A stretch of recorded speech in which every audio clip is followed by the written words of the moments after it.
Commission to order, August 25th, 2020. Would you please join me for the Pledge of Allegiance as you're able? Pledge allegiance to the flag of the United States of America, and to the republic for which it stands, one nation, under God, indivisible, with liberty and justice for all.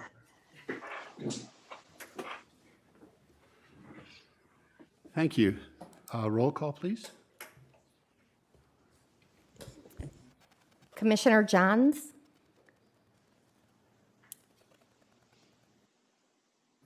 You need to say here. I'm doing a roll call. Commissioner Johns? What were you saying? I thought you said Brown. Johns? Johns. I'm here. Commissioner Mecham? Here. Vice Chairperson Gomez? Here. Chairperson Holbrook? Present. Next item on the agenda is a public comment. This public comment is on anything other than the business here. Do we have anybody? I have no slips on that. Thank you. Under consent agenda, ladies and gentlemen of the commission, there's two items here. The first item is the approval of the February 3 minutes. I move approval. Move approval. Second? I second that. Any discussion? All in favor say aye. Aye. Opposed, no. Aye. The next item, before we get to 1.5 on your agenda, I would like to declare the public hearing open. The public hearing is on the application for the special rent adjustments, and it is now open. Jennifer, would you do an oath for us, please? Yes, we ask that all persons in the audience that wish to testify or on Zoom during the hearing, or those that think they may wish to testify, to stand up and take the oath administered by myself. And so if you want to stand up and raise your right hand, and I will read it, and then at the end you can all say, I do. Do you solemnly state under penalty or perjury that the evidence that you shall give in this matter shall be the truth, the whole truth, and nothing but the truth? I do. Thank you. Thank you, ma'am. The next item is 1.5, which was the material that came out after your initial piece. And there are 5 items, 4 that are listed here, and then 1 that you have from this morning, which is the indenture of trust. And we're looking to add this into the record.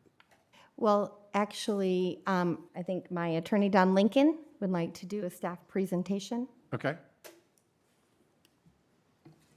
This is the introduction to the entire hearing, which will include the items in 1.5. Valley View Mobile Home Park is a senior park located at 12995 6th Street, Yucaipa, California. It was built in a couple of phases, one in about 1952 and the other in 1969. It became subject to the city's rent ordinance in 1991. The park has 75 spaces. 62 of those spaces are subject to rent control. In addition, there are also 2 other detached residences. The park has a clubhouse that has a multi-purpose room, kitchen, lounge, billiard room, and restrooms. There is also a swimming pool, 2 shuffleboard courts, and a laundry room. As stated by staff appraiser Mr. Brabant, this is an average quality park in average condition. Photographs of the park may be found throughout the material, including the city staff photographs, tab B. There are no services or utilities included in the base rent in this park.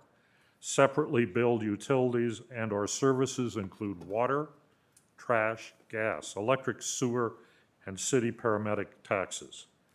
Applicant, Augusta Communities, LLC, a nonprofit entity, purchased Valley View in 2000. The park purchase was financed with a bond of about $1.6 million covering 100% of the purchase price. In addition, the redevelopment agency gave a $50,000 grant toward the purchase. The loan was conditioned on an agreement for affordability and oversight conditions set forth in a regulatory agreement with the city and a loan agreement and indenture agreement with the lender. In 2012, the bond loan was refinanced with a new $20 million tax-exempt bond loan, which was secured by revenues from both Valley View and 3 other mobile home parks located in the city of Montclair: Hacienda, Monterey Manor, and Villa Montclair. Like the prior loan, the new loan was subject to compliance with affordability and oversight conditions. The 2019 space rents at Valley View ranged from $274 to $358 per month, with an average of $316 per month. Initially, the applicant sought a space rent adjustment based on the ordinance's voluntary meet and confer process. The applicant and the park resident representatives reached agreement regarding a special rent adjustment calling for a space rent increase of $85 per month, with further increases by percentage of CPI permitted under the city's ordinance. In addition, the proposed agreement provided that current residents who completed a resident income certification form would qualify to have the $85 monthly rent increase phased in over 3 years. The residents voted twice on whether or not to approve the agreement. Both times, the agreement failed to obtain approval by the majority of the affected spaces. The last vote failed narrowly when it received approval by 30 of the 62 affected spaces. On October 31st, 2019, applicant filed its special adjustment space rent application. Using a maintenance of net operating income approach based on its appraiser, Mr. Neet, they claimed that the park's 1987 net operating income should be adjusted upward to reflect the fact that the night park's 1987 space rents were $46 per month below comparable rents. After making some additional minor changes by its accountant, Mr. McCarthy, applicant calculated a revised 1987 NOI. Applicant then increased this revised NOI by the change in the CPI in accord with the city's ordinance, and after comparing that number to the park's 2018 NOI, claimed there was a shortfall of over $200,000, which divided by 75 spaces and 12 months would justify an MNOI special space rent increase of $234 per month. Alternatively, using a comparable rent approach based on an appraisal by Mr. Neet, applicants sought a permanent monthly space rent increase of $138.55 to bring the average space rents to $450 per month. Applicant also indicated that since a $150 monthly space rent increase would put spaces at roughly the controlled market rent level of comparable spaces, it would conditionally waive any permanent rent increase which exceeded $150 per month. In addition, applicant claiming that it was unable to pay corporate overhead fees, later renamed borrower administrative fees, for the past 6 months, it requested a temporary monthly space rent increase of $58.33 for 6 years. Finally, applicants sought an additional temporary monthly space rent increase of $21.13 for 5 years in order to recover its expert witness fees and application cost. After applicant made additional filings, the application was declared complete on March 9th, 2020. On April 13th, the residents filed their opposition, supported by their expert, Mr. Sargent, claiming that the applicant was not entitled to any rent increase. And on May 11th, applicant filed its rebuttal to the residents' filings. On June 29th, the staff served the reports of its three experts, Mr. Brabant, Dr. Barr, and Mr. Anderson, recommending a permanent MNOI space rent increase of $37.88 per month and a temporary space rent increase of $15.66 for 5 years to permit applicant to cover its expert witness fees and application cost. On July 13, applicant served its rebuttal to the staff expert's report. This rebuttal was served late, but only by 2 hours. The residents have indicated they do not object to the July 13th filing being made a part of the hearing record, and staff so recommends. On July 15th, the staff report and agenda packet was served on the commission and all parties. On July 24th, applicants served additional written materials requesting an increase to $31.10 in the temporary monthly space rent increase in order to recover applicants' increased expert witness fees, and explaining that an error in one of its earlier submitted spreadsheets had resulted in an overstatement of the park's gross revenues. This was also late-served material. However, once again, the residents have indicated they do not object to the July 24th filing being made a part of the record, and staff also recommends that it be made a part. On July 28th, the hearing set for that day was continued due to the illness of Mr. Alpert, the applicant's attorney. On August 12th, a supplemental staff report and agenda packet for the continued August 28th hearing was served on the commission and all parties. Included with the agenda packet were the applicant's late-served July 24th documents, together with 2 new staff addendum reports dated August 12th by Mr. Anderson and Dr. Barr, which responded to certain issues raised in the applicant's July 13th and July 24th documents. Both the applicant and the residents have indicated they do not object to the August 12th Anderson and Barr addendum being made part of the hearing record, and staff so recommends. On August 21, the rent administrator and all parties received some additional material relating to this hearing.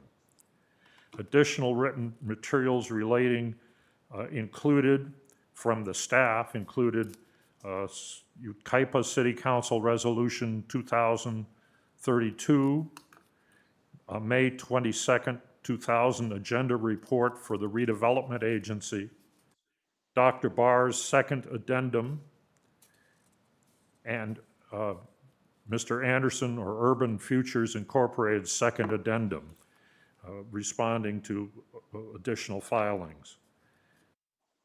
On the same day, the residents filed supplemental pre-hearing identification of additional exhibit documents and park-owned home expense questions, and the applicants filed rebuttal submission. There's been no agreement on these filings. Staff recommends that they also be included as part of the hearing record.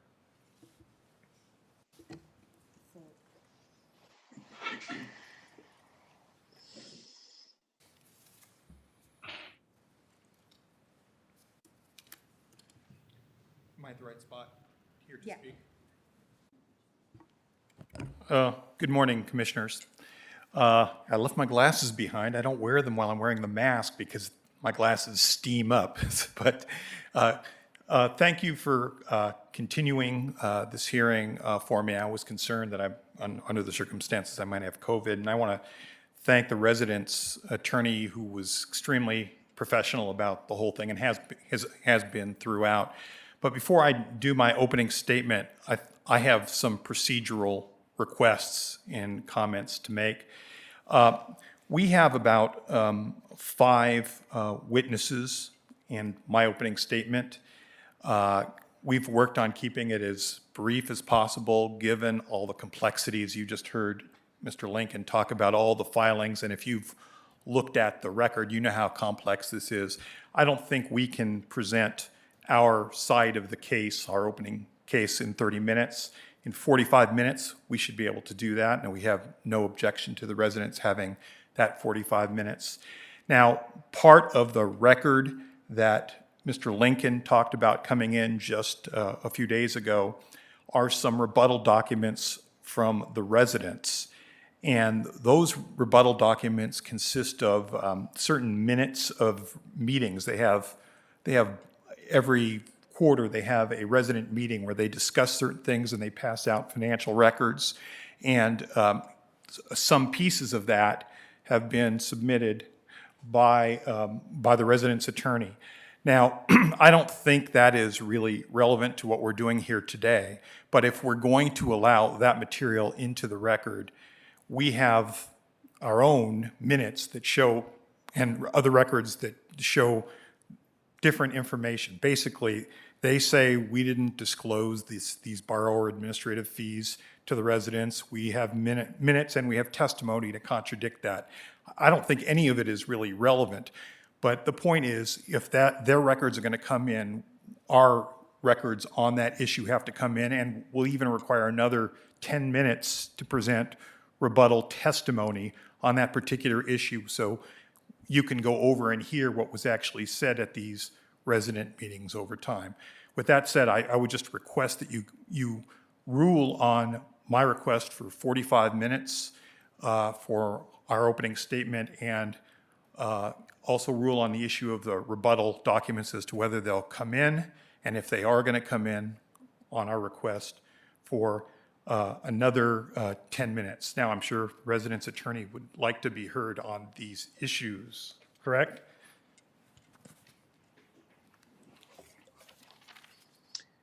Yes, I'll be happy to. Can you hear me? Yes. First of all, thank you very much. Good morning, everyone. I have no objection to Mr. Alpert's first request, if the commission so desires to do so, to lengthen his opening statement, his presentation by 15 minutes, assuming we'll get the same amount of time. I have no objection. With respect to the additional records, I also have no objection to any of the additional documents that Mr. Alpert submitted last Friday coming into the record. I believe, and I will join the staff recommendation, that all documents that were submitted last Friday should come into the record, which would include the residents' additional documents and the park owner's additional documents.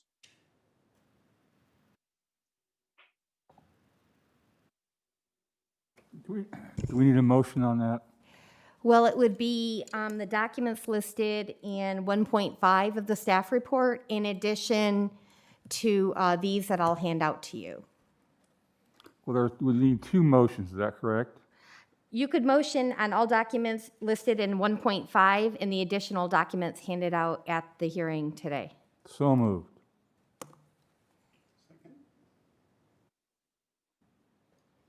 I'll second. You're going to have to do that all day. Hearing no discussion, all in favor, say aye. Aye. Aye. Aye. Opposed, no.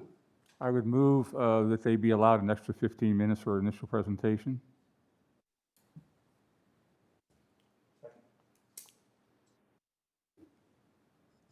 I'll second that. Discussion? No.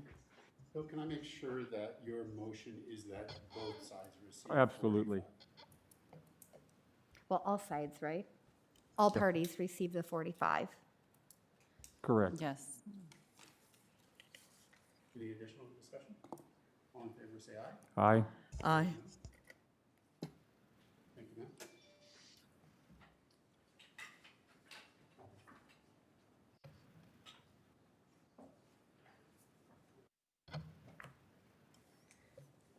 So now I'm on this.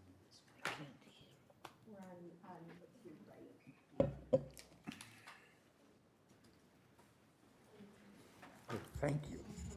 Mr. Chair, can I make a request, since people are using the masks while speaking, that everybody try to make sure to talk directly into the mic so that we all can hear, because everybody's voice gets a bit muffled. Thank you.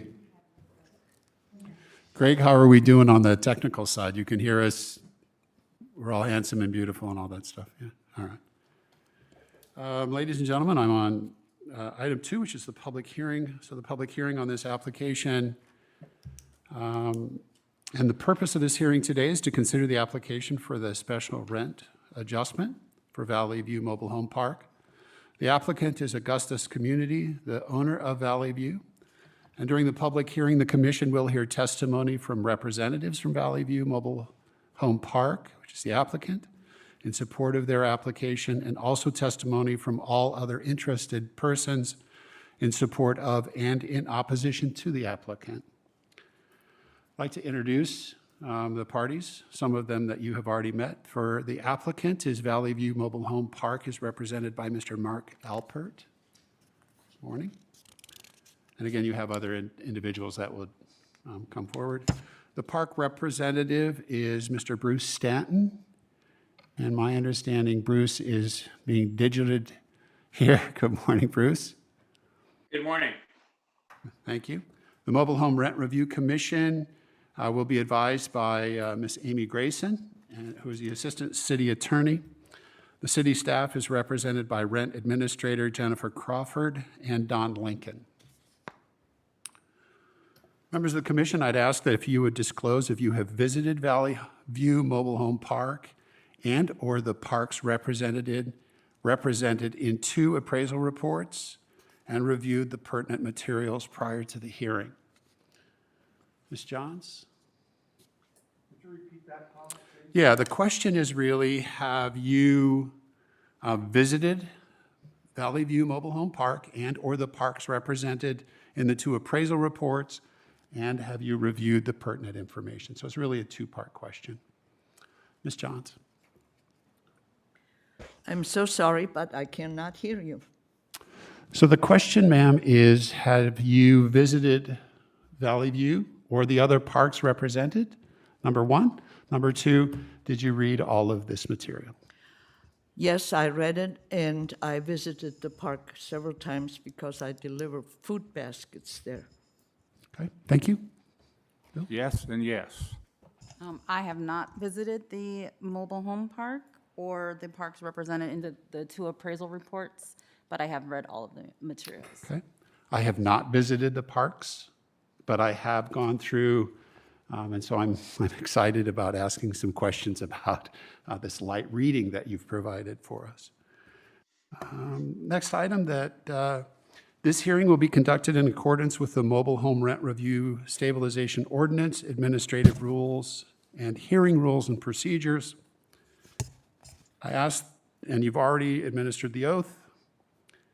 The order of business for the public hearing will be conducted in accordance with the city's rules and procedures for the conduct of mobile home rent review hearings, which was received by all parties on July 16th and has also been included as part of this packet.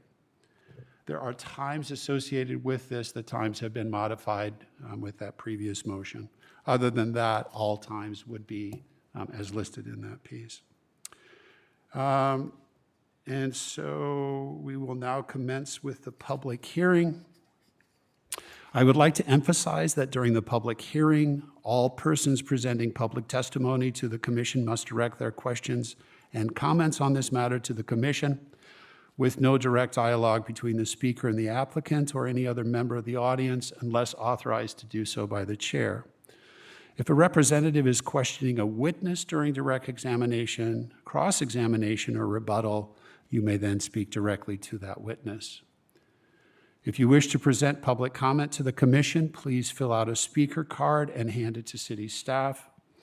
When it is time for you to speak, please come to the microphone, clearly state your name and address for the record, and if you are representing someone, state the person whom you represent. Please also inform the commission whether you have been sworn. We are recording this hearing. In order for the testimony and the comments of the participants to be clear and understandable, only one person should speak at a time. All in attendance are always asked to be respectful of others during the meeting. Greg is responsible for the IT component of this, and so he and I are going to try and work in tandem to make sure that not only are you heard, but you're recorded and sent out into the world so everybody can see. Greg, thank you for your expertise. So we have done staff introductions by Don Lincoln. So now we move to the testimony section. This will be Mark Alpert, Mr. Neet, Mr. McCarthy, Mr. Wolf, and the Augusta representatives. And rather than the 30 minutes here, you will have 45 minutes. So, sir, I'm going to try and do this. I don't have 45 on my magic buttons, so I'm going to do 30, 10, and then we'll do another 5, okay? So I will try and keep track of all of that via these buttons. All right. Good morning, Commissioners. Again, my name is Mark Alpert. I represent Augusta. And on the time limits, I wanted to mention that thank you for extending the time for our presentation. I will make requests for additional modifications to that schedule as to cross-examining some of the witnesses, and I was going to present that when it came to that point in time. Now, we have a massive record here, and we have numerous witnesses, but we can really isolate the differences between the staff report recommendation and what the park owner is asking for to just a few items. Number one, the city staff has a lower base year rent in its numbers based on its appraiser, concluding that in 1987, market rents were lower than our appraiser concluded. We're not going to focus a ton of time on that today, but you will hear from John Neet. Number two, the overarching, there is certain expenses that were excluded from the calculation of the rent increase. That's really kind of the focus of what today is going to be about. And I just want to, I'll talk about, there's basically 4 of those big issues we can focus on. But before I get to that, I want to make a broader point about this application. This park is operated by a nonprofit. It is operated by a nonprofit because YMRA had the idea that having parks owned by nonprofits would be a good idea, and the residents that were living in the park supported the conversion of the park to a nonprofit. All of the excluded expenses that we're talking about today are expenses that are typical, standard industry expenses that nonprofit ownership has. What we're really talking about here today is whether or not we're going to pretend like this rent increase application is not by a nonprofit, which doesn't make any sense, because when this whole process was initiated, the understanding of the residents of the city, which was a participant in this process, was that the rents would pay all of the park's expenses. Any other result is unsustainable and irrational. Now, an important aspect of understanding that this is a nonprofit is that a larger rent increase than the staff recommends won't benefit anybody. It won't benefit Augusta. Augusta, which is bringing this application, has its compensation fixed by a contract made 20 years ago. You can double the rent increase, Augusta's compensation is not going to change. All the additional rent is going to go to benefit the park and the residents, because we have a nonprofit here. Now, the evidence will show that the park simply has not paid its share of expenses, and it's being subsidized by other parks that are owned and operated by Augusta. That is what the evidence will show. And I find the staff position on some of this just difficult to understand in light of these facts. So with that, let me talk about the specifics, and then we'll get to the witnesses. I'll be brief. Number one, there's the borrower administrative fee. In 2018, that is $45,762. That is one of the park's operating expenses. It's the only compensation that Augusta receives for what it does. Staff has excluded that from an operating expense for the park. Number two, from 2012 to 2018, there was about $266,000 of this borrower administrative fee that Valley View never paid. The evidence will show Valley View never paid it. And we request a temporary rent increase so that Valley View actually pays its own obligations instead of foisting that on other affordable housing properties, which is only fair. Number three, and this one really confuses me, there's an audit fee that's been excluded from operating expenses of $3,406, which is an audit which is required by state law to operate as a nonprofit. For some reason, staff has excluded that as an operating expense, even though that's a normal operating expense for a nonprofit. Now, and then the last one item is what we have done, because this is a nonprofit, it was financed 100% from bonds, a lot fully leveraged kind of transaction. Because of that, it creates cash flow issues. So what we've done to analogize this to a private transaction is we've said, well, 1/3 of these bond financing expenses should be recoverable. This allows the nonprofit to have enough income to survive. It allows the park to pay its share of expenses. As I said, all of these expenses are necessary for operation of the nonprofit. We can't pretend like they don't exist. If we do pretend like they don't exist, the park will fail. And the case law says that the fair return standard says that the entity has to be able to operate successfully. You can't just close your eyes and say these expenses are excluded and allow the nonprofit to fail. Now, the final issue here is the issue of legal fees. Now, we estimate up to this point, Augusta's actual legal fees and costs and expert witness fees are about $98,631. If you look at the record in this case, it's about twice as big as the record of carriage trade, which is the comparison that Dr. Barr made. This is a unique situation that we're dealing with, and that's why the fees were higher than expected. Now, let me tell you who the witnesses are, and they're going to come in and introduce themselves to move things more quickly. Our first witness will be Lee McDougal from Augusta, and second will be Suzanne Taylor from Augusta. Third will be our CPA expert, Michael McCarthy, and fourth will be John Neet. We may want to have some rebuttal testimony on some of these issues I mentioned before, but for the time being, those will be our witnesses. With that, we'll bring them on. Thank you. I would just like to confirm that all of the witnesses that are about to present have completed the oath. The answer is yes. Okay, thank you.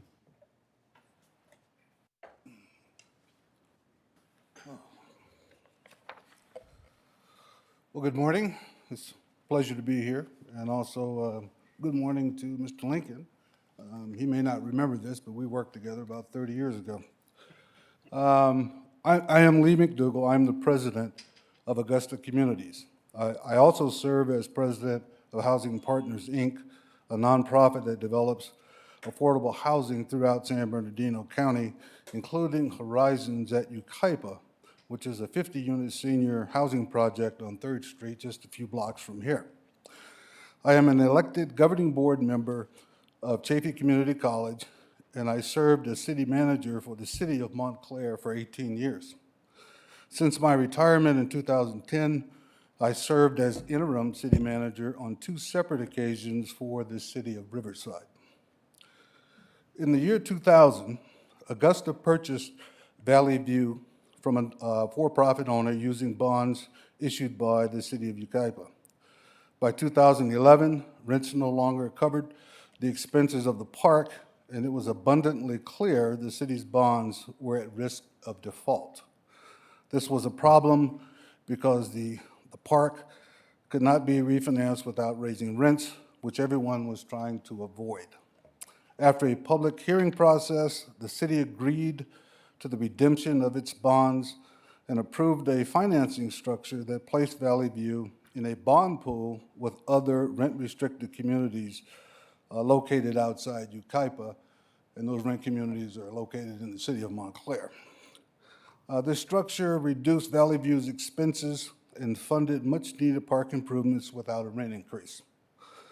In 2018, despite all efforts, Valley View expenses continued to exceed, and it still relied on financial assistance from other communities to make ends meet. Other community, Montclair. Ultimately, after 21 years, there was no alternative but to seek a rent increase. Augusta decided to enter the formal meet and confer negotiations with park residents as a first step, and if needed, proceed to the very expensive and complicated MNOI process. We came very close, as was mentioned earlier in this meeting, with the residents during this meet and confer process. 49% of the residents supported a $28 a year increase per month over a 3-year period of time, with no CPI adjustment and with financial assistance for those who needed it. So here we are today at the MNOI hearing, where staff is recommending an increase that will result in negative cash flow and does not cover the overhead expenses of the park, nor guarantee rental assistance to residents who need it. Staff's recommendation of $38 will not pay the bills. I am asking you today to approve an increase that will properly fund the project, including the payment of Augusta's management fee, so that we can continue to safeguard the long-term viability of Valley View as an affordable housing community. To be clear, if the commission votes to approve staff's recommendation without modification, our board, and we are a non-paid board, we don't take any compensation from Augusta, our board will have no option but to pursue a legal challenge or reconsider its ownership of the park.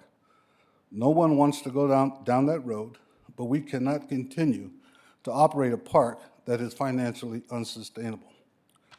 I thank you for carefully considering our rent increase request and the testimony of our team we'll be providing you today.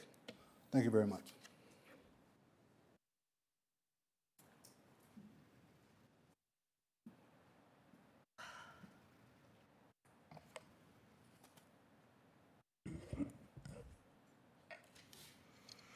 Good morning. My name is Suzanne Taylor, and I am the founder and executive director of Augusta Communities. I want to start by thanking everyone here for the time they have devoted to this rent adjustment process, both in and out of the hearing room. I'd also like to take a moment to thank the residents who participated in the meet and confer process last summer and who might be listening today. Together, we worked on an agreement that would have provided financial stability to the park while protecting the residents who could not pay the increase. The agreement the agreement we reached adjusted rents upward by $28 a year for 3 years in a row. During that time, we agreed that rents would not be increased by CPI and that financial assistance would be offered to residents who needed it. No one would have been displaced from their home, and no temporary rent increase would have been needed to fund the hearing process. It was really hard work. We put a lot of effort into it, and we appreciate your collaboration. We are really close.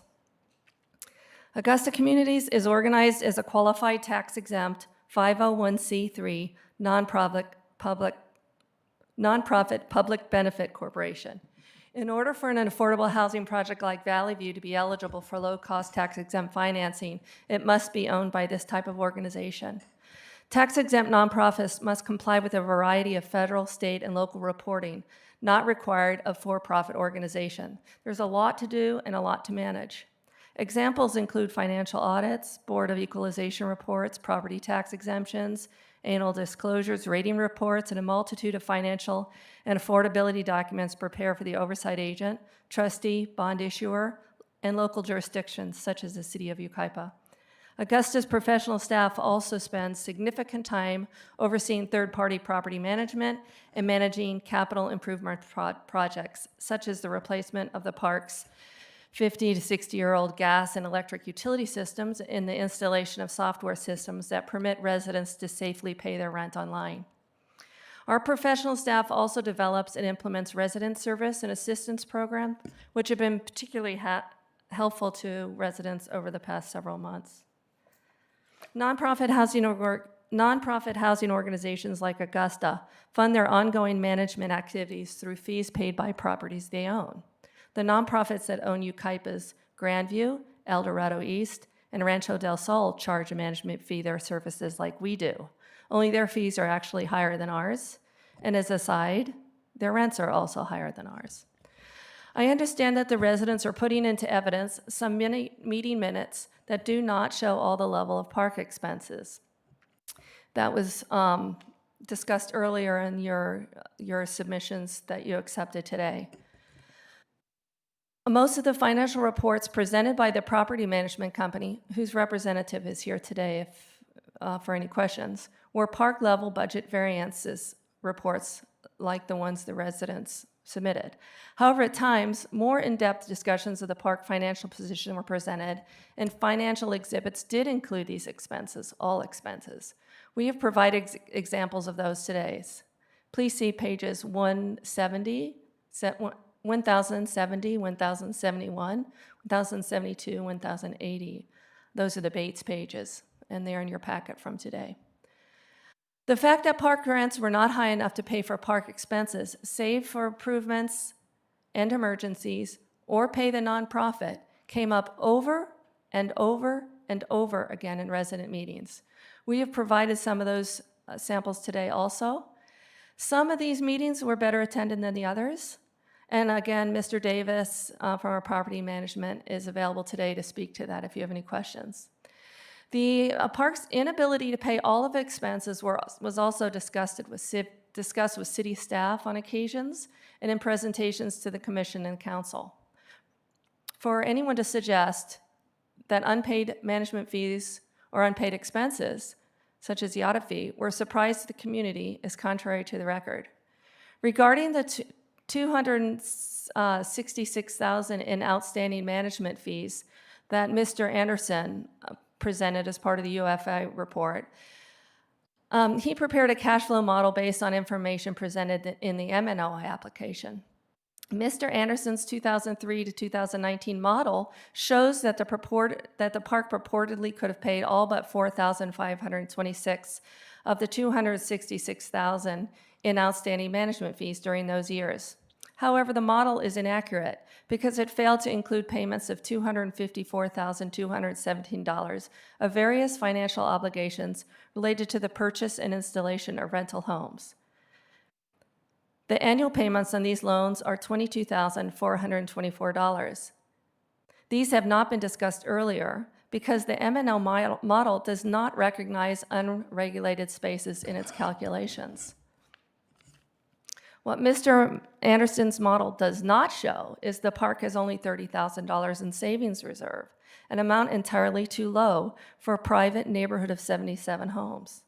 Nor does Mr. Anderson's model show that in the years when there was positive cash flow, that the nonprofit chose to fund improvements to the project, provide financial assistance, and leave cash in savings instead of allocating it to unpaid nonprofit fees.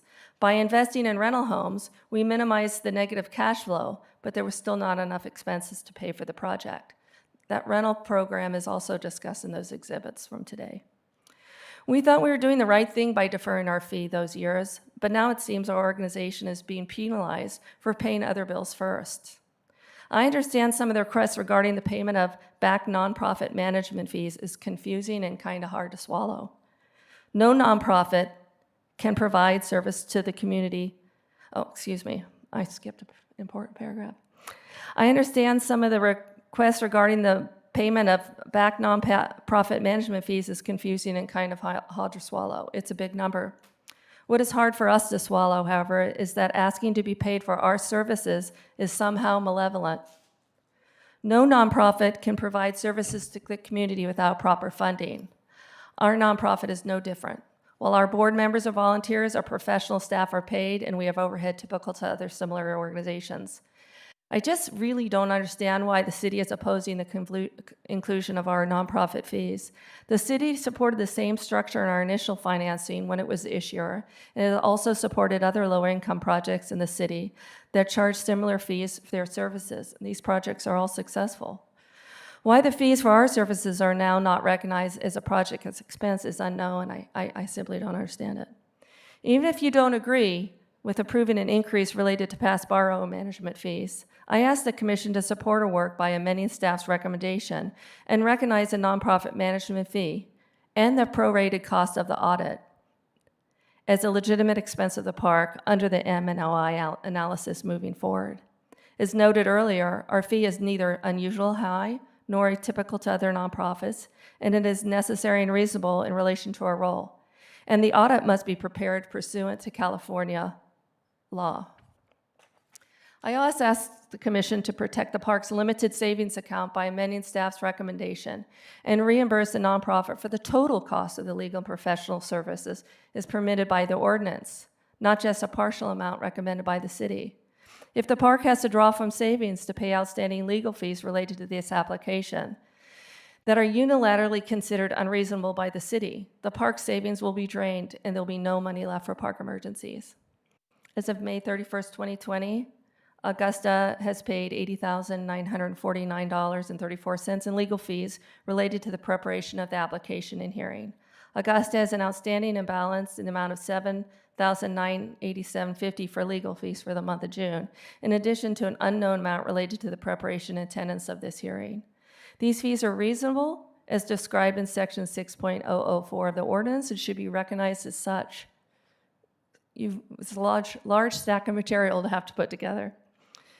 20 years ago, we entered into a loan and regulatory agreement with the city of Yucaipa and covenanted to provide long-term affordable housing to the Valley View residents and to maintain the park as a high-quality property. And we have done everything we can to honor that commitment, including refinancing the park, borrowing money to fund the rental home program, borrowing from other low-income communities, and deferring nonprofit management fees. But now we are at a crossroads.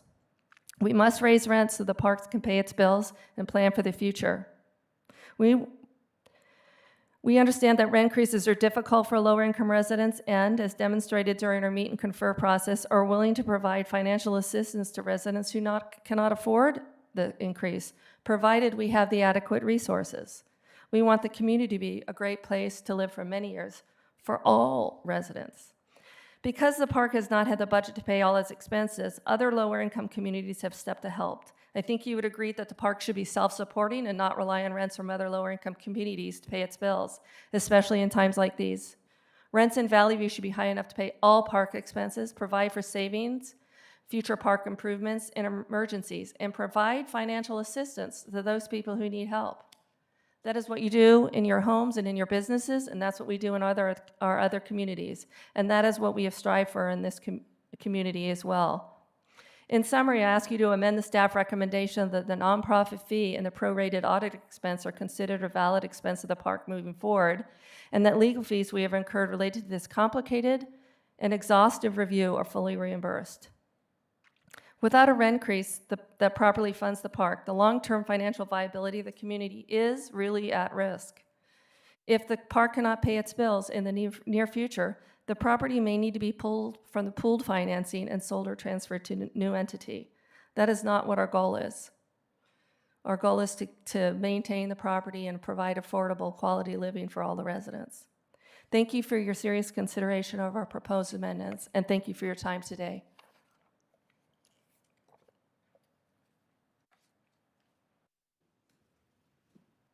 My uniform.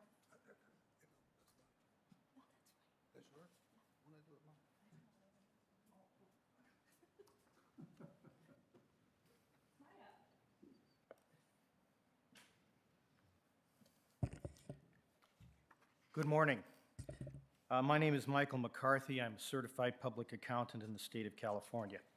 My academic background includes a Bachelor of Arts degree from Michigan State University and a Master of Business Administration from California State University, Fullerton. I have been employed in public accounting since 1997 and became a CPA in 1999. I have been a partner in 2 firms, including my own firm, which was sold in 2017. Today, I'm a senior manager with Grovestein Teeple LLP, an accounting firm based in Woodland Hills, California. My experience has been primarily in traditional areas such as audit and tax, as well as litigation support and forensic accounting. Since 1999, I've consulted on approximately 25 rent control projects in California and other states, testifying at hearing for about 20 of those projects. First, there was a question about the accounting expense of $3,406 on line 7 of the application. Staff expert Kenneth Barr, tab 8, page 38, rejects this expense as related to the bond indenture. Yes, this is an allocation of audit fees paid by Augusta communities for the annual audit of their financial statements. However, this audit is an ordinary and necessary expense because it would be required regardless of the existence of the bonds. The state of California requires nonprofits with gross annual revenue exceeding $2 million, like Augusta Homes, to have their financial statements audited by an independent, certified public accountant. It is an ordinary and necessary expense. By way of explanation, audited financial statements have a minimum of 3 parts, 3 main parts: the audit opinion, the financial statement, and the footnotes. The footnotes must disclose if the organization is in violation of covenants related to its borrowing obligations. I will be discussing those covenants later. Next, staff experts Barr and Douglas Anderson of Urban Futures have each submitted 2 addenda to their reports addressing cash flow. The latest addenda was submitted last Friday, the 21st. Based on the most recent staff report, the issue of overstatement of income in the cash flow analysis discussed in the early addenda has been addressed. However, Dr. Barr and Mr. Anderson, in their latest second addenda, have made a similar misreading of our analysis as they did in the first addenda. The latest report by Mr. Anderson does not accurately state the cash flow for 2019, so we are presenting the corrected cash flow for analysis for 2019. We have also added in rental home financing costs, which belong in the analysis. If the revenue from park-owned homes are to be included, it does not make sense if we exclude the financing costs associated with those homes. The purpose of the cash flow analyses we performed was to show that if you refuse to treat the borrower administrative fees as non-operating expenses under the ordinance, Valley View would be unable to pay its expenses with the rental income. That is the situation we have under the current rent structure. I'm referring our analysis that has been revised. I'm referring to page 1064 of the, actually the analysis I'm referring to prepared by Mr. Anderson is labeled 1064 on the August 21st reply by Mr. Alpert. Actually, I stand corrected. This is our correction of Mr. Anderson's cash flow analysis.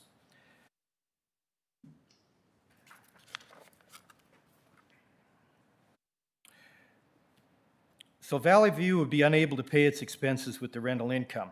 That is the situation we have under the current rent structure. In a fact that stands as undisputed from 2013 to 2018, Valley View did not pay a total of $266,773 of this management expense. Instead, residents of other nonprofit communities are subsidizing Valley View by paying 100% of this cost. Our latest cash flow analysis presented as a rebuttal, marked page 1064, today shows the park with a negative cash flow of almost $16,000 in 2019. Mr. Anderson's 29 cash flow analysis is incorrect, but even if you accept his assertion, there is a positive cash flow of $10,537 in 2019, essentially a break even against the revenue allowed. A small amount of positive cash flow is not sufficient to operate the park. Why not? Because break even is not good enough. Augusta, and by extension Valley View, has covenants in Section 4 of the regulatory agreements with the city to place prime importance on quality maintenance and make all necessary repairs and replacements. Those are direct quotes. If the park breaches these covenants, then the bond issuer has a right to make improvements and attach a lien on the property. The park must maintain and grow reserves to stay in compliance with the covenants. The reserves have been hovering around $30,000, clearly insufficient to address capital improvements, whether planned or resulting from an emergency. Here again, the increases sought in the analysis is conservative because it makes no provision in its calculations for the funding of the reserves. The rent control ordinance, which was clearly written for for-profit organizations. Sorry, sir. Keep going. You have 15 minutes remaining of the... Okay, I won't need the 15 minutes. The rent control ordinance, which was clearly written for for-profit organizations in mind, does not allow an owner to apply for a rent increase to recover the cost of expenditures until after the capital project is completed. There is no provision to include the building of reserves to pay for capital expenditures and to address emergencies that the bond agreements require. Without reserves or way to finance improvements prior to making the expenditures, no mobile home park in this jurisdiction can finance capital expenditures. Only an after-the-fact capital improvement application is available. This makes it impossible for Valley View to fund a major capital project without borrowing additional funds. Even if the cost could be theoretically recovered, the ordinance does not allow for recovering application costs and legal fees. So without reserves to pay for the application, no application can be made. This means no rent increase is readily available for capital expenditures. One major capital expenditure could put this park in negative cash flow. In addition, many of the necessary capital expenditures in this park could never be recovered under the ordinance as they relate to exempt mobile homes. There would be no funds available to pay for these capital items and no rent increase available under the ordinance. Without the income from these homes, Valley View would face financial failure. If a temporary rent increase is not approved to allow for payment of the prior borrower administration fees, it would be impossible for Valley View to ever repay its obligation to the other affordable housing community parks in Augusta's organization. Under the application guidelines, modified for the nonprofit circumstances, this park has negative cash flow which warrants the monthly increases we seek. To address city expert Kenneth Barr's analysis regarding cash flow in the application, Dr. Barr rejects the inclusion of bond interest and borrower administration fees. On the first point, we have discussed the nature of the amounts to be included in the application and in our analysis as cash in nature. They are valid cash flow analyses for the intended purpose, even under the restrictions of the guidelines. Bond interest and administration fees are includable and valid expenses. Despite devoting considerable print and analysis in his report, Dr. Barr ignores material facts about the ownership of the park by a nonprofit organization. The residents supported the 100% financing structure of the park, which allowed the park to be purchased with tax-exempt bonds and without a cash down payment. This has helped keep rents very low for 20 years. The bond interest payments and borrower administration fees are includable and valid expenses. As discussed previously, bond interest and borrower administration fees must be paid from cash flow generated from the park. That cash flow is primarily derived from one source, the top-line revenue, the space rent, and secondarily from other sources of revenue. Except for revenue from non-exempt spaces, the other sources of revenue are minimal compared to the space rent. The space rent increase must be high enough to help pay the annual bond payments, which are approximately $91,000 per year principal and interest, and another $22,500 in annual payments that finance the installation of new rental homes. Our conservative approach to the application excluded the rental home payments, the principal portion of the bond payments, and 2/3 of the interest. In the application, we are only claiming about $43,000 in interest out of about $113,500 in actual cash outlay required to service these debts. The 1/3 fraction was chosen as a model to model a for-profit circumstance where the park would be financed partly by debt and partly by equity, and the interest expense would be subsidized by a tax deduction to the owner. As I've discussed earlier, even with the limitations of the application process with respect to nonprofit ownership structure and our conservative approach excluding the principal portion and only 1/3 of the interest portion, the analysis yields negative cash flow. The administration fees, which BAR seeks to exclude, pay for the work that is critical to nonprofit affordable housing charter and project funding. The fees are recognized in the bond indenture agreement as a valid expense of the project. These fees were disclosed in every step of the public approval process. Nonprofits incur additional expenses which must be paid in cash to comply with laws and regulations, various management functions, and government-mandated compliance reporting in the role as asset manager. They meet the definition of operating expenses under the rent control ordinance. We included these fees for recovery in the M&OI analysis and in the application as ordinary and necessary for this reason. Dr. Barr's rejection of the assertion of negative cash flow is baseless. As discussed in detail earlier in my presentation, cash flow is not sufficient to build effective and meaningful level of reserves, which could result in the park losing control of its own finances to the bond issuer, because the bond issuer could issue a lien on the property.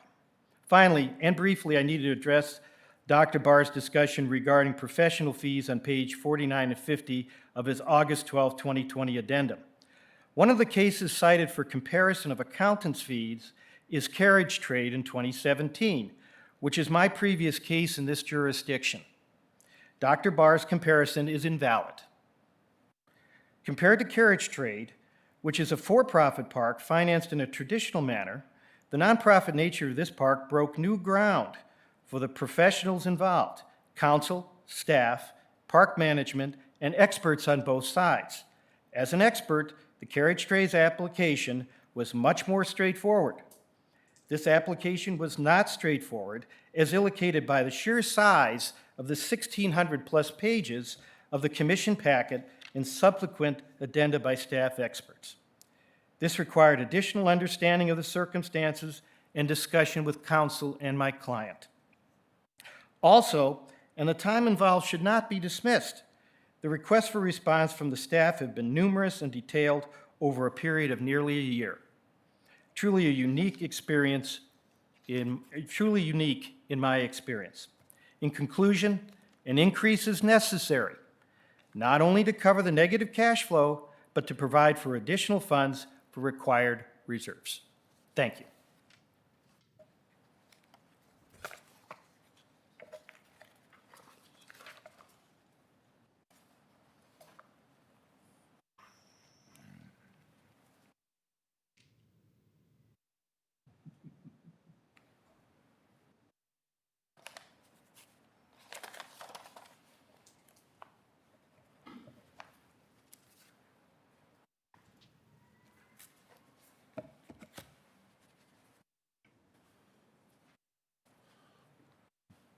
Unfog my glasses a little bit here.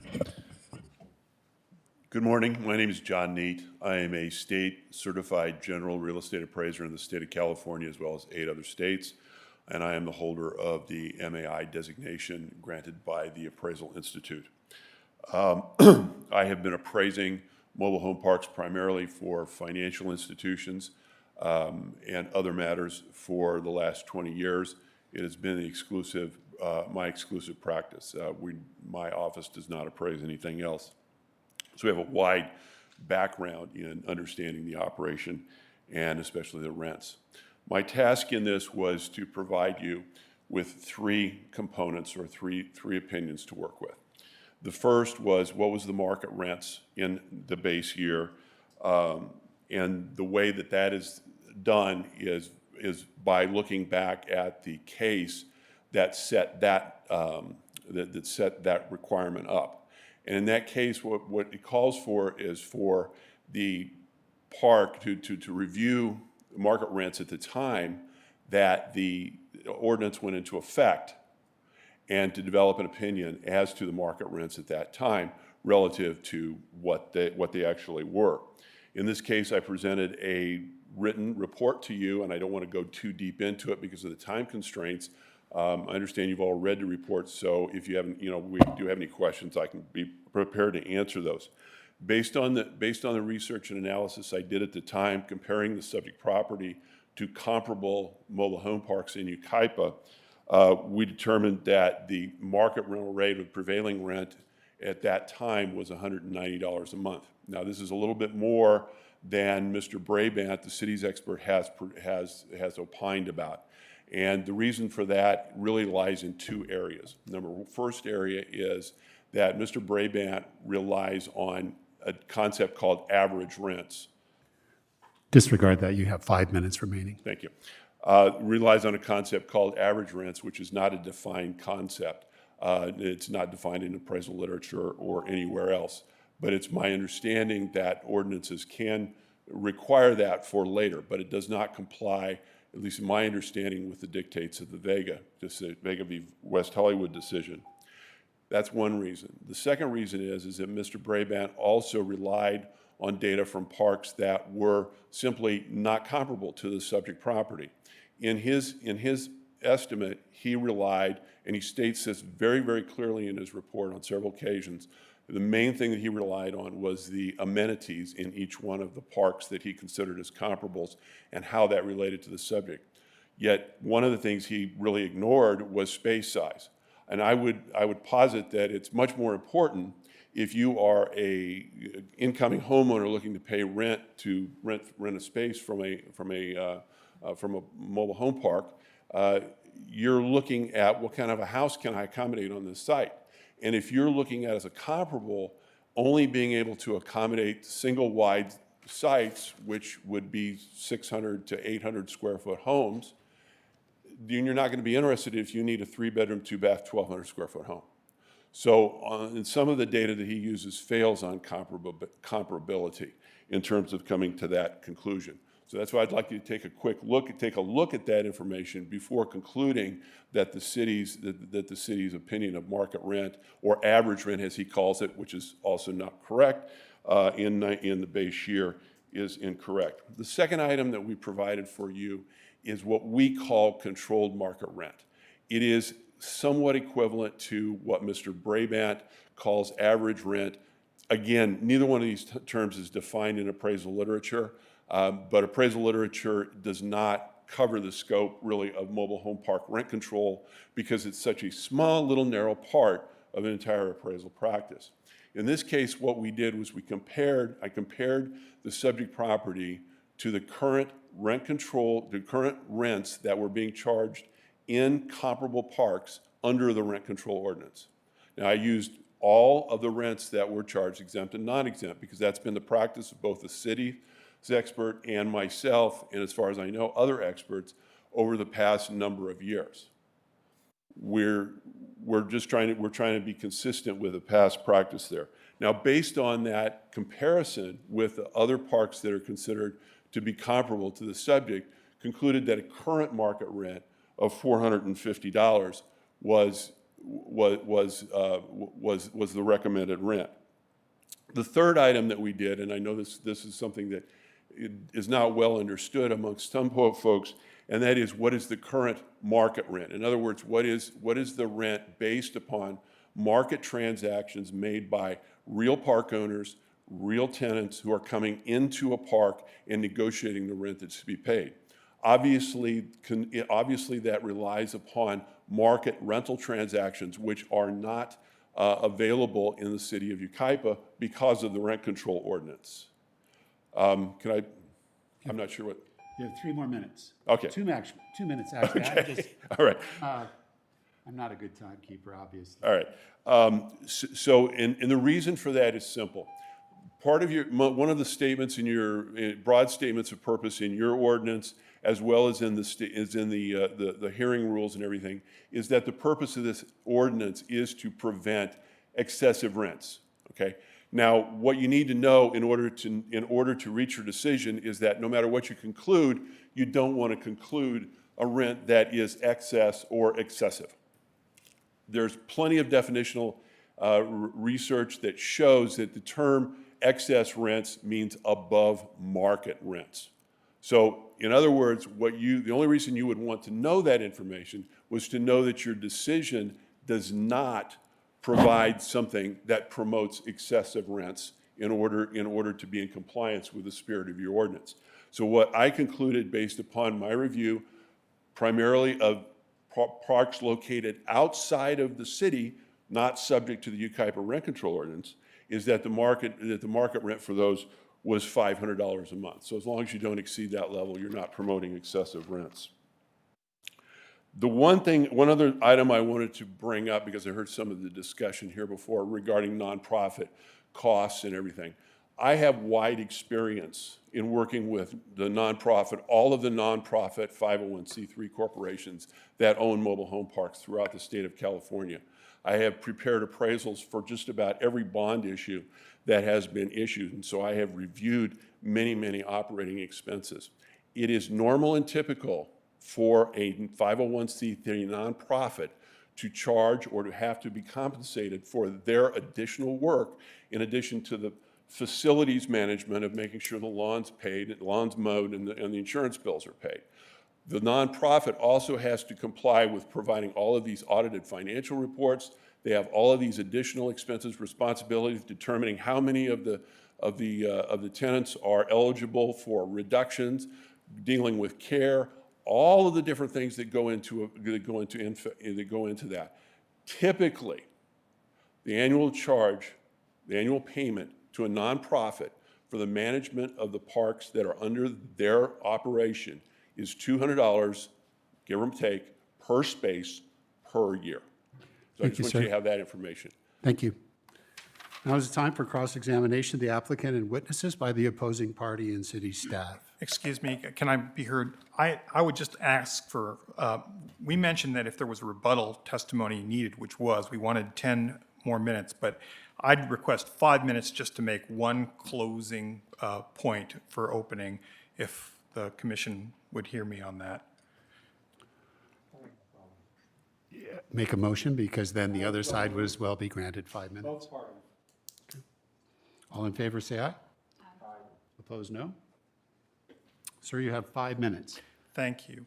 I really think it's important to explain something that you see in the staff report.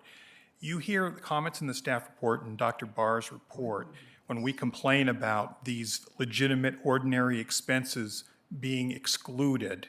They say, well, we're not excluding them. You just have to pay them out of NOI. Well, that is a distinction without a difference, and let me explain why. What that really means is, no matter how high those expenses are, your rent increase is not going to be $1 higher. That is literally the impact of including that, of saying that these expenses are not excluded, that they're paid out of your net operating income. And let me illustrate just from this case why it's kind of nonsensical. So Dr. Barr says the target NOI, what this park should be earning in 2019 or 2018 is $136,000. That's the target NOI for this park. Now, the expenses which he excludes from this application include $90,802, these are just some of them, for the interest expense, $47,089 for the borrower administrative fee, he excludes, then $3,406 for the audit fee. In case you're not quickly adding, I did the addition, that's $141,297 in expenses that are supposed to be paid out of $136,000 in NOI. And that's just part of it. One of the other items that we have that is an expense relates to paying for the rental homes. These rental homes are crucial to keep this park self-sustaining. Well, and they generate about $57,000 in income, additional income in 2018.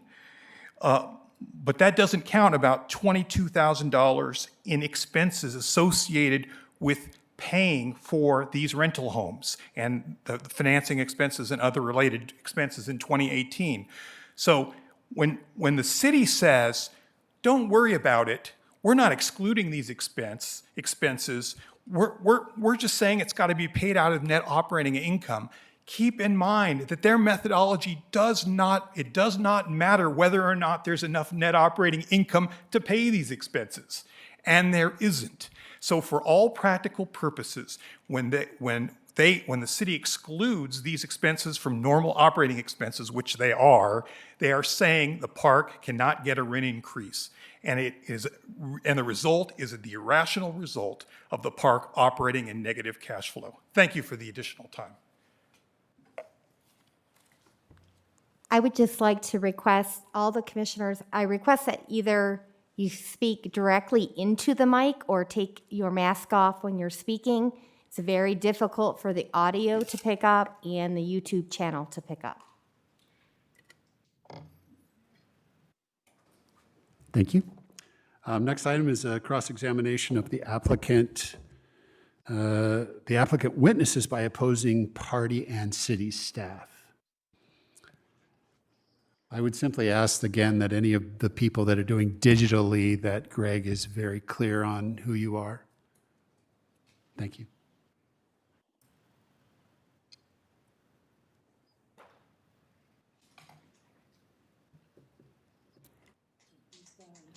Can I suggest that you have the park residents go first in cross-examination? Certainly.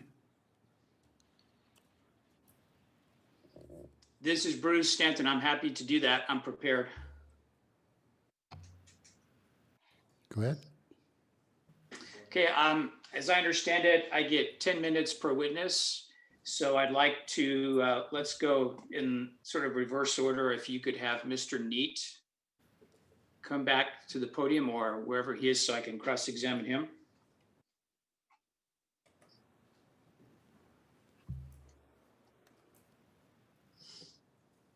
How do I get rid of the... Who is that masked man? There he is. I'm here, Mr. Stanton. Hi, Mr. Neet. Good to see you again. Okay, I have some questions for you related to your report. And let me ask you first, did you review the city's administrative rules before performing your market rental survey of the 1987 rents? I did. And in particular, did you review the rule that talks about the definition of the term comparable park? I did. And do you remember that definition says that it shall mean a park in the city subject to the YMC? Is that correct? I did, yes. And I note from your page 17 of your... Can I, just to clarify, that the YMC was not an issue in the base year. So it wouldn't be, no park in the city would be subject to the rules of the YMCA in the base year. Understood. If that's the way that you interpret it, or it could be interpreted that it's subject to the YMC now, correct? I'll take whatever you want to lead into your question, sir. Okay. So with respect to the survey that you conducted for 1987 rents, Mr. Neet, on page 17 of your report, you used a total of 7 parks, including the subject. And I note that comparables number 6 and 7 are both located in the city of Banning, correct? Are you I think that there's been some confusion, and I tried to clear that up in my direct testimony. But the parks in Banning were not considered as part of the analysis for for the base year. Those were only considered for the market rental analysis later on. Okay, so that I guess it's the chart on page 20 of your report that just shows the 5 parks then, including the subject, that would have been the basis for your comparables? Yes. Do you know how many parks, mobile home parks, are located in the city of Yucaipa? Approximately 43 or 44. Okay. And so other than the subject, you used a total of 4 parks as comparables, correct? That's correct. Is it true then that you could only find 4 parks out of those 43 total parks that you felt to be comparable to Valley View? There were 2 issues that would lead to that, to the decision to use those properties. First of all was their comparability, and second was the availability of rental information from those parks in the base year. Well, let me ask you this. In performing your work, did you review any records located at the city of Yucaipa with respect to prior administrative hearings or rent surveys? Not specifically. I note from your report, I believe that on page 17 of your report, and again, I understand this is the market survey, but you indicated underneath your chart on page 17, it says source of data. And you talk about telephonic or in-person interviews with park management personnel and rental surveys published by City of Yucaipa. Does that refresh your recollection about whether you actually looked at any rental surveys published by the city, or is it I believe that testimony that you probably didn't? I believe your question was records of past hearings, and to answer the question of records of past hearing, my answer would be no. To answer the question as to the past rent surveys, the answer would be yes. You know, the city of Yucaipa does publish annually, and they haven't done it for the current year yet, but they do publish annually the results of. It really isn't a survey; it's a summary of the rents charged that is taken from the paperwork that's submitted by each park every year to comply with the ordinance. Okay, so I take it from your testimony then that you did not review the documents associated with the Park Terrace mobile home park rent application, some of which we've agreed to mark in this hearing. I have seen that information in the past, but I did not consult it specifically for this particular assignment. As I look at those pages, I note that that application was filed on behalf of the park by an attorney named Robert Coldren. Are you familiar with Mr. Coldren? I know who Mr. Coldren is, yes. He's an experienced mobile home park lawyer who does a lot of these kind of hearings, doesn't he? I suppose. I know he's well-known in the mobile home park industry. Now, we've marked as page 068, a page from his summary or his cover introduction, I guess, that indicates that attached as Exhibit D is a rent survey or a chart showing average rents that averaged $163 per space per month for 1987. Do you see that? I do. Would you think that that would be a significant number for you to note in doing your own work? No. Okay. I'd like to also have you refer in the same packet, if you have it, to pages 070, 071, and 072. Do you have those pages? I do. And this appears to be a survey of rents that was the Exhibit D attachment that Mr. Coldren's introduction referred to. And I see that there are 18 parks here listed, including Valley View. Do you see that? Yes, I do. I'm not sure how carefully you've had a chance to review this, but in looking at the 1987 rent figures for those 18 parks, do you know whether any of those figures contains a number of $190 or more for 1987.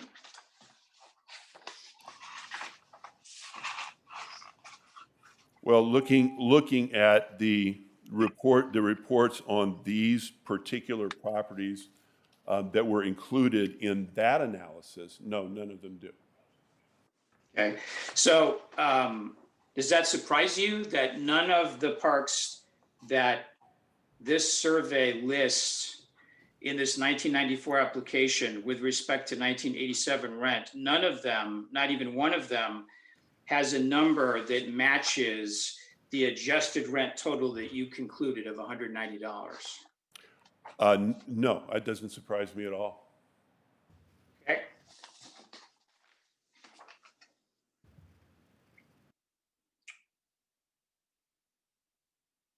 All right, I have no further questions, Mr. Neet. Thank you.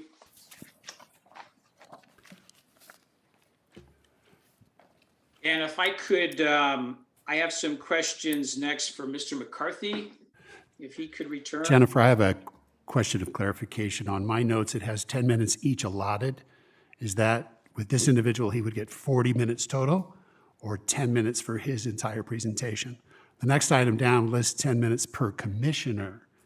So it's a procedural question. He's got about 3 minutes left out of that time. So it's a procedural question for you or Amy. I mean, our job is to listen. I think it's 10 minutes per person. So this individual would have 40 minutes. Well, he'd have per expert so they brought up five people. He can now cross-examine each expert for 10 minutes if he needs that amount of time. Thank you. I'm a little bit. That's the way that I had interpreted it as well. Yeah, I just wanted to make sure, and then I apologize for not being competent on the limit timer machine, but you should have a green button, and you have 10 minutes, sir. Okay, I'm supposed to address the commission, but Mr. Stanton is up there. Is there be an issue if I try to? No issue. Okay, all right. I've got you. Okay. Thank you, Mr. McCarthy. Okay, I have a few questions about expenses that I wanted to ask you, but first, now the maintenance of net operating income ordinance formula that you used when performing your work, correct? Yes. Now, does that formula contain any provision, to your knowledge, which would allow inclusion of expenses occurred in any year other than the base year of 1987 or the current year of 2018? Could you repeat the question, please? Sure. In applying the maintenance of net operating income formula, what we call MNOI, does the ordinance or regulation provisions which set forth that formula allow the inclusion of expenses in any year other than the base year or the current year? Yes, it does. And can you point me to where that provision would be, or can you explain that? Well, I don't have the application in front of me, but there is a section in the application where you can put in other expenses and other sources of revenue. So there's some flexibility in the application about what you can include. All right, because the application was kind of a one-size-fits-all, and you have variations in the from park to park. So in my opinion, yes, you can have a difference between one and the other. So was that the basis for your inclusion of the 2012 to 2018, sort of multiple years, the retroactive inclusion, I guess, of all of those building administrative fees? No, the reason I did that is because those were ordinary and necessary expenses of the park that needed to be recovered. But was there any ordinance provision that would allow you, for example, to recover expenses from 2014 if 2014 is not the base year and it's not the current year? Aren't we only comparing the base and the current years in the formula? No, because the application requires several years of expense, revenue and expenses to be reported. I believe it's a fair and accurate assumption that that information is requested and required for a purpose. Okay. In your mental declaration that you submitted, and I believe it's page 662, you made one statement that I just wanted to refer you to. It's in on page 662, and it's paragraph 4B. If you see that It's- page. In what question is it in response to? Well, I haven't asked the question yet. I just want to make sure you got the page. I have my declaration. I don't have the Bates numbered page. Okay, it's on page 2 of your supplemental declaration, and this is the statement that you made. Because Augusta's capital structure is 100% debt, it leads to irrational results under MNOI methodology designed to evaluate a for-profit model. Do you remember that Yes. statement? Mhm. And do you I still feel haven't that found way? it, but I remember it. Yeah. Okay. And I'm assuming you still feel that way. Yes. Isn't that really a policy argument, though, that you're making, that you feel that the ordinance as written leads to irrational results and perhaps the ordinance or the regulation should be changed? I didn't recommend that any regulation be changed. I understand you didn't specifically say that, but in the sentence you talk about the MNOI methodology yields irrational results for Augusta. And so my question is, aren't you really saying that no matter how we apply the formula, the results are irrational because we're talking about a nonprofit as opposed to a profit? I believe that if you make exceptions, as we did in the application, it provides a rational result. Okay. I'm familiar with this ordinance. I've worked in this jurisdiction before with this ordinance. The ordinance is obviously set up for a for-profit situation.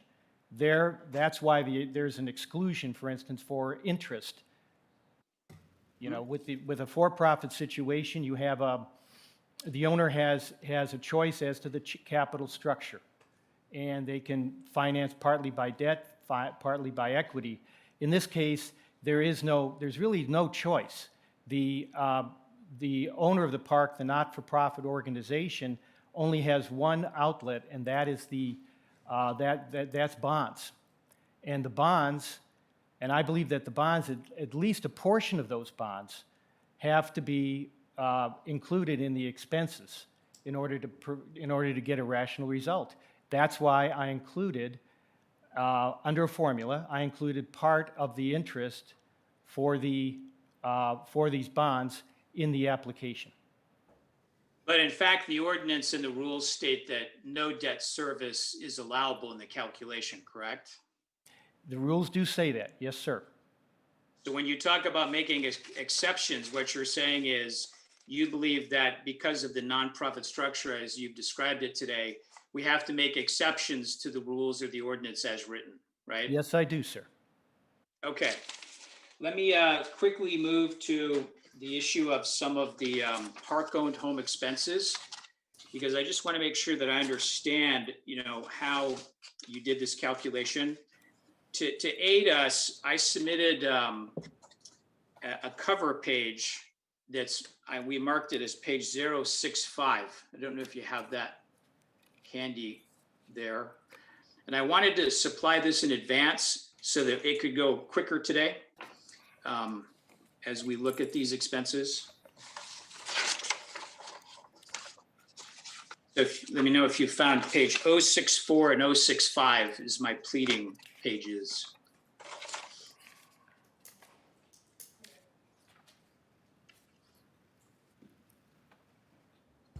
Let me know when you found those. I have found them. Can I suggest you give the date of that submittal? That might help. Yeah, it's dated August 21st, 2020. I think the witness says he's found it. Yes, I found it. So, Mr. McCarthy, as I understand it, the income from the park-owned homes was excluded in your MNOI calculation, correct? Yes, And I think that your intent was also to exclude any expenses, any of the maintenance, repair, expense costs that were also related to the park-owned homes, correct? yes, And as I looked at your calculation, it appeared that on your calculation, you made an adjustment of $12,894 for park-owned maintenance, and there was a category in the ledger which listed all those expenses and showed a total of $12,894. So I'm wondering if you recall that you made that adjustment. I'm looking for the adjustment now. Okay, thank you.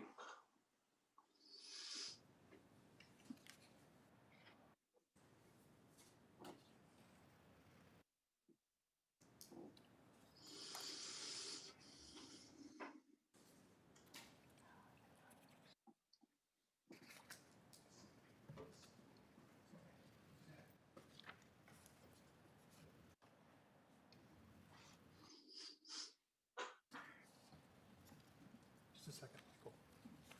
Bruce, can I speak for a second to try to clarify the situation? Yeah, sure. Bruce, I just want to hand Mike McCarthy a page from our documents marked as 1064. And Suzanne Taylor just hand wrote the term correction on this somewhere for less common area utility, I believe. I'm not sure if this is what you're talking about, but I'm leaving it with him just so you know what page I put in front of him to maybe assist him in responding, okay? Sure.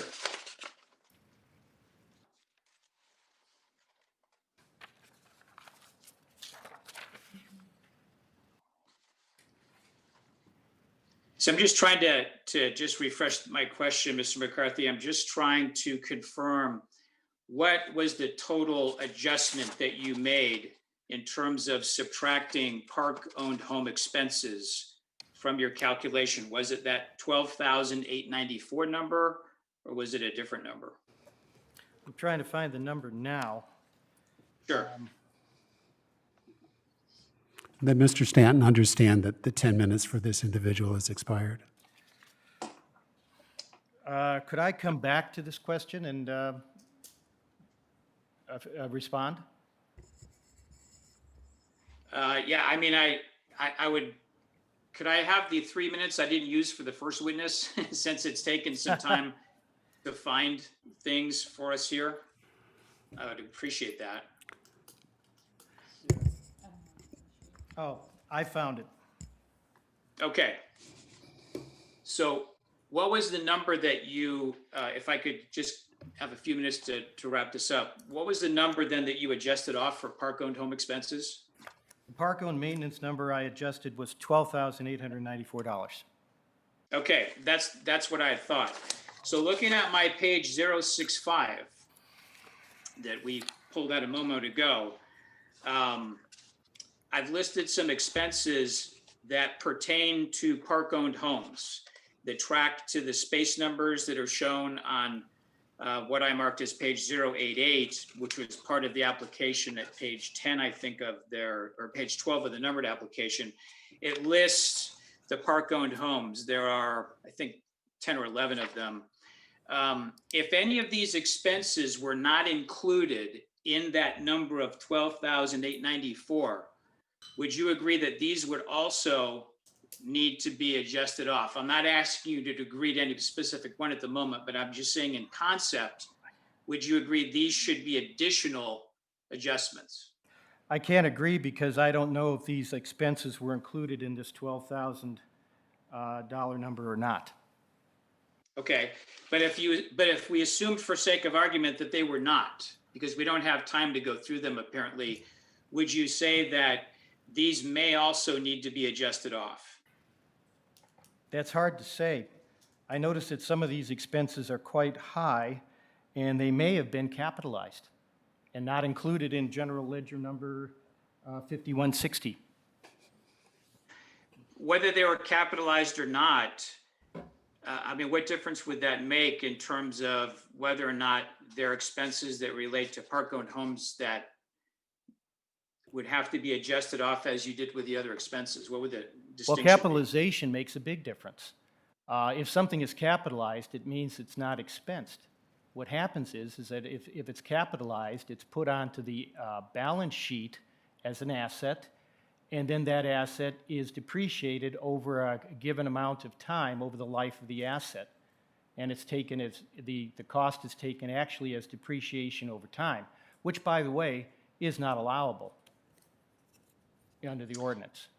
Not the capitalization. The capitalization's allowed.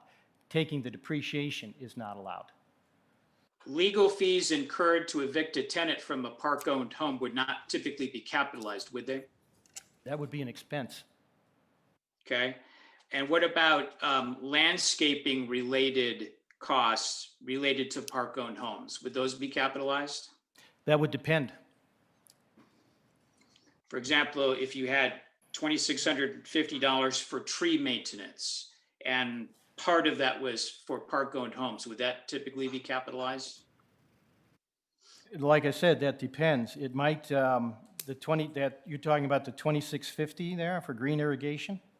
Uh-huh, right. Yeah, you know, without knowing what that was for, it's tough to say. I mean, if they've planted trees that are going to live for 40 years, that's one thing. If that's the expense for tree trimming, which seems pretty high, that would be an expense. I can't answer the question without knowing what the 2650 is for. Okay, and then the last quick question, HCD fees paid, annual registration fees paid for new homes, that would not be capitalized, would it?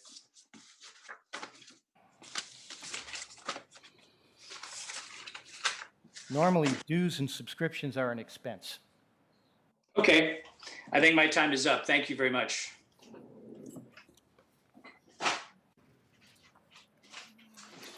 I have a few questions for Ms. Taylor.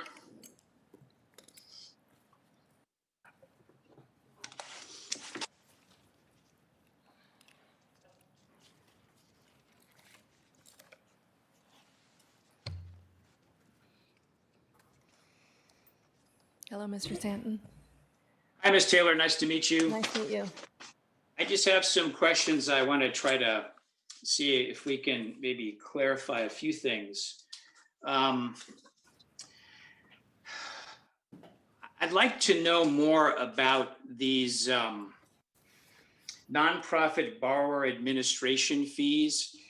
Is there any document that you've submitted that breaks down what that cost represents in terms of which employees are doing what, or performing what services at what hourly rates, or what they're each entitled to receive?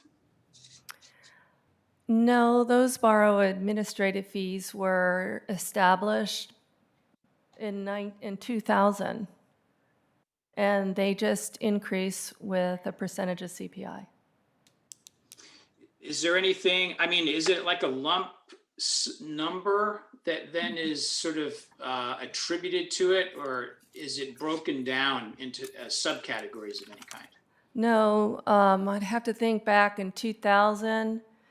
All nonprofit mobile home park owners that I know of use the same methodology, and they establish a fee at the beginning of their acquisition ownership period, and then that fee can only be increased with a percentage of or under some calculation, in this case, a percentage of CPI. I don't even think I would have the record back from probably 1999 or 98 when that was calculated. So it's a lump sum fee. If we had the money available right now, like if somebody walked in here into the room right now and said, here's a money bag, here's the money that you need to pay this amount, you know, including all of the back years from 2012 to 2018, who would literally receive that money? Where would that money be paid? No one person would receive that money. It would go to the nonprofit organization. Augusta. Augusta is the parent company. ACLLC is the owner of this park right now. Okay, so But would it go to the parent company or to It the park? eventually, according to accounting practices, it eventually just all goes to the parent company. But Now, it, okay, but it's recognized, I mean, I'm not an accountant. Let's just make sure everybody understands that. But it gets accounted for in our LLC first. okay. I'm interested in knowing about any written evidence of this debt. Is there any document such as a promissory note, an agreement between the parks, anything that's been made a part of the application that reflects this debt that you're claiming here? You mean the unpaid fees? Yes. We have a schedule. A schedule. Each year, we get audited, as you know, and then we have an internal schedule that we maintain of those fees. And that was provided, I believe, as part of the application. But I couldn't tell you what page. I have no idea. Do you know if that schedule was ever provided to the park residents? The park residents, this was discussed in many, many meetings, that we have very rarely received our nonprofit fee. You know, it got discussed over and over again. Did I hand them a record every year of all the unpaid fees? I believe there's 2 or 3 exhibits that we brought today that do show those unpaid fees. Okay, yeah, I'd like to take a look at those if we could. I don't see that you've got anything up there with you, but I'd like to look at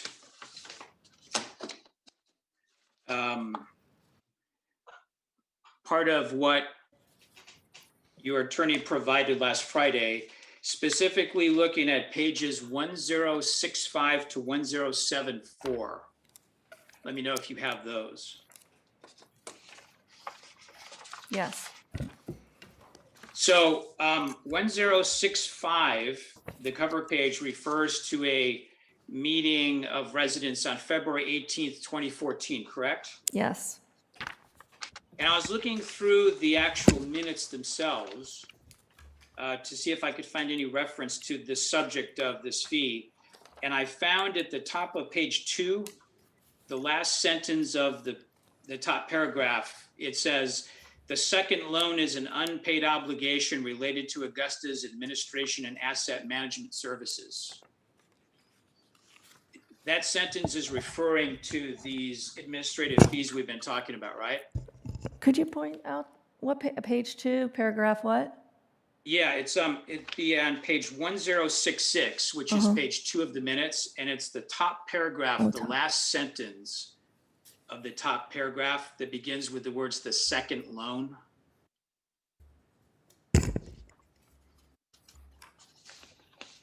Is that sentence referring to these fees? I believe it is. Okay.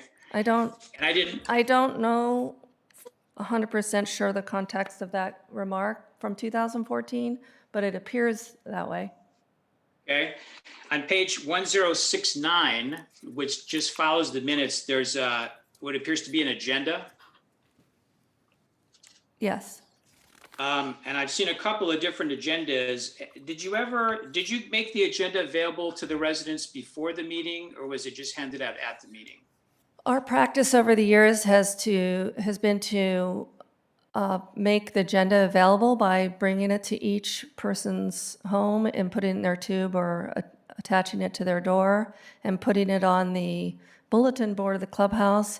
And in more recent years, I cannot tell you exactly when that began, but as soon as we began collecting resident emails, it's also emailed to them.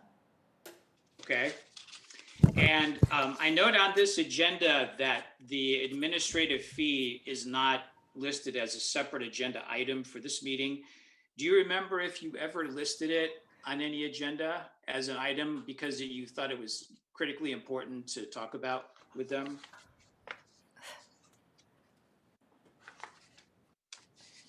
No, that would have been under finance. No, I don't recall. And Okay. I doubt that level of specificity was ever put on an agenda.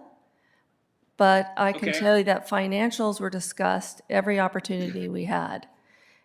And Now, I know some, can I refer to the minutes for a second? Some of the minutes are more detailed than others.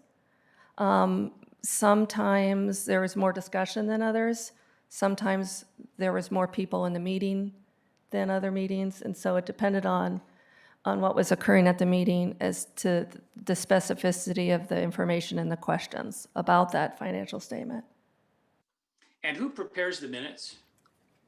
A variety of people. But it's somebody at Augusta, right? It's normally someone at Augusta, Okay. normally, yes. Now, I note from these minutes that on page 1, it says the meeting was called to order at 6:30.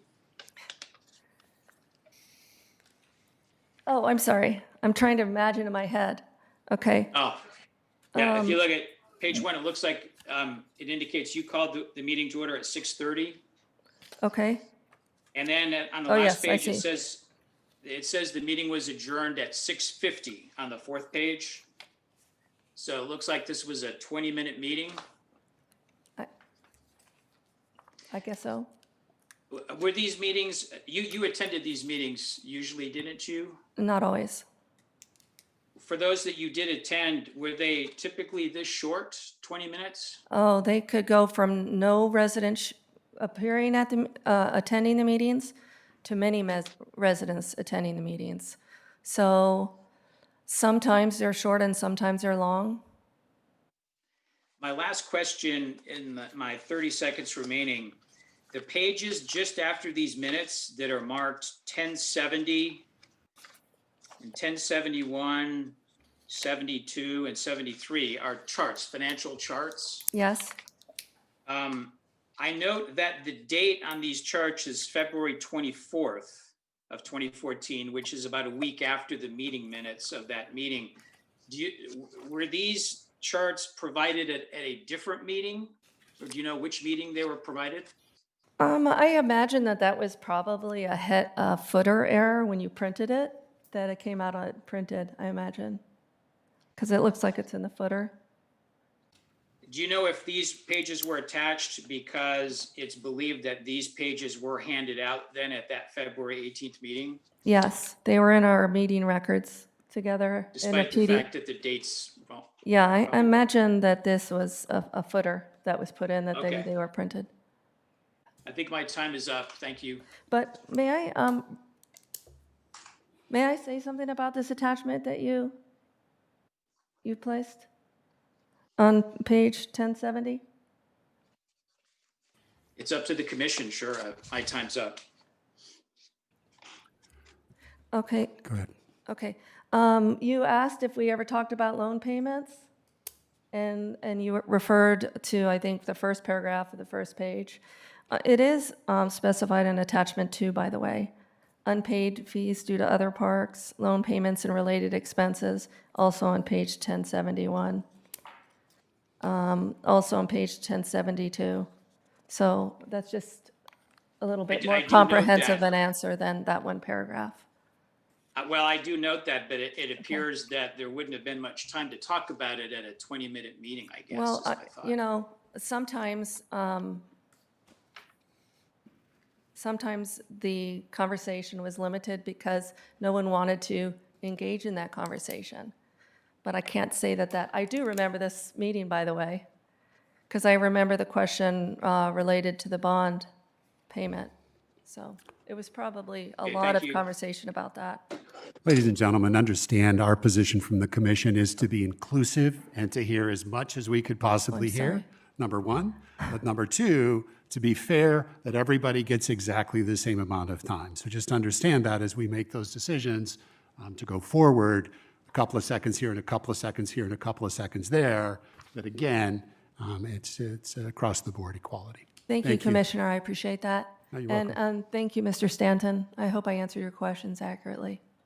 Thank you, Suzanne. Thank you, Mr. Chair, for the extra time. And I have no questions for the first witness, Mr. McDougal.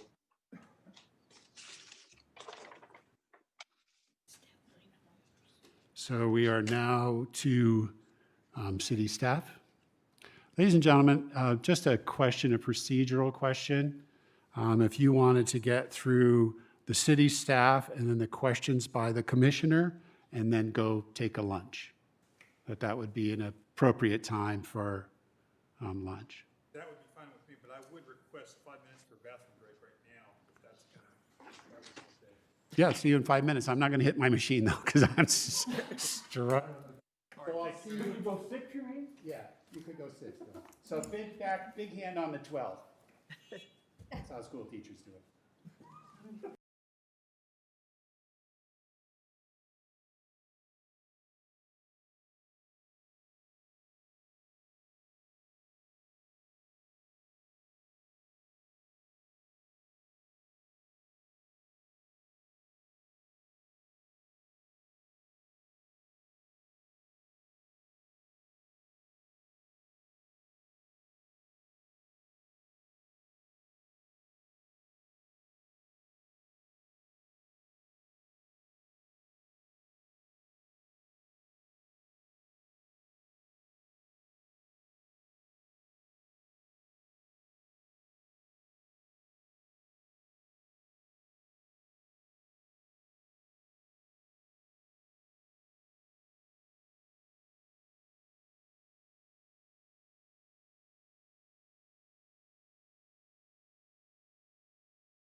She can't get space here, I don't have space here.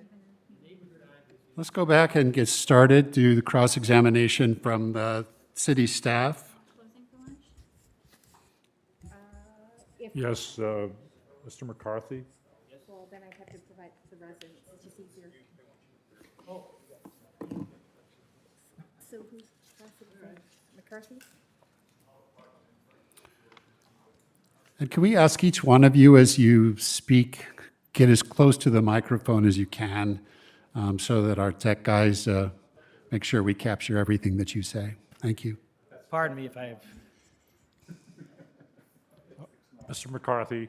yes, Mr. Lincoln. It's my understanding that you prepared the primary MNOI analysis, the various spreadsheets, is that correct? Yes, sir. And as I understand it, the initial request or calculation that you made, which is shown on tab C, page 93, you wanted, you calculated that the monthly space rent requirement was $245.28. Is that correct? Yes, Is it also true that you subsequently modified that and on tab C, page 1003, you lowered that to $234.53? I need to find it. Could you give me that? again? 1003. I don't know, I'm not sure I'm in the, you talking about tab C? Tab C, 1003.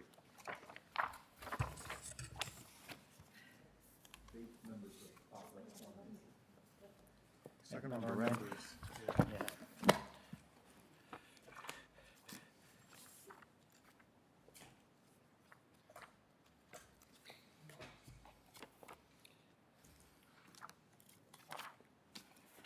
Got it. Okay. I told you it was a lot. And you lowered it to $234 and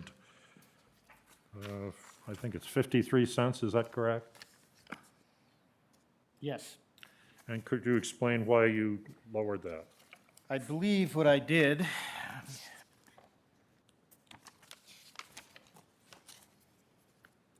is I reduced it by as I note in footnote number 20, it's the recover of the borrower administrative fee. And that's $58.53 per space per month. So a change of $58 per space per month lowered your calculation by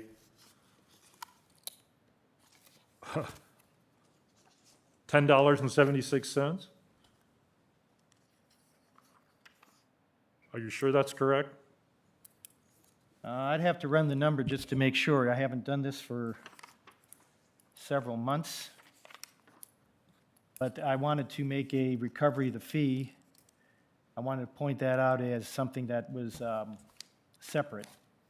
Isn't it true that in fact that calculation was because of your erroneous inclusion of vacancy and concession costs relating to park-owned homes? Yes, I believe I made an adjustment for that as well. So that, in fact, was your thing. Was that $12,894 you were discussing with Mr. Stanton earlier? No. No, that was the $12,894 I was discussing with Mr. Stanton was for the park-owned maintenance of the maintenance of the park-owned homes. So they're two different numbers. Okay, so what was the vacancy and concession costs relating to the park-owned homes? Did you make that reduction?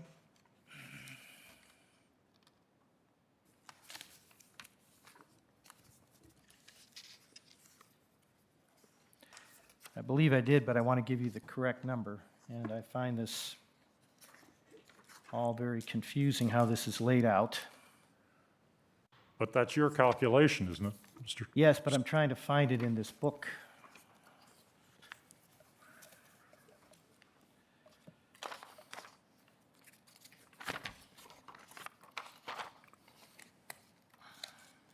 Well, while you're looking for that, I believe- isn't it true that you had a double counting in your calculation of the borrower's administrative fee? Not that I recall.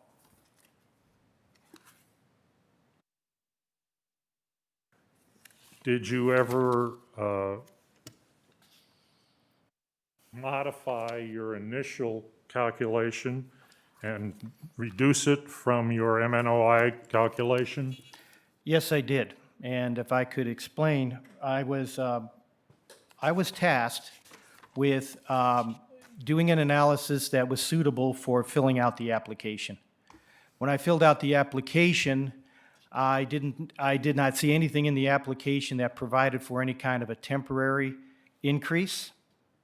So I included all the expenses, except for I included the unpaid borrower administration fee in my original calculations, because at that time I thought that was correct.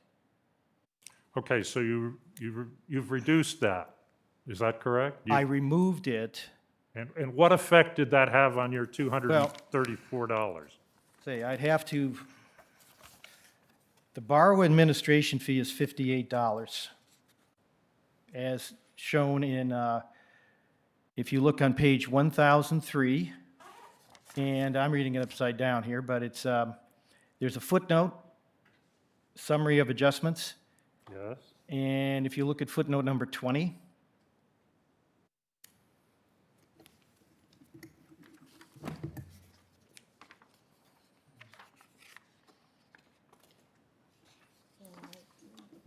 What change did that make? You just said you reduced it. well, it would reduce it by $58, but there's also, I believe I made another change. So did your 234 that you just testified about, you were reducing that by $58? Is that what you're just saying? No. The Then 230, where did you make your reduction? well, it was originally around $240, but then there were a couple of other adjustments that we made. What's here on this date, Isn't it true that you can't show where you made that $58 reduction? no, it's not true. If I had time, I could show it to you. Take as much time as you want. All right? So you have a half an hour? No, No, I mean, I could sit down and I could do the calculation for you. But you haven't done it here. No, it's not here. It's not here. It's not going to be obvious here, no. Yeah, it's not there, okay, I understand. And it's not going to be obvious there. Okay. I've got it. Again, looking at 1,003. Well, let's take a look at 1,002.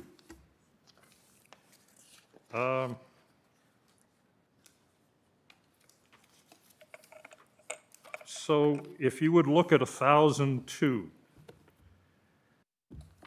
would you redo, looking at underline 28, would you reduce then the recovery borrower administrative fee by $52,000 from your normalized operating expense? May I interrupt for a minute? Would it be possible to put the page you're referencing up on the screen? Because I'm having trouble finding it. I don't know about the rest of you. Do you have your hard copy with you? Yes. It's just, you'll see it on the screen, but the numbers are tiny. You're not going to see it blown up on the screen. Well, I don't care about seeing the number. What I care about is that the commissioners all know what page you're looking at so they can find it. And I can't find it. It's tab C 1002.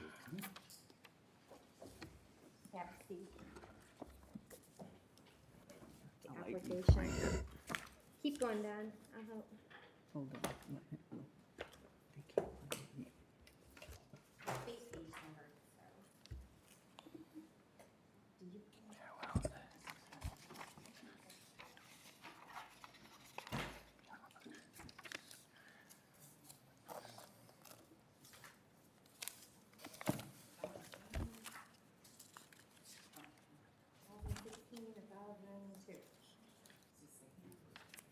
Well, yeah, it's how they submitted the extra copy. 2002. Yeah, got it. You got Good it? to go. 2002, right here. Got it? Okay. Randy, you good? Yeah. Okay. Thank you. No worries. Gotta have it.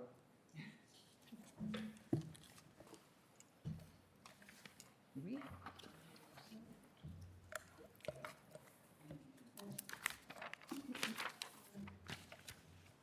Yeah.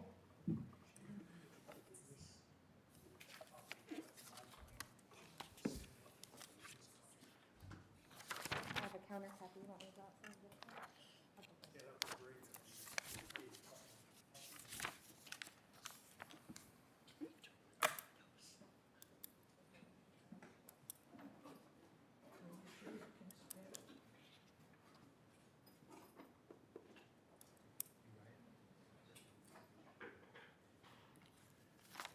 While we're looking at these 1001, 1002, and 1003,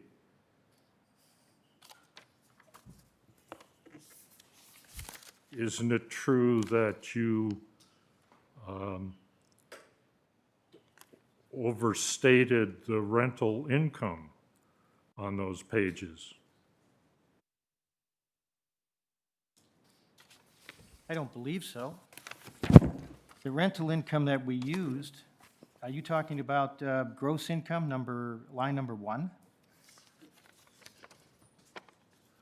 If you look at the calculation on total gross income on page 1001, That would be Is line 22? 1001, the last line, it says 480,305. Isn't it true that you later found that that was wrong?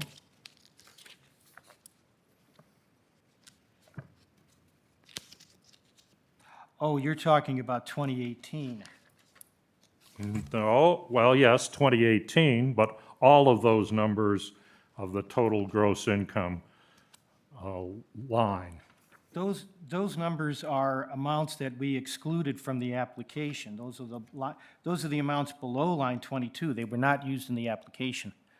The amount we used in the application is $291,220. I'm just asking you, is that a correct statement for total gross income? Was your calculation correct on 1001 for total gross income? It's correct from the standpoint of we included all the general ledger numbers that are revenue numbers. For the top line number 1, for the purposes of the application, we used the average space rent, which is $307.59 times 75 spaces times 12 months. Isn't it true that that number is wrong because there was a double counting of the rental income from park-owned coaches and from park-owned houses? Nope, the number's right. You're wrong. Okay, I suggest that you go to 1046.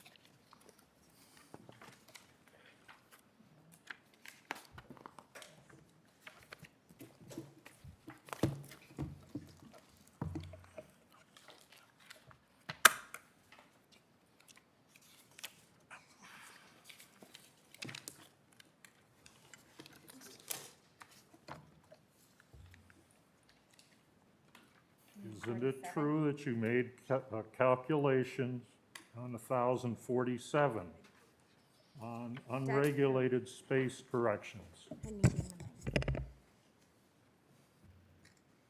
Okay, these calculations, first of all, the top box is Mr. Anderson's calculation. The lower box is calculation that I came up with Augusta, Yes. where we made some corrections. Okay, so as I said, did you just said the 480 was correct. I'm just saying here, didn't you in fact make this correction? This is a completely different analysis, sir. This is a cash flow analysis. This is your analysis, sir. Did you do applicant's cash flow analysis on page 1047? Yes. Okay, did you make a correction on that page? Is that your correction that you made on The corrections that I made, 1,047? Did you make that correction? you're talking about the 48305? I am talking about, yes, the total gross income operating revenues line under applicant cash flow analysis shown on page 1047. I show UFI total gross income, which is the amount that Mr. Anderson used. The amount that I see is 480,305 for 2018. The amount on the analysis I have here is 480,305. It's the same number. And what is the next number below that? 40,602, Yes, and the next number below that. 439,703. Okay, so that's your first correction to that. Would you look at 1,057?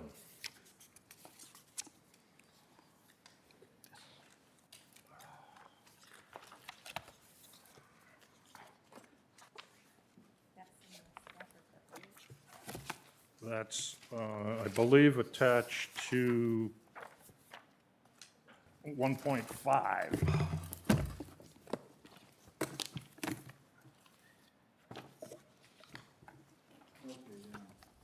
Well, I don't have 1,057 here. Attached to the staff report under section 1.5. Just a point of order, isn't it true that there's a 10-minute limit in general for this examination? Well, excuse me, but he's been unable to answer most of the questions, counsel. I'm willing to give you a little bit more time. I just want a clarification. At least let's try to keep it within a reasonable time. But if you can't answer the question again. This time is consistent with the previous person where they were given 3 minutes to do from the previous one.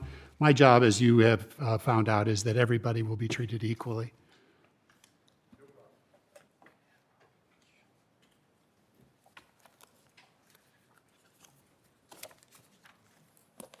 Maybe you have a copy to give him because he can't. Yeah, I don't have it here. Just make sure you're talking to Mike. I don't have it here. Well, It was the handout.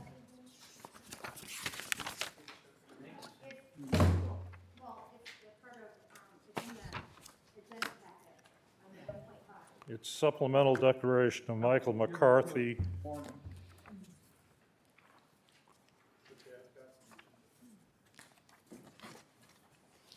You're talking about 1,067. Is that right? No, 1,057. No, this isn't it either.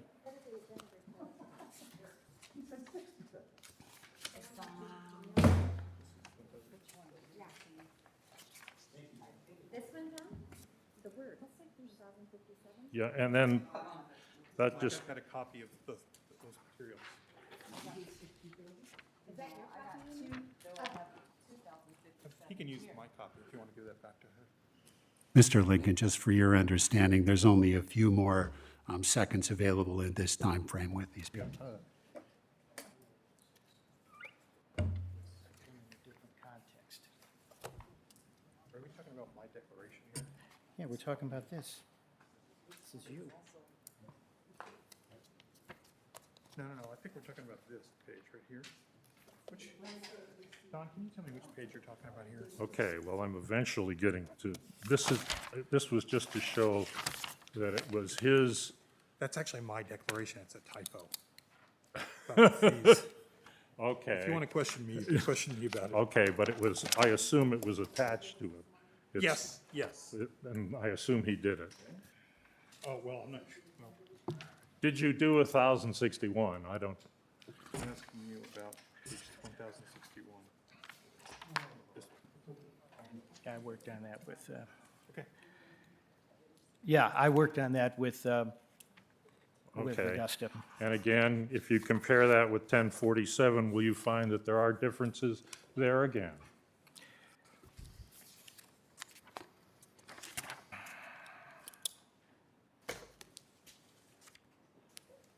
Yeah, there were adjustments made.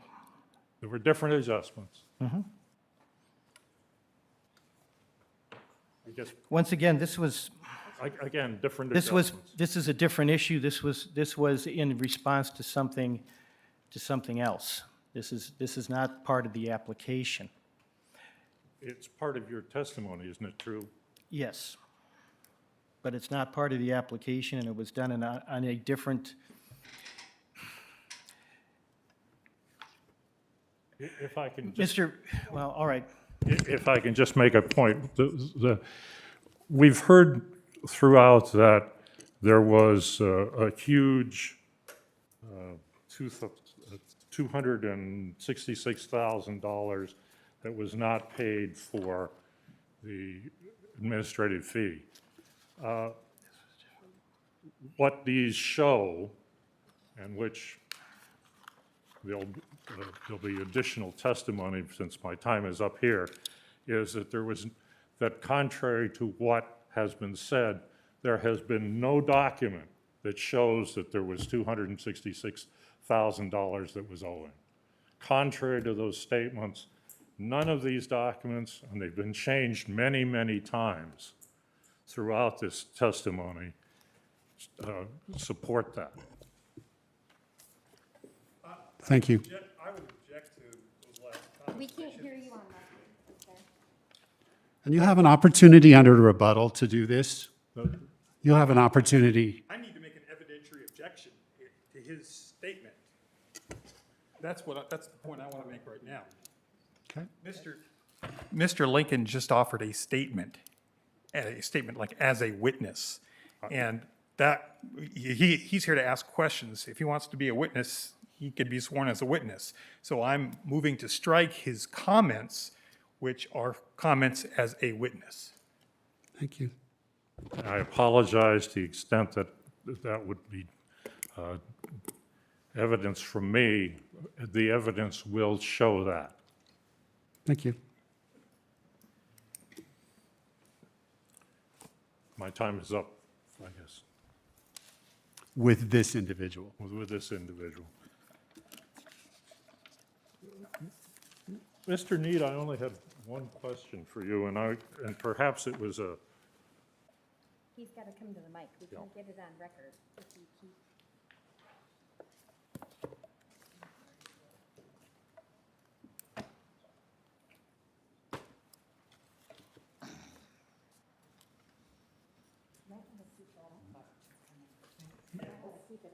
Mr. Neet, in your testimony, you said something was $200 per space per year. What do you? Oh, we were talking, I would just brought that up. It had to do with the typical nonprofit management fee. I work with a lot of nonprofits. I do a lot of the work for the bond, for the bond issuances. And the difference is, there was some question earlier, and I guess it relates to something that Dr. Barr talked about the nonprofit management fee. And unlike a for-profit owner of a mobile home park, there's an additional layer of expenses that are experienced by nonprofit 501c3s. They have, I think some have been mentioned, the audits, the management, overseeing the on-site management that go beyond just, mowing the lawn and collecting rent. So is it your testimony that, in your experience, the average is per space is $200 per year? That's kind of an average. I see, they would see that number about. It would, if it's for a smaller park, it would probably be higher on a per space basis. For a larger park, might be a little bit smaller. But for the most part, it's going to be in that range. But for a smaller park like this, I would expect maybe a little bit more than that. Okay, if there are 75 spaces here times 200, is that about $15,000? I'm not doing the math. I'll trust your math. And do you know what they're claiming here for that fee? No, I don't. That was not part of my analysis. If it were was only- $45,000, would that seem to you to be high? It would depend on what that covers. What I'm talking about is just simply the oversight management fee that they have. So in other words, if you're talking about, I'm really didn't come prepared to talk on this topic, and I'm dealing from memory here. But when you talk about other, there's other fees that go on as far as like accounting or auditing fees, or compliance fees, legal fees, et cetera. This is the fee that the nonprofit gets for doing the back office work and overseeing the deal. So it's not all inclusive. I didn't want to create that impression. I have no further questions. And I don't have any questions for any of the other experts. Is that it? That concludes the city staff process. Yeah, that concludes staff cross-examination. Thank you. So the next component is the commissioners will have 10 minutes per commissioner, not per witness, but 10 minutes per commissioner. Mr. Mecham, I'd like to start with you. Let me get my clock going here. I wish I could tell you that I should probably take a class in scorekeeping. The people at like football games and stuff like that who have to do this. I would. Greg, I apologize for any technology processes. Mr. Mecham, 10 minutes. For whom? You.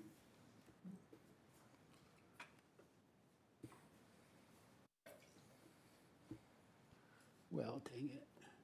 I have a question for, I apologize. The young ladies. Yes, please.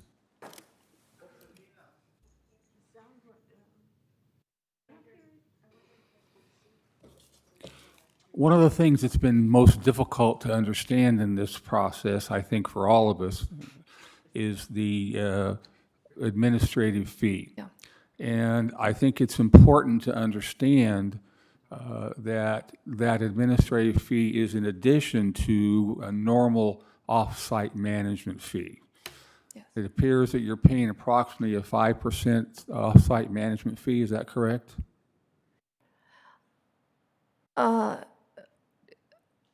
Could you say that question again, please? It appears you're paying an approximate 5% fee for off-site management. For off-site, the professional property management. Correct. Yes. Okay. So you Related have, to managing the everyday operations of the park. That's correct. I understand that. Give or take as the years go by, yes. Okay. What exactly do you spend the $43,000 on?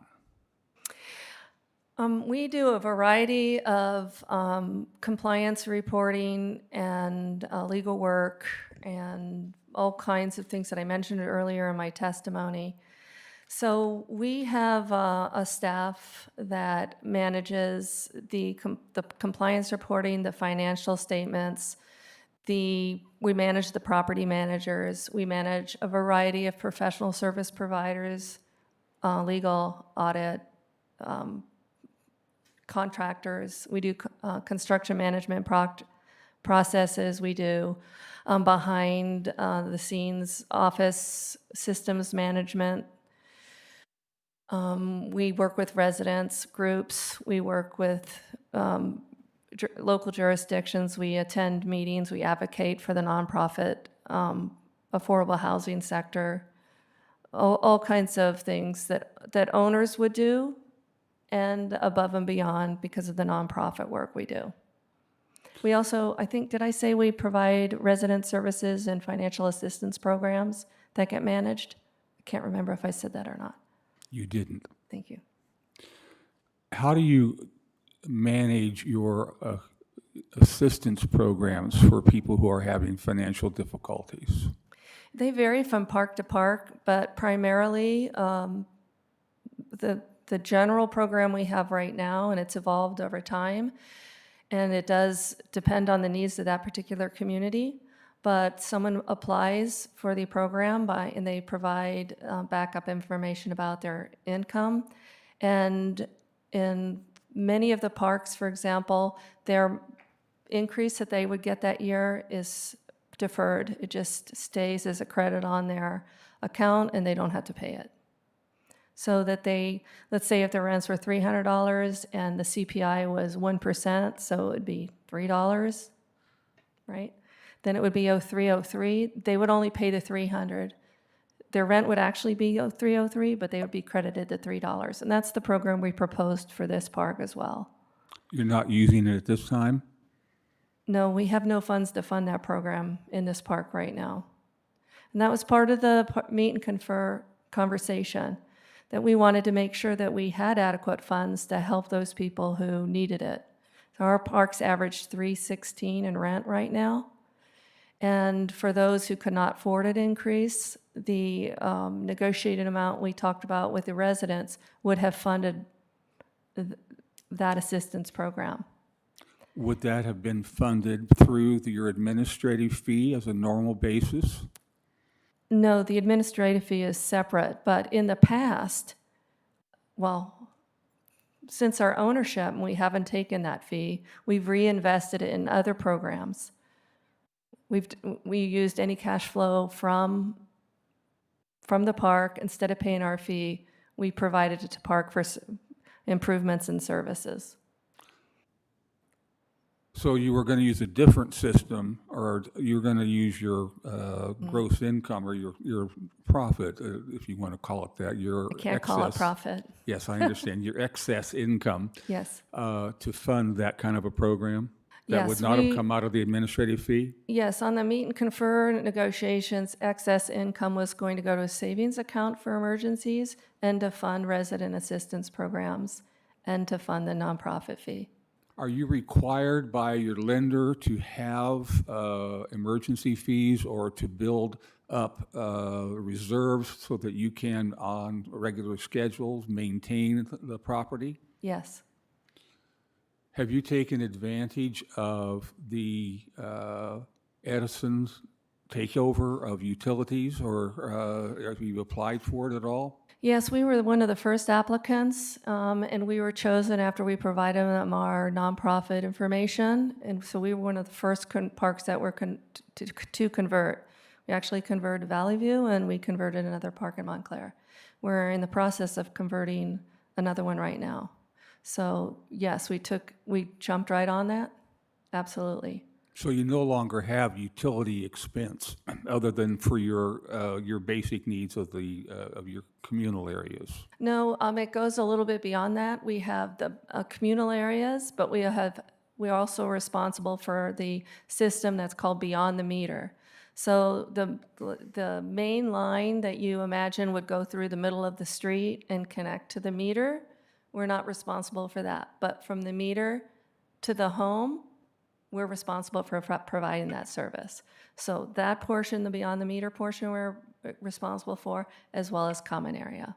You're responsible for the expense of extending from the meter to the house. No, we're responsible for the maintenance of that moving forward. Who paid for the installation of that? That was part of the conversion program. I've not seen that expense in any of the conversions I've watched. They were having to They don't really separate it out. It's you only know it's there if you're actually involved in the construction contract part of it. And you have a contract, the utilities have a contract with one contractor, and then there's a second contract with the other contractor. Now, there's some areas beyond that, like street lighting, that you would have to be responsible for, but we negotiated in this particular park for that park to be provided at no cost to the park. Okay, thank you. You're welcome. Is that it? That's it. Thank you. Thank you. Thank you.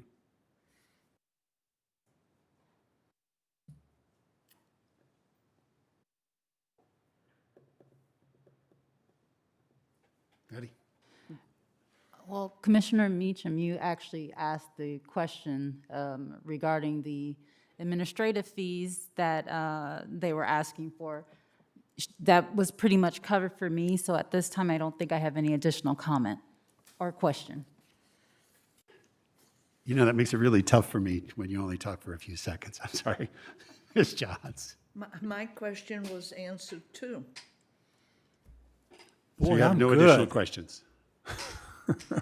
Let me get this to 10. I'm going to... I'll time you. Thanks, brother. You got it on your phone? Yep. So I have a couple of questions, and I'm not sure. Mr. Neet, I have one question specifically for you, and I could start with that question. And then the rest, it's literally up to the entire team, if you would.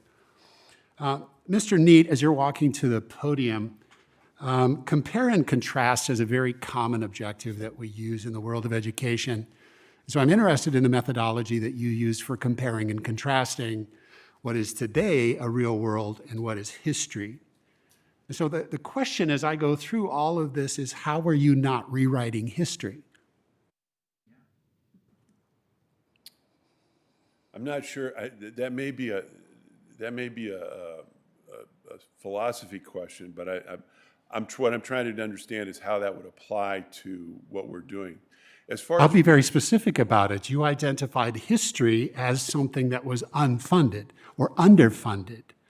And so you made a judgment based on where we are today are you talking back into history. Are you addressing the accounting for the fees?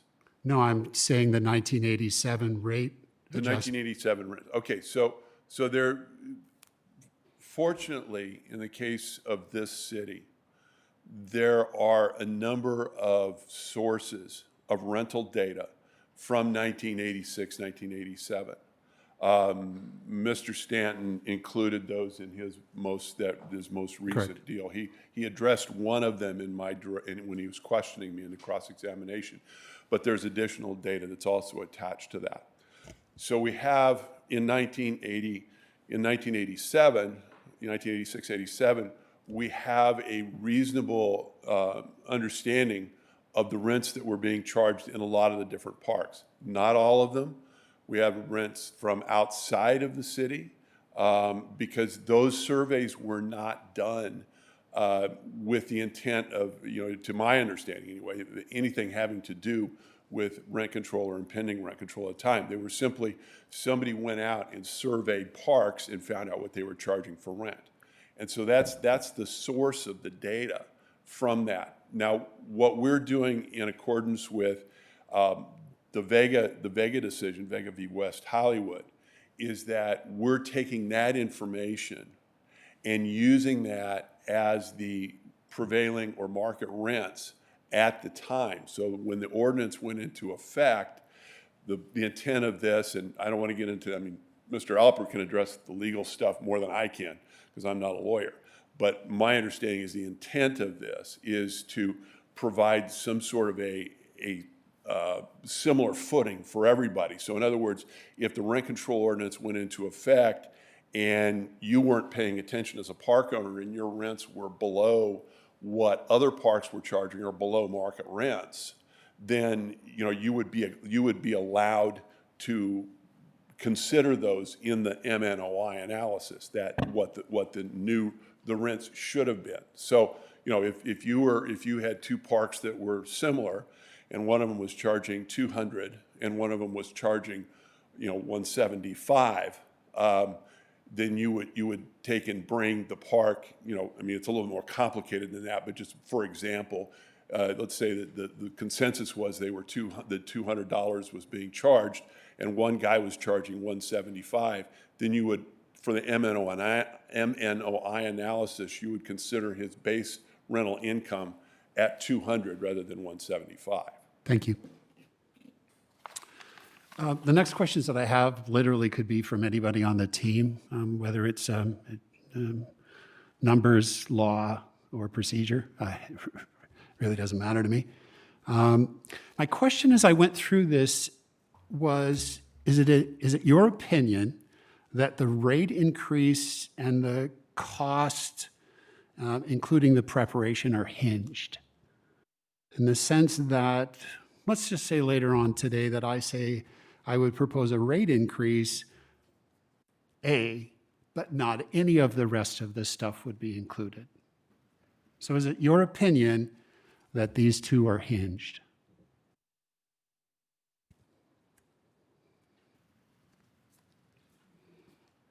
No, I think that question is actually best handled by me.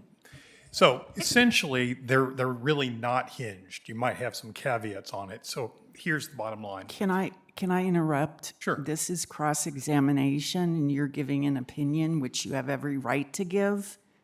I understand, but I would suggest hold your question and hold your argument till later, because you're testifying. And I'm giving a legal opinion. He's asking. I understand that, but we are in cross-examination of the four witnesses, so I'm just suggesting. Well, actually, I gave some testimony, and I raised my hand and swore about our legal fees in this case, so I actually did give testimony on Okay, legal then fees. I withdraw my suggestion. Okay, so here's my point. There's the Supreme Court case in Gallon that a lot of people cite, Dr. Barr cites that, basically says the cost of seeking a rent increase application are legitimate costs that must be considered in determining a fair return. And so there are really two ways you can do that. Because if you don't count those fees and you grant a rent increase less that doesn't consider them, they're denied a fair return because you just subtract whatever those fees cost to get the fair return. So essentially, if the rent increase application is approved, the reasonable costs of that rent increase application, 100% of those reasonable costs, in my opinion, should be included. It's not hinged on whether it's a $30 rent increase or a $50 increase or a $100 increase. Thank you. My next question is the administrative fee at 7%, which was in your documents. I'm not sure where you came up with that 7%.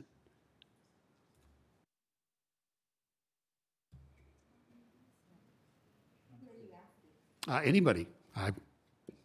Anybody who's got a good answer. But you said it was going to be this and 7%. The administrative fee is a fee that was established in 2000 and increased by a percentage of CPI, and it's not related to the 7%.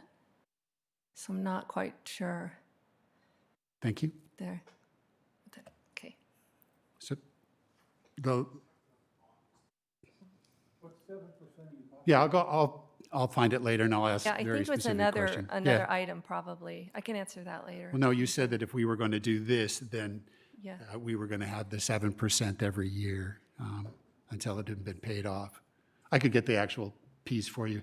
I've got it highlighted in one of my little things. It was not that essential. My last question thank you. for you, since I'm about out of time, and this again to all four of you,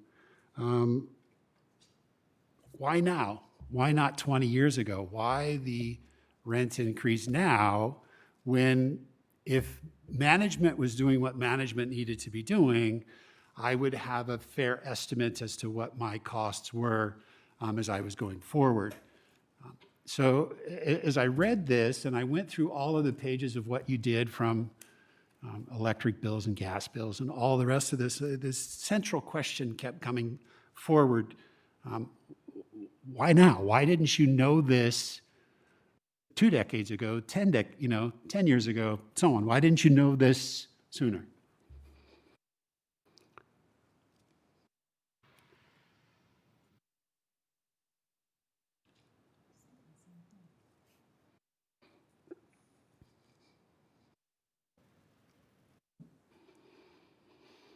Suzanne Taylor again. That's a really good question. I really understand why you would kind of focus in on that. A lot of our fees are standardized and well-known for over a long period of time, right? The administrative fee was set 20 years ago. And the bond fees, we have an amortization schedule, so we understand all those things. There's the component of the CPI that's not known. So you would expect over a cash flow model for that revenue to increase at a certain rate. That didn't occur for many years. We also didn't have decades of experience in how much it would cost to operate the park and what other expenses would increase over time, such as different compliance reporting, different audit rules that you have to follow in terms of preparing your financial statements, how much more those expenses would increase, how much payroll expenses would increase, workman's comp, all kinds of different expenses that increase higher than CPI. We've known for a long time, and the record will show, that for a very long time that we have been needing a rent increase. And we've talked with the residents about that many times. And what we did is we did everything we could over time to avoid that rent increase because we understand that it's difficult for the residents. So we raised money to have a rental home program to increase the park revenues, which did increase. Am I okay? We borrowed money from other entities in order to pay the fees. We participated in grant programs like the conversion program. We did all kinds of, we refinanced the park to lower the debt service. We did everything we could to reduce our costs. Thank you. Thank you. Amy, you had a question? Yeah, I actually have several. Is that okay? Yes, ma'am. These are either for Suzanne Taylor or Mr. McDougal. I don't know which one of you would be better. Can I just have you confirm, who is the park owner currently? Augusta Communities, LLC. And who or what is Augusta Homes, Inc.? It's the parent corporation. It's the sole member of the LLC. Okay. And who do you work for? I'm the executive director of Augusta Homes and the other entities. And are there more other entities beside, I'm going to take this off. Oh, thank you. Sorry. Are there other entities besides Augusta Homes and Augusta Communities LLC? There's Villa del Arroyo Moore Park LLC, and there's Augusta Communities. But Augusta Communities is a separate entity. Okay, but the entity that obtained the bond financing and refinancing is Augusta Communities LLC. That's in the 2012 issue. Okay, so the park was originally purchased by who? I think the In park was 2000. originally owned by Augusta Homes Villa Montclair, which is no longer an entity. Okay, and at some, okay, and then in the I think. 2000, sorry. Yeah. I'm rushing because I'm trying to get That's through okay. all my questions. In the 2012 refinancing, the owner became, for want of a better term, Augusta Communities LLC. That's correct. And in that refinancing, the old bond issue was paid off and there were new amounts, et cetera, that became available through the new bond refinancing, correct? Correct. And there was everything in the 2012 financing was established there. It wasn't like incorporating by reference what was in the 2000 bond financing, correct? I'm not sure what everything means. Well, there's an indenture of trust. That's a new one. That's correct. That's Yes. between the Independent Cities Finance Authority, Yes. which is the public entity, and the trustee, which is U.S. Bank National. Yes. Okay, so Augusta Communities is not a party to this document, are they? This is on the face of it, says, indenture of trust by and between Independent Cities Finance Authority and U.S. Bank National Association trustee. Those are the parties. Just the indenture. Correct. But we're still governed by the requirements of the indenture. Okay, but this is the document, the indenture, that establishes a variety of funds into which all the park revenues have to be placed. Is that correct? That's correct. And those are revenues from all four parks owned by Augusta Communities LLC that are part of this bond refinancing, correct? Correct. And there's an order of priority in those funds, correct? Correct. And in terms of the order of priority, the first thing that gets paid, and these are paid by the trustee, or they authorize payment? How does that work? The bond payments, for example? Any monies that come into the park, in all four parks, the monies get turned over to the trustee. Is that correct? Yes, through a managed process, yes. Okay. And then the trustee authorized disbursements, correct? Yes. And that's where the oversight agent comes in? The oversight agent has he's here today if you have any questions. He has a multitude of responsibilities, but the oversight agent in this case reviews the documents and approves certain disbursements of those funds, not all of them. Okay. But the funds, it's the trustee who has ultimate responsibility to make sure the monies get divvied up among the funds that are established by the indenture. Is that right? Yes. Okay. And in terms of priorities, according to the indenture, the very first thing is the Series A bond debt service fund. Is that right? Yes. First thing that money go towards is paying debt service of the Series A bond, correct? Yes. And somewhere in that list is the administration fund, which is where the borrower administration Yes. fee comes out of, correct? Yes. Okay. And that's the borrower administration fee allocated out of the revenues for all four parks, correct? Yes. In this bond issue. Okay, and all four parks' revenues go into the funds collected by the trustee, correct? Yes. The trustee doesn't care, in the grand scheme of things, which park the money's coming from, because aren't they looking at the overall question of whether there are revenues sufficient to first pay the debt service for the Series A bond, then the Series A bond debt service reserve fund, and the rebate fund, et cetera? I think my mind wandered. I think the question was that the trustee pays the total borrower fee. Is that what you mean? No, I'm not, I'm just talking about the monies come to the trustee from all four parks. Yes. The trustee allocates them or approves Yes. the allocation to the various funds, correct? Well, they're predetermined in advance, so they do the procedural movement of that money. They're predetermined by what's in the indenture? Yes. Okay.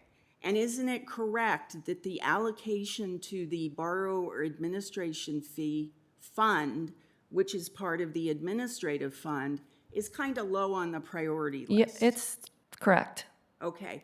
And isn't it also correct that there is nothing in the indenture that mandates payment of that fee?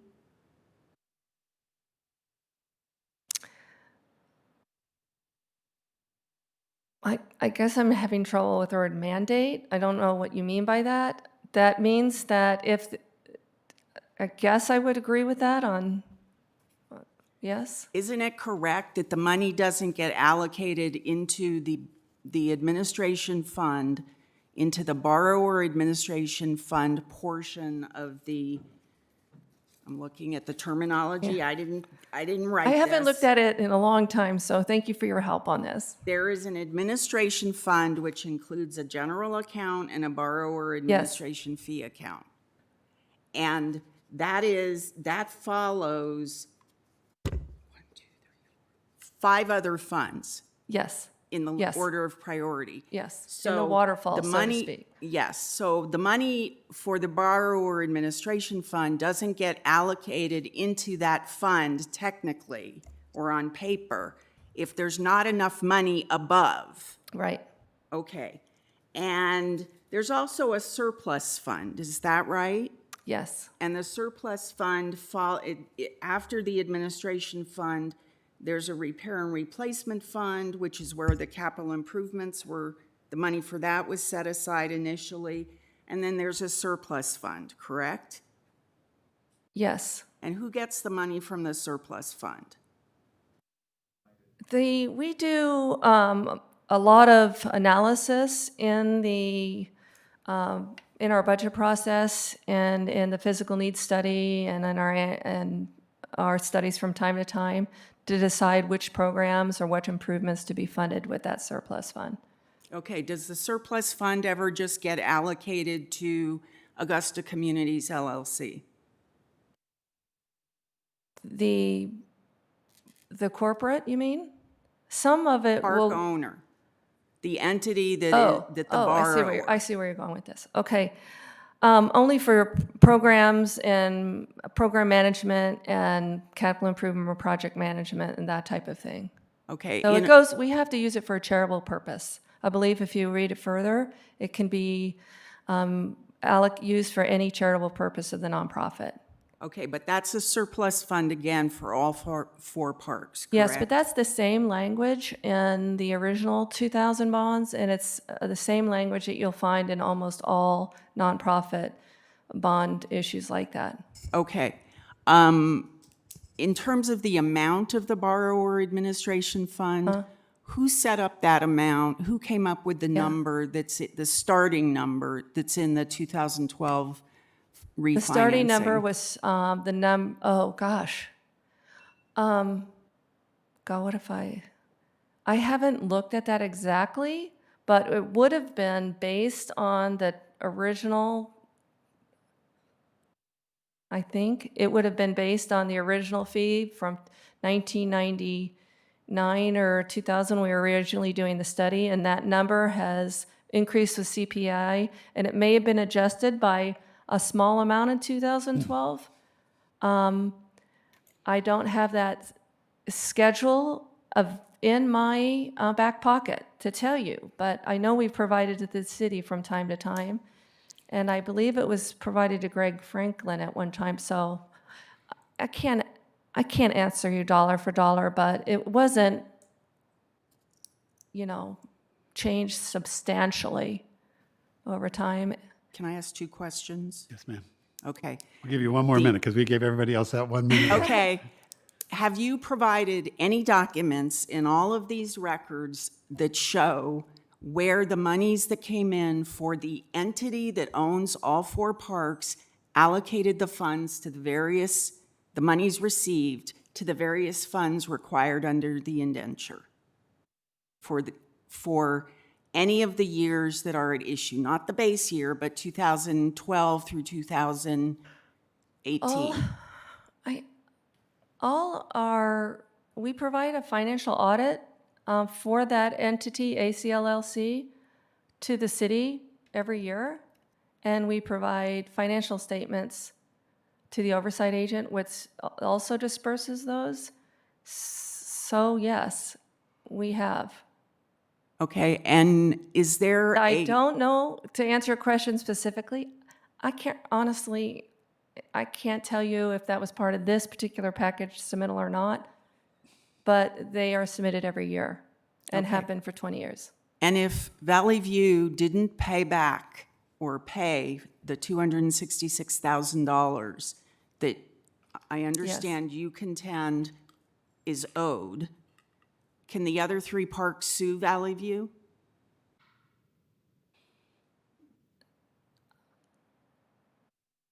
That would be sue? I'm not a lawyer. Is it a don't know. legal obligation by Valley View that is owed to the other three parks?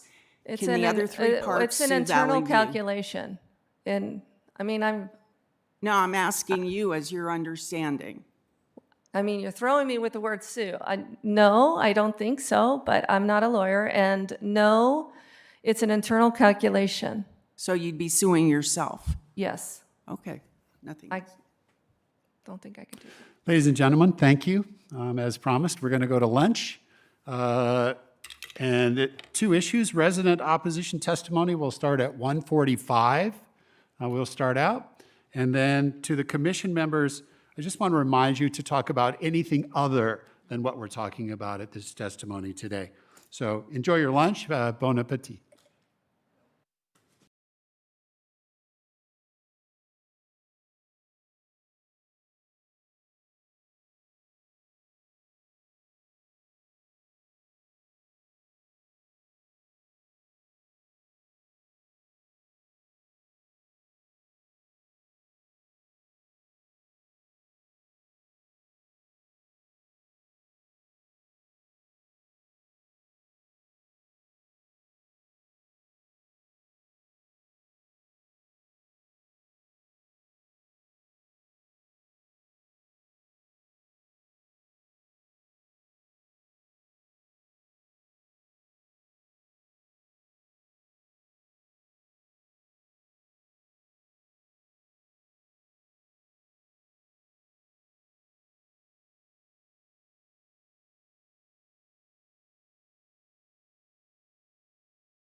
We are now going to start the resident opposition testimony. So we should be hooked up here. Is that correct? There's Bruce. So these are the people I have on my list: Bruce Stanton, Sargent, Dale Davenport, and Shelley Wallace. So Bruce, it looks like you're going to lead it out. Yes, I am. Okay. Thank you. I was just on the phone with Dean, so I'm just waiting to see him back up here. And there he is. All right. Okay, so we're going to start with Dean Sargent. And as I've been trying to keep track of this, I have a total of 50 minutes. Is that right, Mr. Chair? That's correct. Thank you. And the timer is actually correct right now, so we're pretty good to go. Excellent. Okay, Mr. Sargent, could you tell us what your occupation is, please? Oh, I think he's last on. 25 or 30 years. There it is.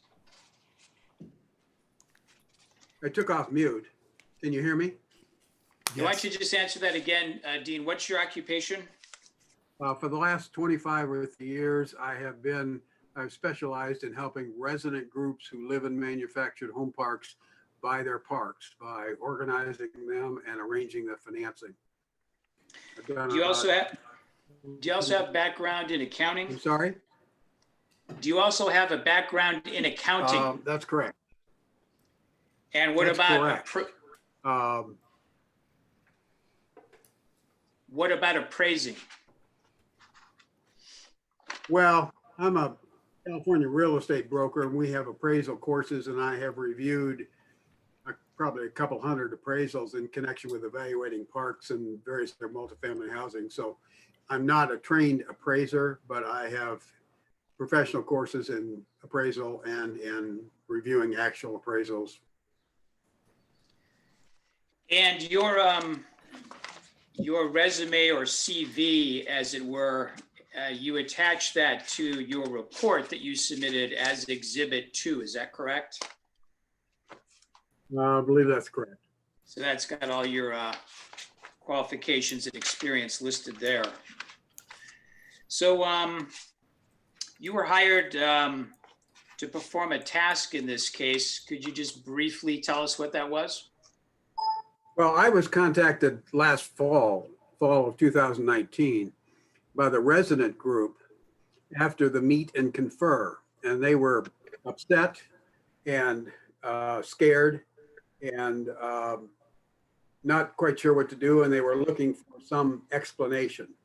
And so the basic questions they asked were, they were presented with the potential for a $250 or so a month rent increase. But oh, by the way, we would take $150 if you didn't contest it. And by the way, if we don't do something about it, we'll have to sell the park. So their real question is, should they accept the $150?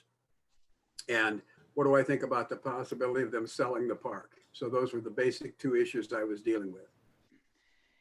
And then more specifically, when you were more formally retained for this proceeding, was it your task to review the maintenance of net operating income calculation that the park owner had submitted?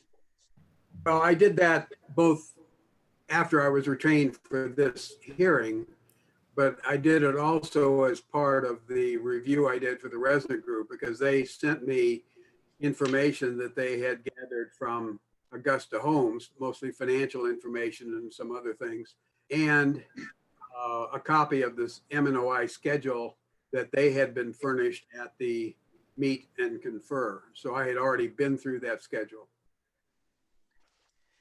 Now, attached to your report as attachment 1 is a list of all the documents you reviewed in performing your work and rendering your opinion, correct?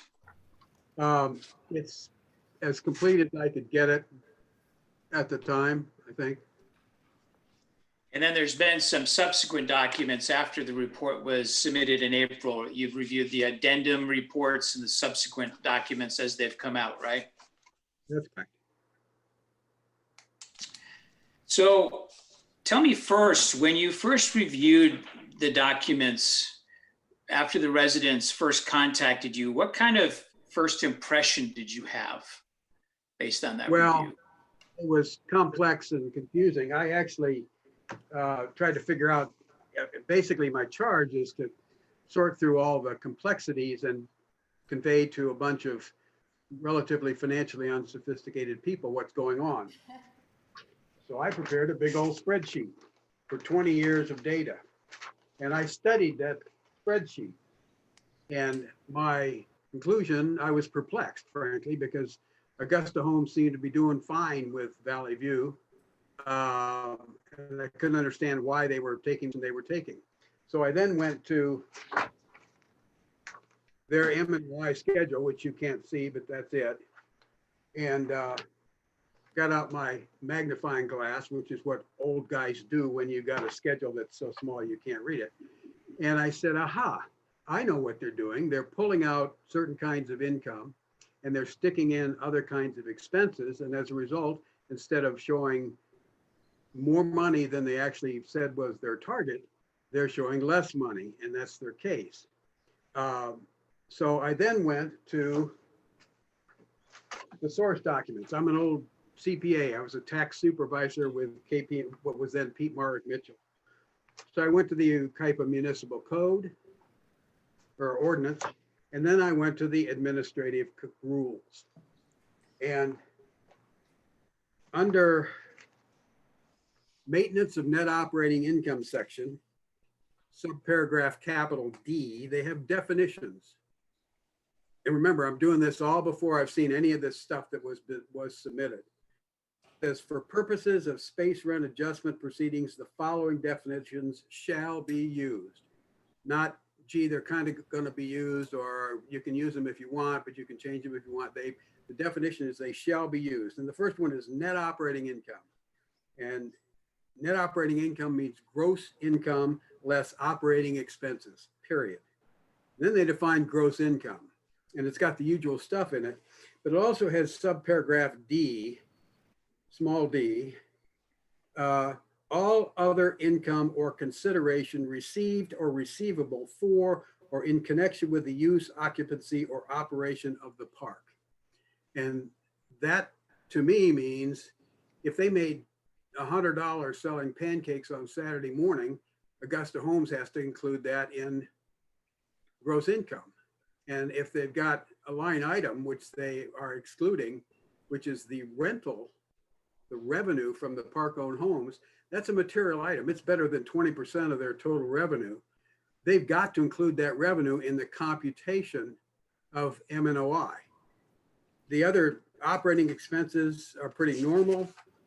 They get to the section where it says they shall not include mortgage payments, interest payments, those kinds of debt costs. I was a CPA, I had nonprofit clients. I became an investment banker. I've probably done 200 bond deals, basically affordable housing for affordable housing developers and nonprofits and you name it, resident groups. I have a pretty good handle on what debt is and what the costs are and what they're not. And those are all excluded. Those are deemed to be not something that is the responsibility of the resident group.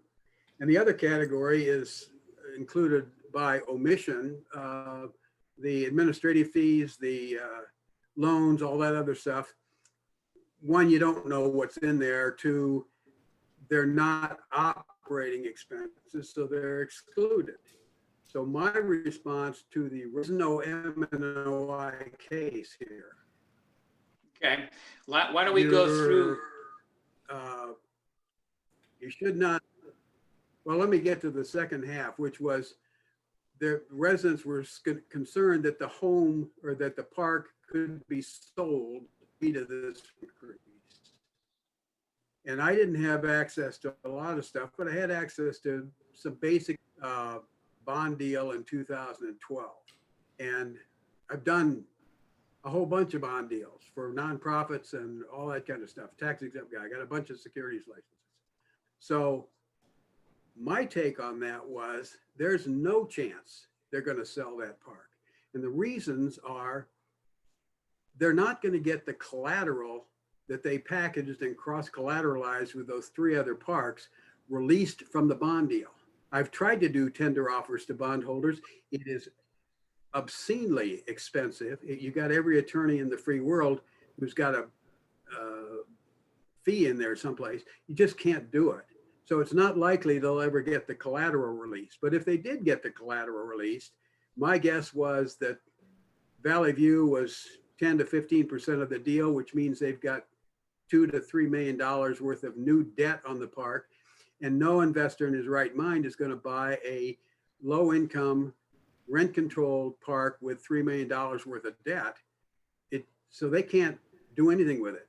It's not likely that they could put it into bankruptcy because the investment bankers and Independent Cities Finance Authority would go berserk. And it doesn't make any difference because by cross-collateralizing, they're looking at the big picture, All that revenue is in one bunch. That's why they do that. So Augusta Homes has got Valley View until the sons have burned out cinder and the residents shouldn't worry about it getting sold.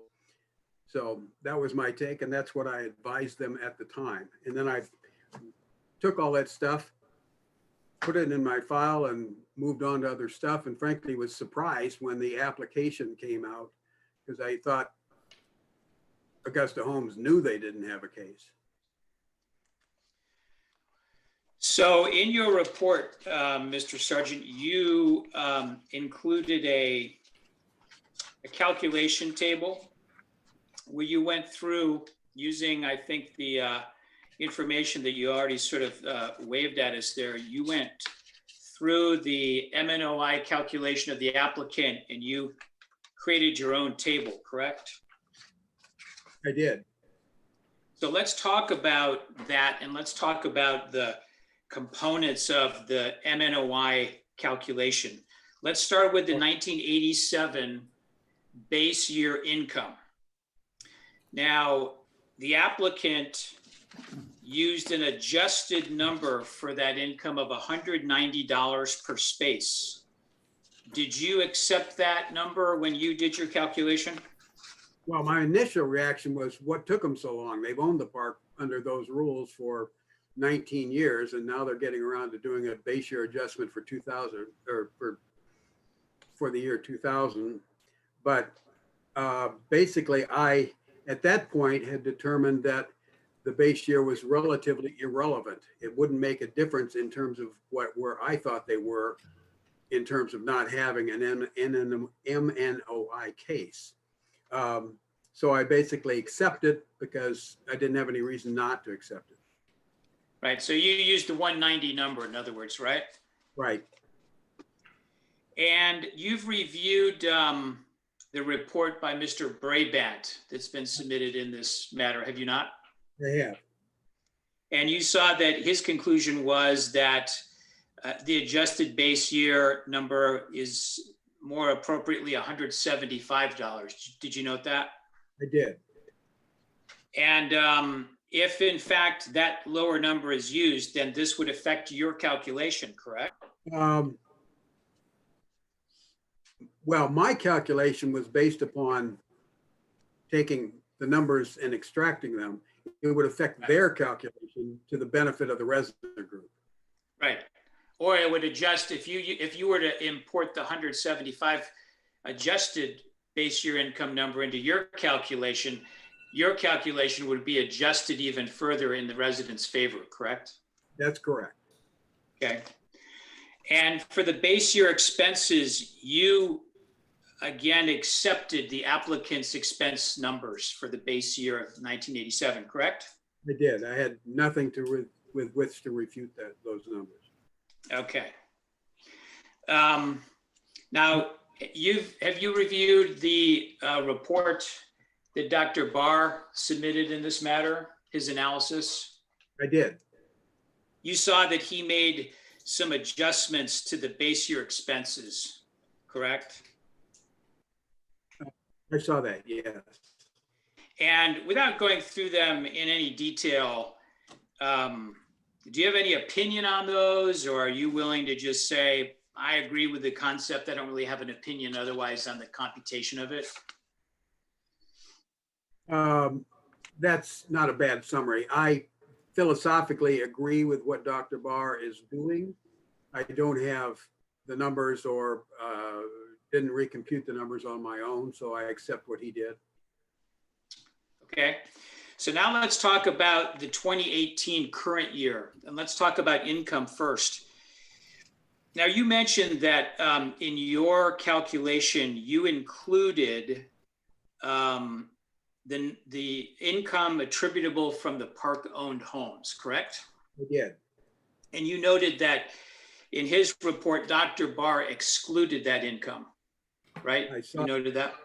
I did. So I guess we could say this is one place where you and Dr. Barr disagree in terms of your calculations. Is that fair? I would say that back when I was getting my economics degree, those many years ago, I had an economics professor that said, if you take any three economists and one issue and put them in a locked room, 30 seconds after you lock the door, two of them will come down on the opposite sides of the issue and fight to the death over it. And the third one will stand back and want more data. So the point is, economists disagree. I made my determination prior to seeing Dr. Barr's report. I've not talked to Dr. Barr because of the constraints of everything. And so I believe what I believe, and you'd have to deal with Dr. Barr. So can you tell us just briefly, and I think you mentioned it, but maybe if you could elaborate a bit, why is it that you believe the ordinance or the administrative rules required that park-owned home income be included in the calculation? Well, one, they've been operating on that for 18 years. Two, that's the ordinance and the rules are the rules. I found there's a reference in the ordinance to the situation where you have a home that is where the homeowner has a lease, but there's no reference at all that I could find to park-owned homes being excluded. There's no reference I could find that says nonprofits are anything special under the code. And in my mind, the code is what governs what we're doing here. Okay. Did you consider also that the park-owned home portion of this park's business was material, or in some, due to the size of the operation, the amount of income that's coming in, that was significant? Yeah, when you're a young CPA, you embrace the concept of materiality, which is, if you got a park-owned home, who cares? It's de minimis, it's immaterial. But this is more than 20% of the gross revenue, and they've been doing it for 4 or 5 years, and it's contributed $400 and some odd thousand to their bottom line, and I don't believe you can ignore it. I recognize I'm a voice in the wilderness because it blows it off, but I think there's a delicate distinction here. What I'm saying is that for purposes of computing whether there is an MNOI adjustment required, you've got to include the revenue from the park-owned homes. But if you do that, and then you determine that there is an MNOI adjustment, you would not apply that adjustment to the park-owned homes because they're in a different situation. But that's not the same as excluding the revenue from the computation, which is what the ordinance or what the code requires. So if we assume for purposes of argument that it is proper to include, contrary to your opinion, but to include the income from the park-owned homes, how do we treat the expenses related to the park-owned homes if we're including the income? I think you have to include the expenses related to park-owned homes as part of the overall computation if you're going to include the income. Just like you'd include expenses related to the clubhouse. And, you know, the trick is to find them and account for them. So what you're saying is we have an apple to apples presentation. If we've got the income, we have to account for the expenses as well. That's correct. Now, in his calculation, Mr. McCarthy included the park-owned income, correct? In McCarthy's computation, Yes. I'm sorry, I misspoke. In his calculation, he did not include the park income, correct? yeah, I'll agree with that. He did not. He excluded it. Right. And he also excluded or showed an exclusion or an adjustment for an expense number related to park-owned home expenses as well. That is correct. You recall that? And you heard him testify this morning that that number was $12,894. That's correct.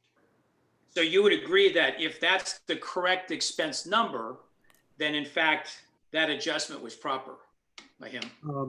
I think that's correct, yes.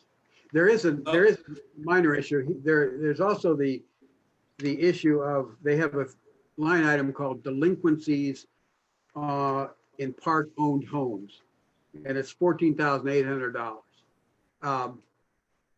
I don't know whether that's a real cash delinquency or whether that's an accounting delinquency. In other words, what I'm saying is, I don't know whether that should be included or not included. If it was a real number, and that's what my schedule, but there's a decent chance that it's simply a bookkeeping adjustment and it shouldn't be included, which would benefit the analysis for the resident. Okay. Well, let's talk more specifically then about the fourth and final category of the MNOI calculation, which is the 2018 current year expenses. So I want to first talk about this item that is defined as a borrower administrative fee as an expense. For the current year, for purposes of the current year calculation, that was a number of $45,762 that was claimed. Do you believe that that is a proper expense for the current year? I believe that it is not the resident's responsibility to pay that expense. It may or may not be calculated properly. It may be totally fictitious. I don't know. I'm just saying that every organization has expenses that they incur in connection with their properties that are not operating expenses and therefore should not be included in an MNOI adjustment. So you would call this a non-operating expense item? Is that fair? I would call it a non-operating expense item. Yes, sir. And I think in your report, you talked about that in some detail in your head note number 5 on pages 024, 025, and over onto 026. So I'm not going to ask you to repeat all of that, but you did have an entire section in your report about this item, correct? Yeah, every organization has administrative costs associated with doing what they do. The issue is, should they be included as a rent control expense? And the answer is, I don't think they should be. I think residents don't have any control of that. They don't have any way of auditing that. They don't have any way of determining whether those are valid expenses, and they don't. And so it's just, it's justifiably, along with some of the other exclusions that are in the code, as being excluded from the MNOI computation. You noticed that the ordinance also talks about expenses must be reasonable. Do you remember language to that effect? Right. And do you think this is a reasonable expense for purposes of the MNOI calculation? No, I think it's an unreasonable expense. I think it's a fabrication. So let's talk about another expense item or issue, which is the bond interest. And in this case, we've heard testimony, I think you've heard a testimony of Mr. McCarthy that he thought it was reasonable to include 1/3 of the total bond interest cost as an expense. You recall that testimony? I do. What's your reaction to that? Nonsense. The thrust of a lot of conversation today has been the wonderfulness of being a nonprofit corporation and how they should be treated specially for all kinds of purposes. And the reality is, I mean, I've given tax advice to nonprofit corporations. I've financed deals. I've had dinner with their executive officers for the last 40 years. And they are special to the extent that they don't pay federal taxes, they don't pay state taxes, they get property tax mitigation, they can get grants, they can get loans, they can take tax deductible donations, and they can use tax exempt bond financing, which is cheap. Beyond that, they got to play by everybody else's rules. And they're the rules that they're supposed to play. There's nothing in the Yucaipa administrative code that says that nonprofits are special and entitled to any kind of special treatment for purposes of the MNOI adjustment. So how did you treat this 1/3 bond interest number? The technical accounting term is threw it out. Okay. Now there appears to be a subcategory in the interest section of the calculation called sub-debt interest, which is $1,128. It's a an incremental amount, but it looks from your calculation as if you actually kept that in your calculation and may not have noticed that it was part of interest. If it is truly interest, would you have taken that out as well?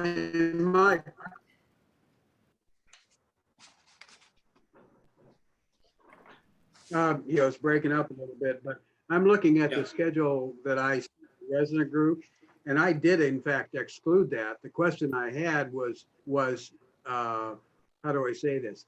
If you're going to do a $22 million bond deal with A and B bonds, and the only costs that you have that are allocatable to Augusta Homes or to Valley View is $1,100, your accounting's got a problem. The fact is it should be excluded because it's debt service, but I don't trust the number to begin with. So you did exclude it? I did exclude it. Okay, I wanted to be sure about that. And finally, let's talk about the administration fees once again, but now let's talk about them in the context of this 6 or 7 year recapture idea, where the accumulated alleged fee of $266,000 is being sought as a separate component of this rent increase. I know you've already testified that you thought the administrative fee was not a proper expense, but what can you tell us about your thinking with respect to this broader attempt to recover for multiple years of that fee? Well, in a word, it's nonsense. The second word is, if they've been incurring these fees for 6 years, why did they stop, or why didn't they get into the board 5 years ago? The Yucaipa code is very comprehensive. The Yucaipa board ordinance is very comprehensive. It's got lots of detail in it. The board appears to, and the staff have bent over backwards to accommodate the applicant and so forth. I can't imagine why, if it was an issue 5 years ago, they didn't come in and make the point. But I don't think it's a valid point. I'm going to ask you a few questions about some expense items that I didn't really have time to unpack with Mr. McCarthy, so maybe we'll give it a quick shot here. I'm not sure if you have the document, Mr. Sargent, that I submitted on Friday. The page number is 065, but it has a summation of some expense items that residents are questioning. So I want to refer you to the agenda packet. I think you have that on your screen. And I think the easiest way to do this, because we have all these different tabs and we have different numbers within the tabs. So I'm going to see if we could just refer to the page number of the total packet, the page number out of the 1,611 pages. Okay. If you're able to scroll, could you scroll to page 471?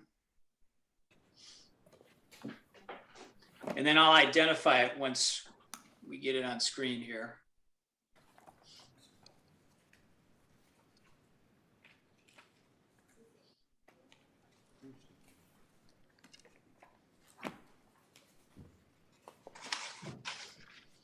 We're going to look at a couple invoices that are all pretty close together. So Okay, I've once got we get, Lockshaw Air Conditioning. yes. Now, you see down toward the bottom, it's in handwritten. It says furnace number 53. Correct. And you probably don't have the list of park-owned homes in front of you, but I'll submit to you that number 53 is on the list of park-owned homes. So my question to you would be, if this $2,916 furnace repair was not included by Mr. McCarthy in the maintenance category that he deducted, which he testified was that number of $12,894. If this invoice is not included in that, would it be your opinion that this should also be deducted? If you are going to include the revenue from the rental homes, then this would appear to be a bill associated with that revenue and it should be deducted. It's a large enough bill that there was some discussion of capitalizing, but nonprofits tend not to capitalize and amortize stuff because they don't pay any taxes. So there's no benefit to doing that. They just soon write them off to expense when they're incurred. So, but to answer your question, it should be an additional expense of park-owned homes. Yeah, and you anticipated my next question about capitalization because Mr. McCarthy had testified about that this morning as well. Well, we'll just move on. So the next page out of the total is page 485. It's about 14 pages further on in our document summary. And 1485, for the record, looks like page 426 of the application. And it's to Z Electric. Have you got that one? I'm confused. It's what number is it of the 1,600 page package? 485. Okay. 485. Okay. Got it. Z Electric Wireworks for Right. $474. Now, first thing I'd like you to look at is the date of the invoice. You see the date, it looks like it's May of 2017. Yes. And then there's a stamp date on there of February 2018. You see that? Correct. Do you have an opinion about whether or not an item invoiced in 2017 should be legitimately included in 2018 expenses? Not really. I looked at all this 2,000 pages of stuff, and I'm somewhat underwhelmed with Augusta Homes' accounting abilities. But my past experience is that it's not for park owners to pay things in the year under consideration that could have been paid in another year because it tends to maximize their problem. So I don't know why that occurred. Also notice on this invoice, it refers to House B. House B is one of the park-owned properties, to your knowledge, is it not? As far as I know, I don't know. Okay. We're going to go back a couple of pages now to page 479, which is under tab C, it's page 420 of the application, Yeah, Waterworks Plumbing. right? You see that again, it's House B with the job site. Yeah, Appears to be a park-owned home, $370 for plumbing service. Again, if that wasn't included on the detail of what Mr. McCarthy excluded, would it be your opinion that this should also be excluded? well, I'm not sure whether House B is considered to be if it's a, how do we say this? The park-owned homes, based upon what I've seen, are all homes that are manufactured homes. I don't know whether I've never been in the park, so I don't know whether there are other stick-built homes on site that are labeled as House B, and I've never seen a plot plan. So if it is part of the, if House B is a source of revenue that's included in park-owned homes, then this should be included as an expense of that. If it's excluded, if they exclude the park-owned home rental, then they should exclude this particular invoice because it is irrelevant. Okay, a couple more. If you could go back to page 482.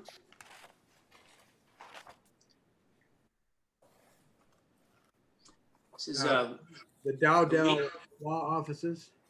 correct. This is a legal bill, and for the record, it's page 423 of the park owner's application. Right. Now, this refers to a UD for space 4. Looks Yeah. like it's an unlawfully obtained or eviction for space number 4. If space number 4 is a park-owned home, which I'll submit to you, it is on the list.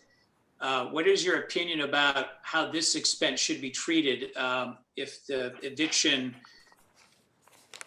services were rendered in connection with a park-owned home? If they take the position that they're excluding the revenue from park-owned homes, then they should exclude this expense associated with that park-owned home. If you're taking the position that you should, which I am, which is the revenue has to be included in the computation, then this is a legitimate cost of that revenue. And I'm going to show you one more. We'll look at one more, which is page 521. We're going to scroll down a bit to 521.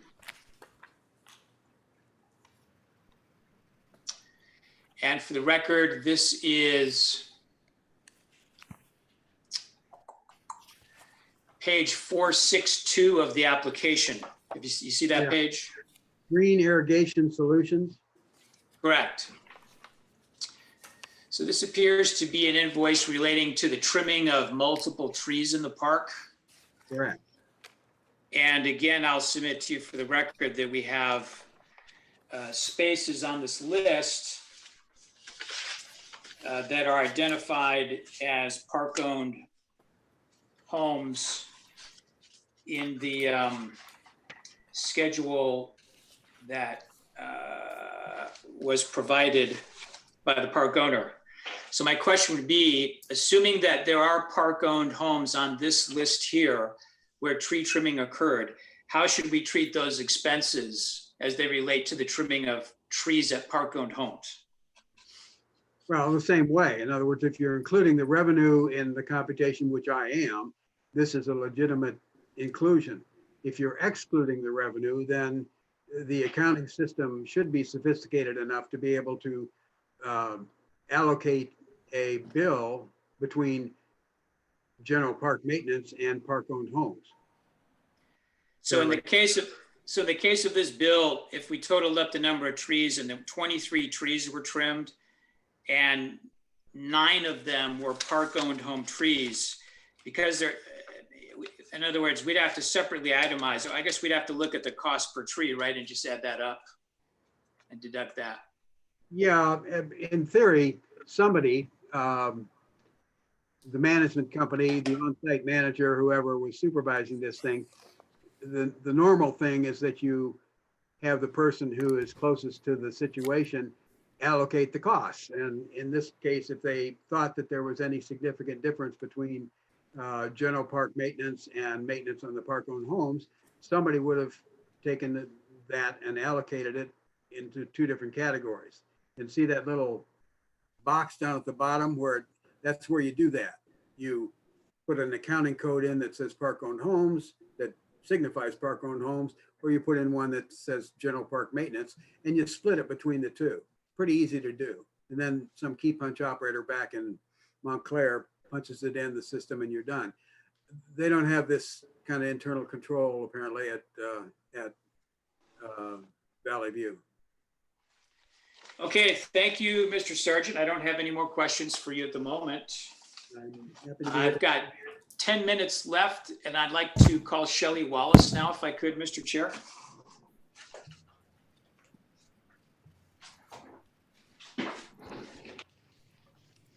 I'm here. Remember to speak directly into the mic. I'm here. There you go. Hi, Ms. Wallace. Hello. So can you tell us, do you live in Valley View Park? I do. Space What 30. space number? Space 35. How long have you lived in the park? Exactly 7 years as of next week. And since you moved into the park, are you aware that Augusta has held periodic meetings with residents? Yes. How often do those meetings typically, or how often are those meetings typically convened with residents? Since I've been in the park, they're biannual. So about 2 per year? 2 per year, yes.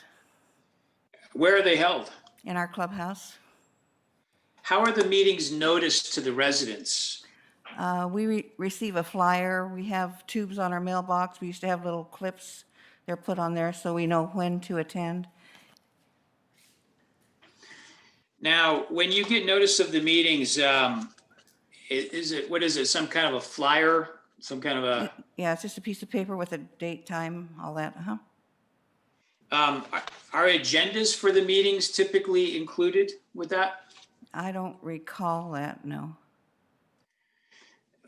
Would agendas be available when you get to the meeting? When we get to the meeting, yes. They were always handed out. When the flyer was given to you, notice in the meeting, were any financial documents ever provided along with the flyer? We, at our biannual meeting, we knew that we were going to get the financials. They were always showing as unaudited, but we always received the financials at those biannual meetings. And who attended those meetings on behalf of Augusta? Most often Suzanne was there and her daughter-in-law, Rebecca Taylor, and sometimes other people, but I can't remember who else might have been there. Those two stand out in my mind. Now, how often did you attend those meetings? Most all of them. There are some I Okay. did not, but I don't know why I didn't. But there are some I did not. Most often. When you were at these meetings, how many residents would typically be in attendance? Between 10 and 20. Do you have any opinion about whether more residents would have attended if agendas or financial documents were provided in advance of the meeting so that they could study those documents first? I think we all have a concern about our property, you know, about our community. So, I don't know. And minutes were prepared of these meetings, right? That's correct. Do you know who prepared them? They were prepared by Augusta. Were they made available to residents at some point? My recollection is they were sent out to all of us who attended the meeting. I don't know if residents who, I don't recall the residents who did not attend the meeting getting them, but I don't know that for a fact. All right. So I'm going to ask you a couple of questions about a packet that was made part of the record today. It's a packet of information from a meeting held on February 18th of 2014. Do you happen to have that there? I do. The page numbers are 1065 to 1074. Okay, Do you have that there? I do. Oh, good. So do you recall that you were at this meeting? I do. Do you recall the meeting convened at 6:30 PM? Yes, It's when it, and I note from page 4 on page 1068, the meeting adjourned 20 minutes later at 6:50 PM. correct. Do you recall why the meeting adjourned after only 20 minutes? There became a confrontational discussion about the $5 million bond that she received in the refinance, and it was very confusing, and things got rather heated, and the meeting was discontinued, and we all went home. Now, attached to the minutes, there's an agenda, and then there are a couple of pages with charts, financial charts. Okay, I'd like to have you take a look at the chart on page 1070, okay. which is titled 2013 Year-End Unaudited Financials. Do you see that page? Yes, Do you remember if this page was handed out at that meeting? Do you have any recollection of that? I do not. So you're not sure, or you just don't recall the I've form? never seen that page before. I'd like you to look at the next page that's entitled Operating Results. It's page 1071. Do you see that page? Is that the one with all the different years? Well, it's entitled Operating Results at the top of the page. Okay, Do you have that page? I don't have that one in front of me. Okay. Let me grab it it's a real page- quick. Let me grab it real quick. Okay. Okay, thank you. I have it now. Good. So you see that page, 1071, and it has a line item that says unpaid fees due to other parks. Do you see that line? I do see that. And then it's got some numbers in the boxes starting in 2012. Do you see Yes, that? I do see that. Do you ever remember seeing this page before you've seen it in connection with the exhibits that were provided in this hearing? I do not. Let me ask you about that line item. Do you remember being at any meeting where you attended where Suzanne Taylor or anybody from Augusta specifically talked about unpaid fees due to other parks? I never heard of that until we started the MNOI process. In these minutes, on page 2 of the minutes at the top, on page 1066, there's a top paragraph. And the last line of that paragraph says, the second loan is an unpaid obligation related to Augusta's administration and asset management services. Do you see that? I see it. And this is apparently indicating by the minutes that this is something that Suzanne talked about or mentioned during the 20-minute meeting. Do you remember, again, having seen this sentence, any discussion during that meeting about this? I do not. You heard Ms. Taylor testify today that the residents were told over and over and over and over again, I think to use her words, that there's going to have to be a rent increase. Do you agree with that? I do not. Was the subject of a rent increase ever discussed at these meetings? I do not recall ever hearing about that until we came down to the MNOI. Now, the unaudited financial statements that we attached as exhibits in 081, 82, 83, 84, 85, 86. Yes, Those are documents that I think you provided, correct? that is correct. Those in providing them, you didn't intend to only provide certain pages. Those are just the only pages you had, right?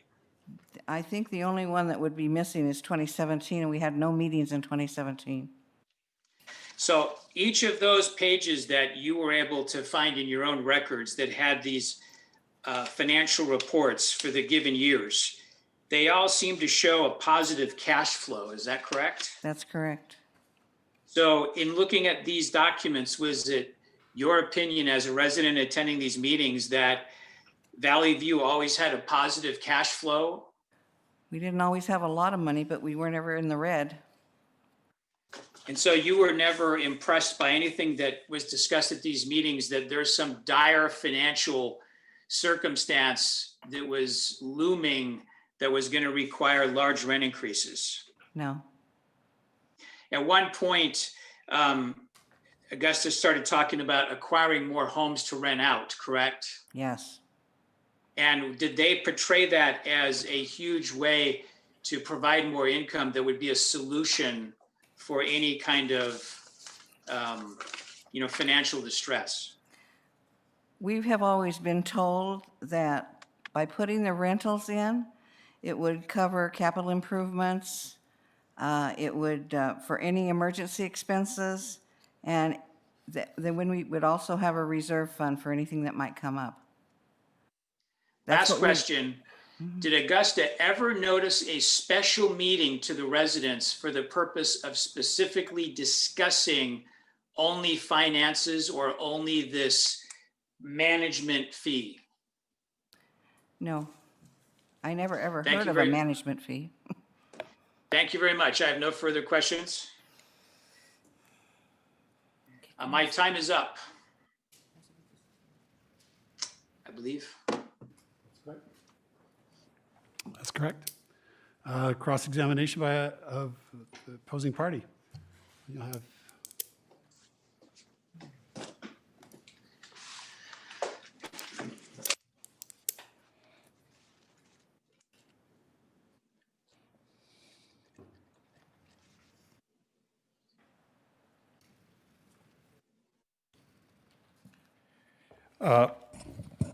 Good afternoon. Most of my questions are for Mr. Sargent.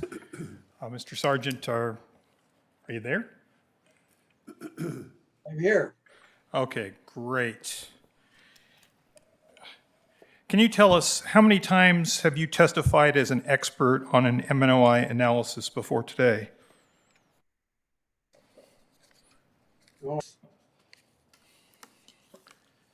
How many times have you testified as an expert regarding an MNOI analysis before today?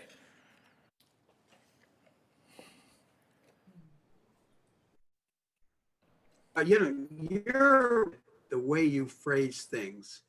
I don't characterize myself as an expert on MNOI. I characterize myself as an expert in the area of analyzing financials for financing of mobile home parks.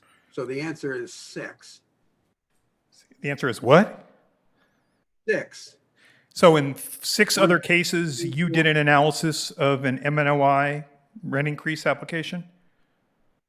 I typically didn't do the analysis. I typically reviewed and analyzed the analysis that was provided to me by the applicant. Okay, and what rent control hearings did you do those other 6 for? I don't know, Ventura County, Woodland. I'd have to go back and look at my notes.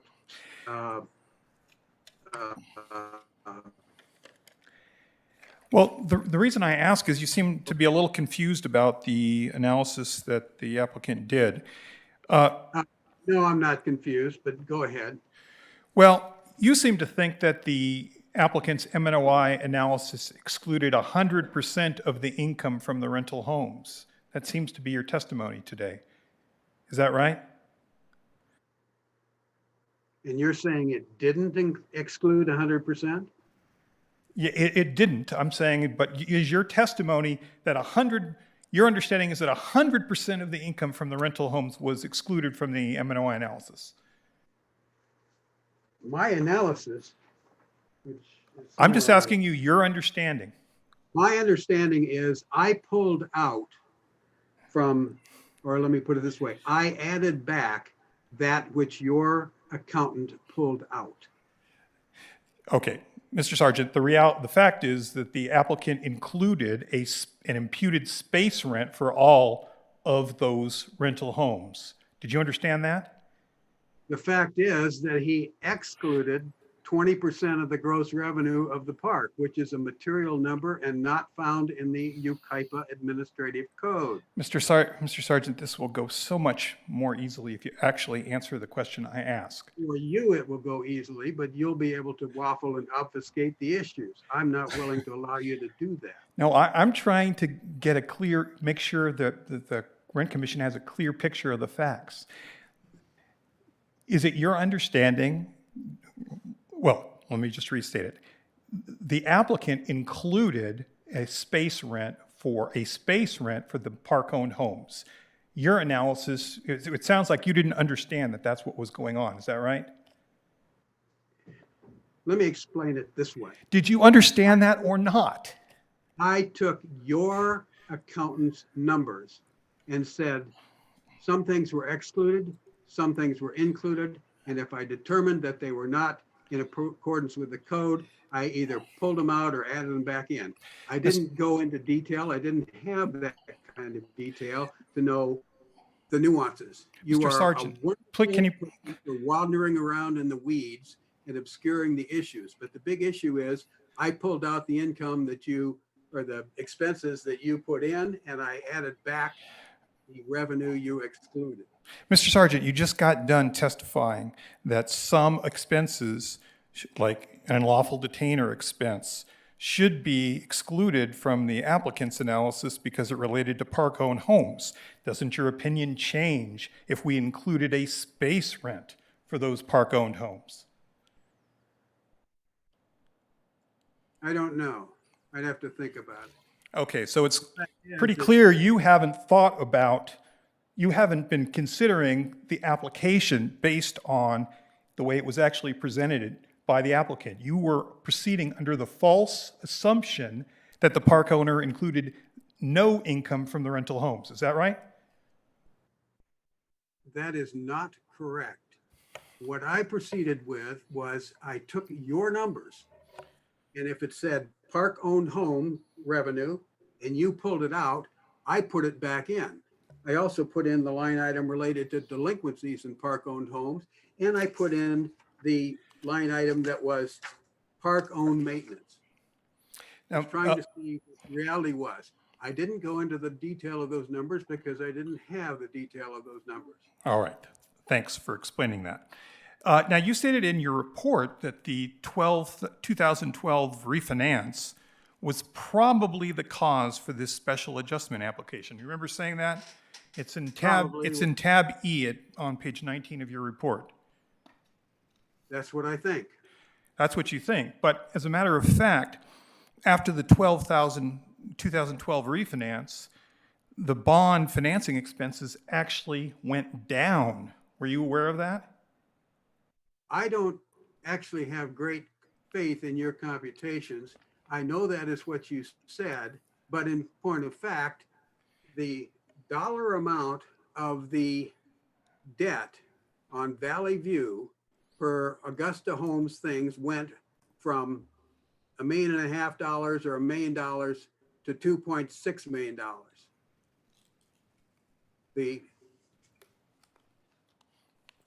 And frankly, having underwritten a whole bunch of these deals, if they're cross-collateralized, nobody cares about.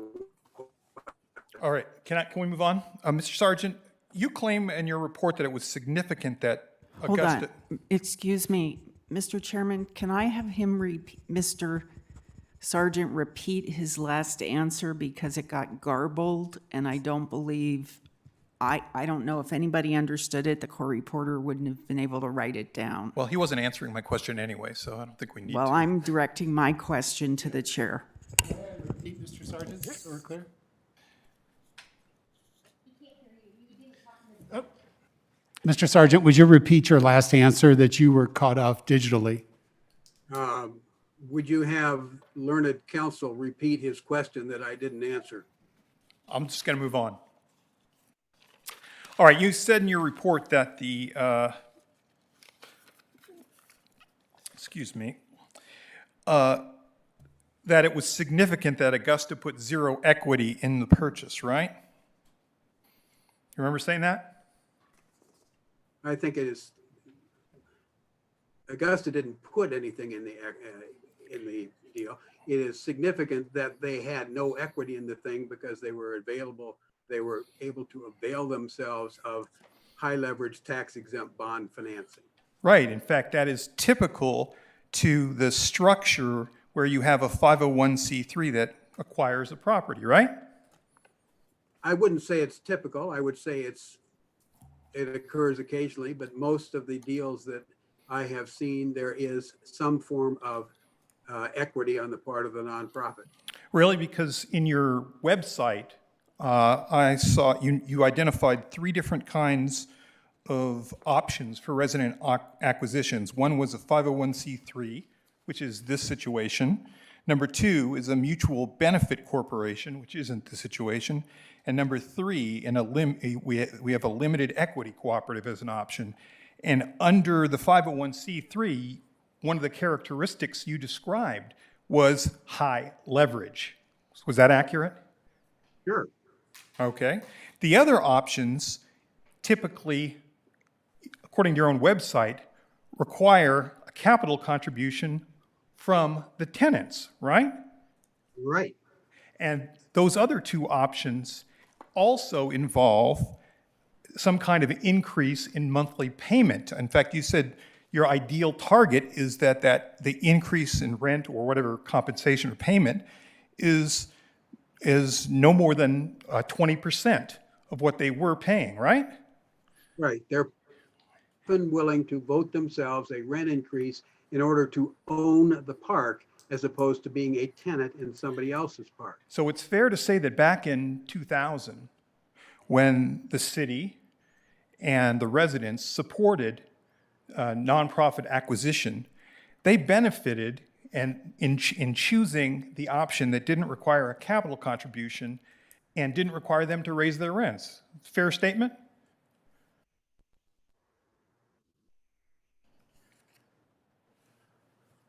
They gave up the right to buy the park, which may not have been available to them because they didn't know about it, for those benefits. And they lived under those benefits for 19 rules before you decided to change the rules. Well, under any of those 3 scenarios that we're talking about, in your experience, the operating expenses, the expenses of the park, all of the expenses of the park going forward, the anticipation is that it'll be paid out of rent, right? Well, by definition, operating expenses are paid out of rent. Well, all of the expenses of the park, all of the expenses of the park are paid out of rent, aren't they not? Not necessarily. Excuse me again. I know we've been going a while, but I would ask the chair to ask the attorney and the witness to not talk over each other because the court reporter can't record it and we can't understand it. So. All right. Mr. Alpert, also the 10 minutes per is expired, but I gave credit earlier to that. So Right, there's 3 and I- minutes, so yeah. I'm And- as well extending you that credit. This has been frustrating, frankly, for me to get the information. Now, you said the borrower basically described the request to include the borrower administrative fee as nonsense. In your experience, isn't a borrower administrative fee a typical fee that is paid to a nonprofit that's managing the project? The issue is not whether it's a typical fee paid to the nonprofit. The issue is, should it be a fee paid by the residents as part of an MNOI adjustment? And the answer is no, it should not be No. in the MNOI adjustment. I know that's- And yes, park owners. I know that's the issue to you. I'm asking you to tell me whether the borrower administrative fee or similar administrative fee is typical in the structure as a form of compensation for the company providing nonprofit management.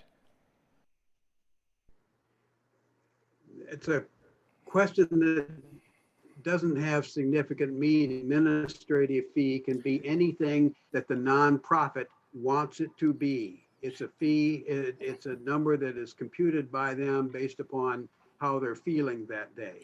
Well, But that's not the issue here. The issue is it appropriate for the residents to have to pay that fee for Augusta Homes? And the answer is no, it's not. Now, Mr. Sargent, in your report, you pointed out that you reviewed the declaration of Mr. Wolf that was presented by Augusta, correct?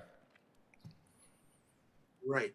And you say in your report that he's a competent and well-respected, and you don't have a reason to doubt the validity of his comments, right? That's what you said in your report. That's what I said, but I also said they're not relevant because every company in the world has things they Okay. have to do in their business, and nonprofits get their benefits by getting a But 30% gift from the government to be a nonprofit. in his declaration, Mr. Wolf said that that all of the expenses set forth and put in the application for Augusta were reasonable, ordinary, and typical in the industry, right?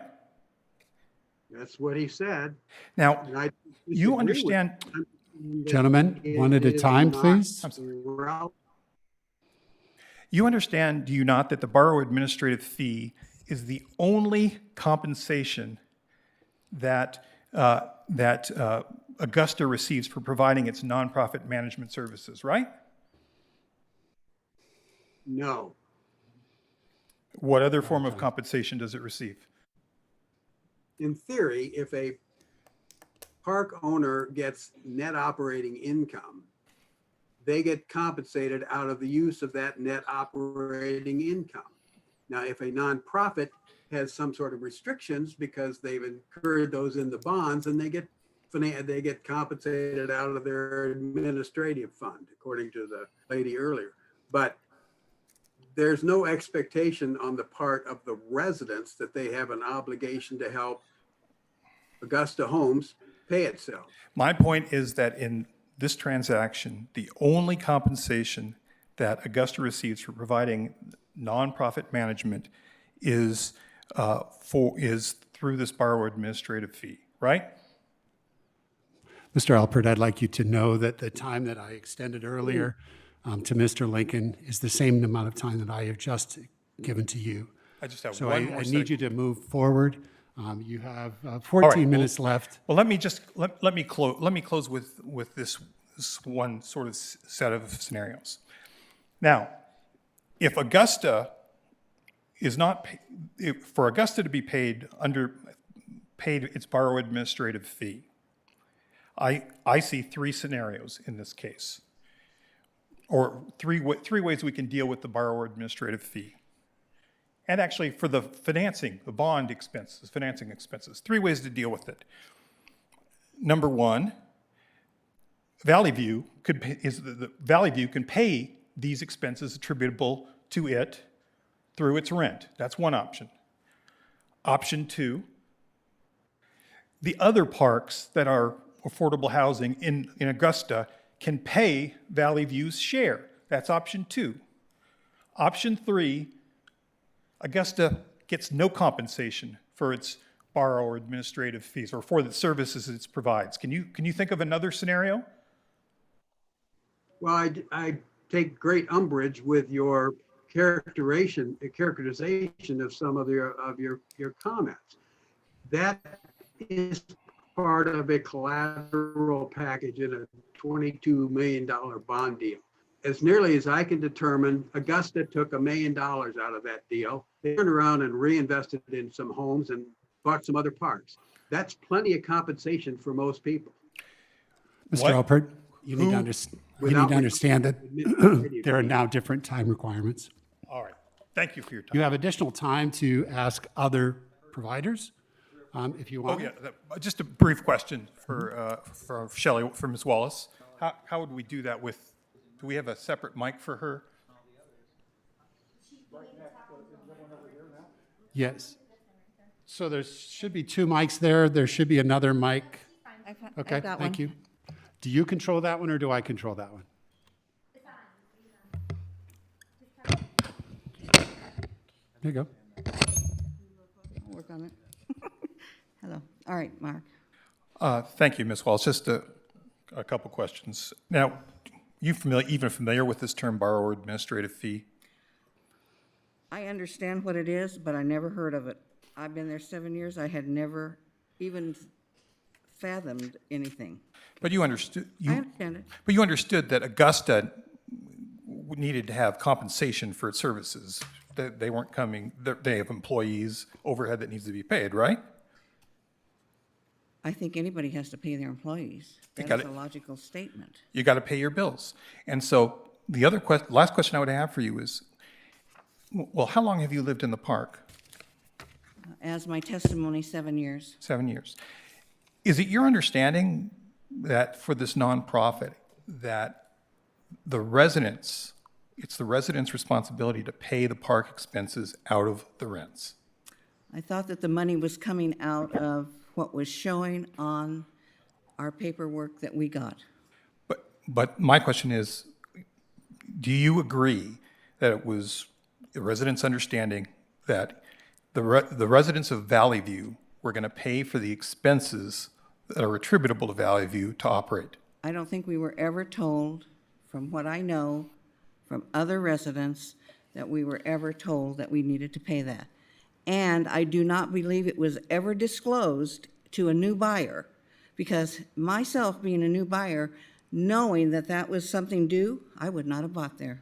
Would it surprise you that the borrow administrative fee is disclosed and mentioned in the way it's calculated, both in the 2000 bond documents when the park was acquired, and again in 2012 when the park was refinanced? I believe that the residents are not aware of that. All right. Thank you very much. Mr. Alpert, is that the end of your questions? Yes. Thank you, sir.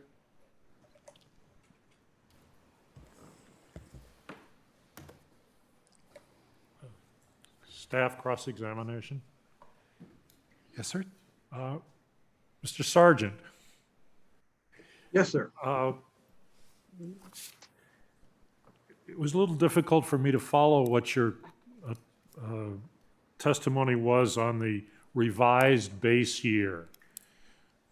Do you believe that the rents in the comparable year, in 1987, were comparable to other parks in Yucaipa?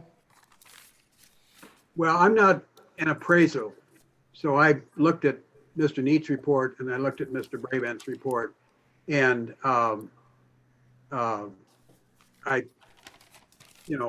think both of them have used their methodology as best they could. I think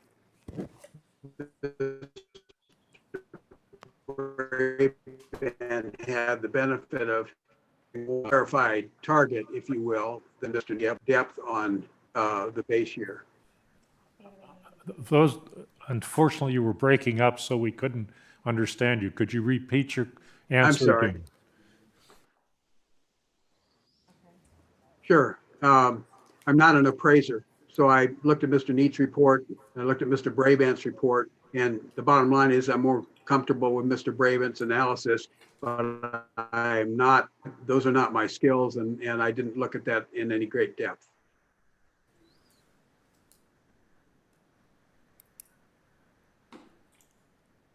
I have no further questions. And I have no further questions at all from the residents. Would you like to ask questions now or during the commission piece? Okay. So ladies and gentlemen of the commission, this is now where you each have 10 minutes, same as we did earlier, to ask questions of our digital guys. Mr. Mecham. I have no questions at this point. I have no questions. Ms. questions? No questions.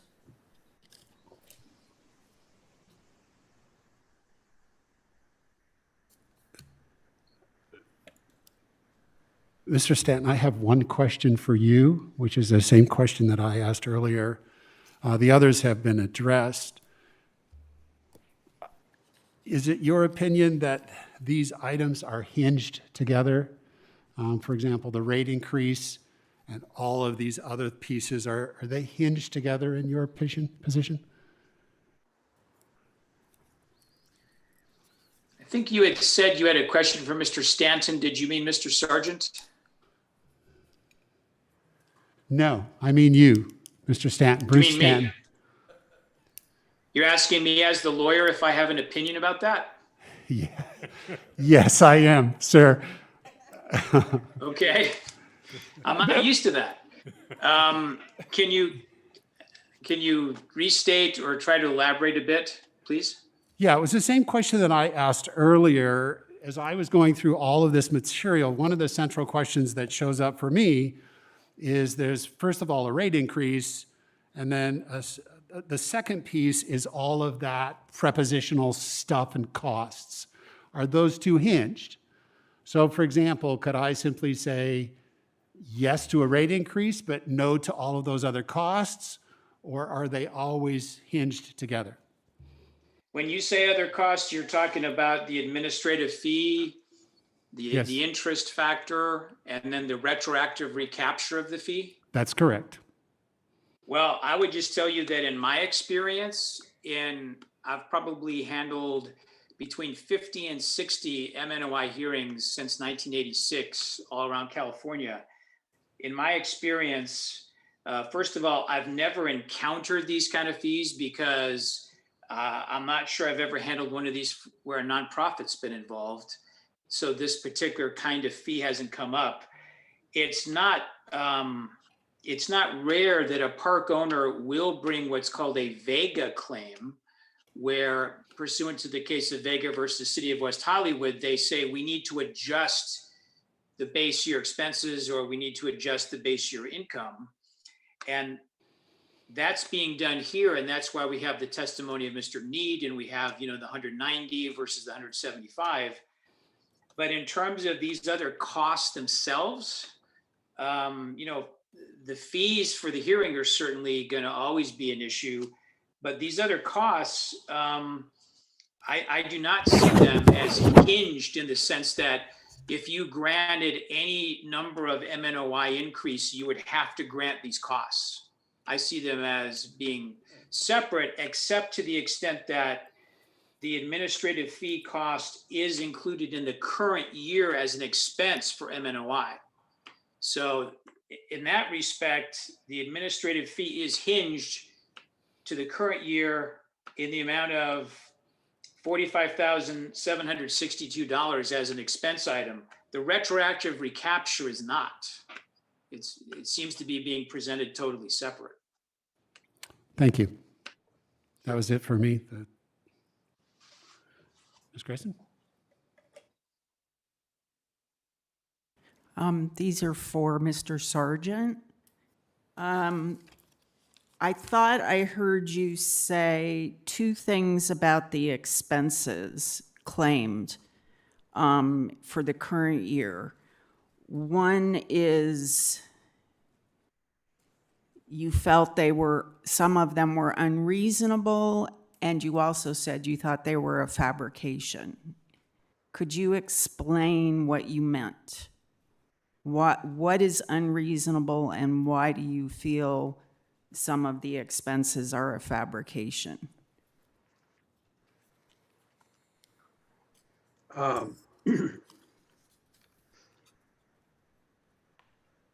Back in my youth, I was a certified public accountant with KP.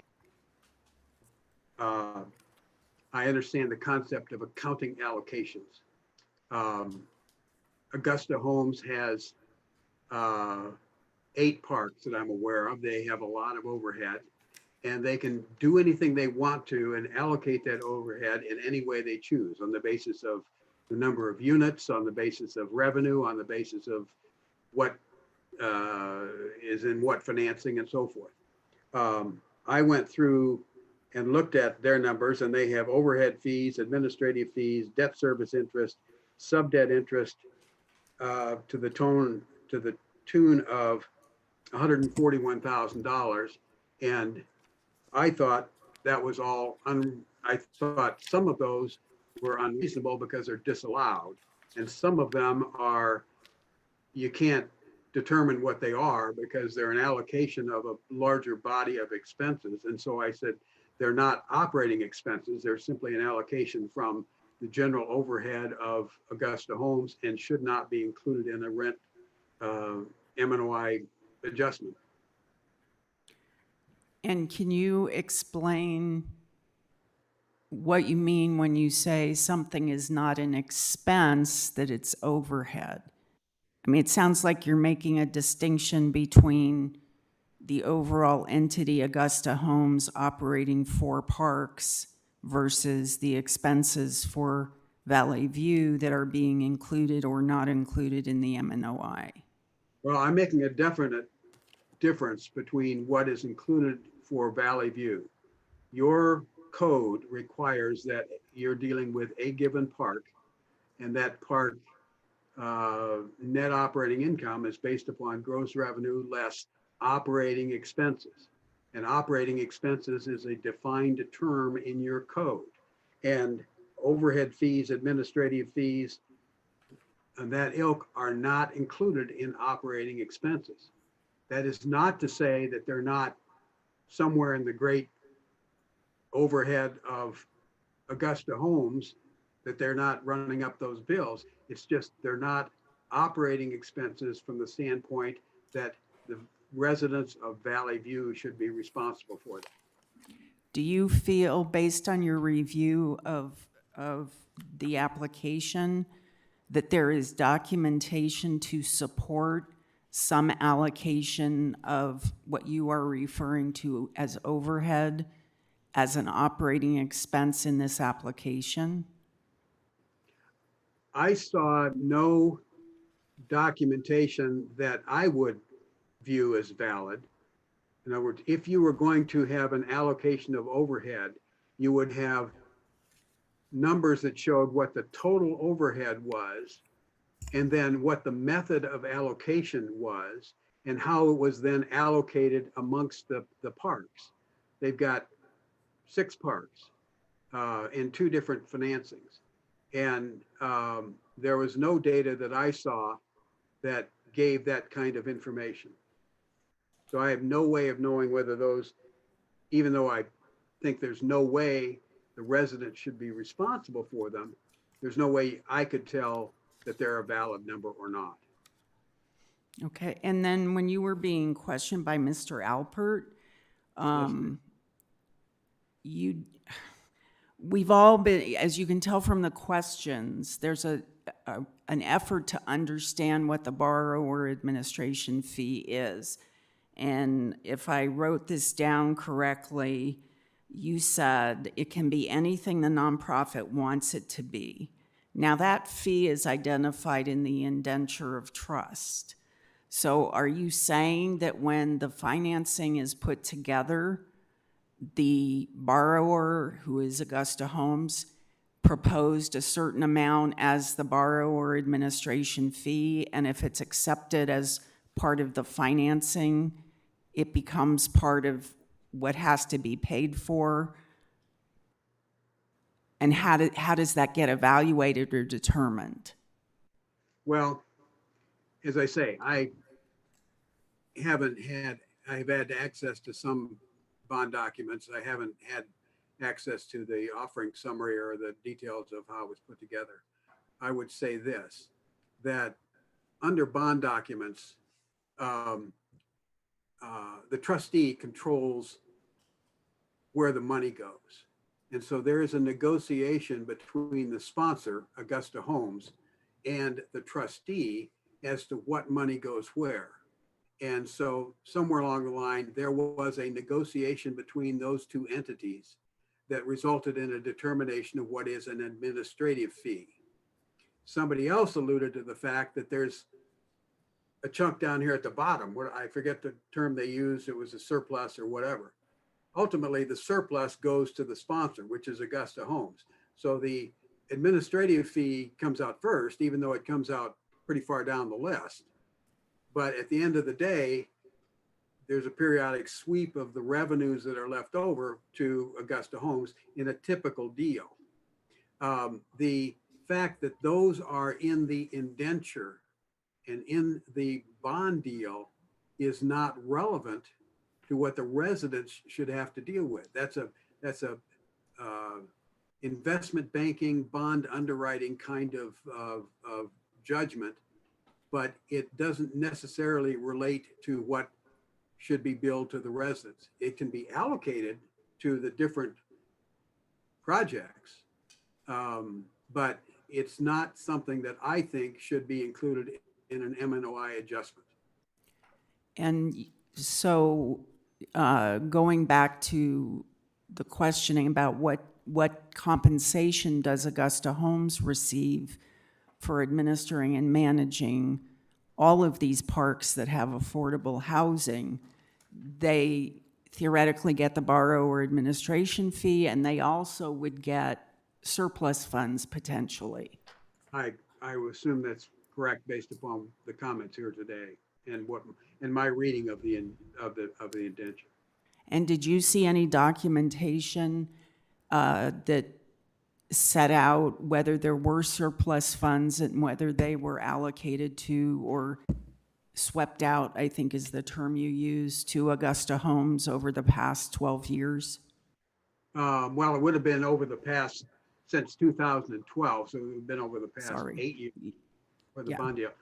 I've seen no documentation on the flow of funds in actuality. There's a few schedules related to things that Augusta Homes wanted to reveal, but I have not been able to see the big picture.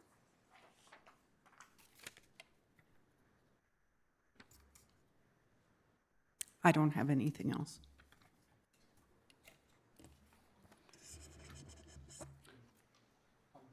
For a break?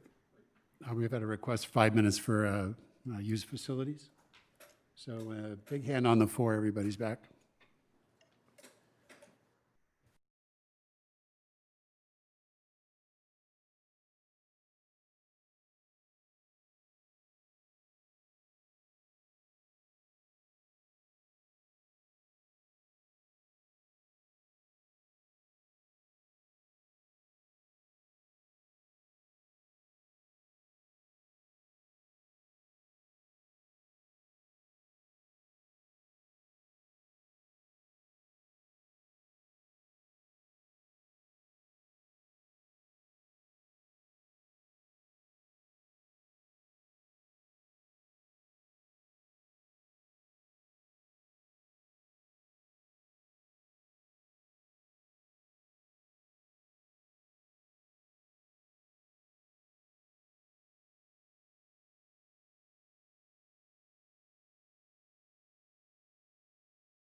Okay, back in business. At this time, I would like to call for public comment from those that would like to speak on this public hearing item. Speakers will be granted a maximum of 3 minutes. I encourage everyone to limit their comments to only the public hearing items. Please be respectful to all other parties involved in this matter. And if issues or comments have already been made by a previous speaker, please do not restate that again. Just state that you would agree with that person. I do not have any slips. We do have one person who, Well, you're part of the expert testimony, right? Yeah. Oh, well, Bruce, everyone was considered an expert. Bruce, what's her name? I think Penny Houston. You chose not to call her up? Well, I ran out of time, so I couldn't call her, but I think it would be, if there is public comment and she's able to speak, I think now would be a relevant time. I guess so. yes, But that's 3 minutes. please come to the mic. That's 3 minutes then. That's correct, 3 minutes total. And this does not include all of the other iterations that go. This is a public comment piece. I'm pretty good with this now. Go ahead, ma'am. Good afternoon. My name is Penny Houston, and I have lived in the Valley View Mobile Home Park for 24 plus years. The residents are puzzled as to how, according to Suzanne Taylor, our park financial status is so weak that she has requested a substantial raise in our rent. For years, many of us have attended the biannual meetings held by the administrators of the park, which included handouts of the financial status of the park.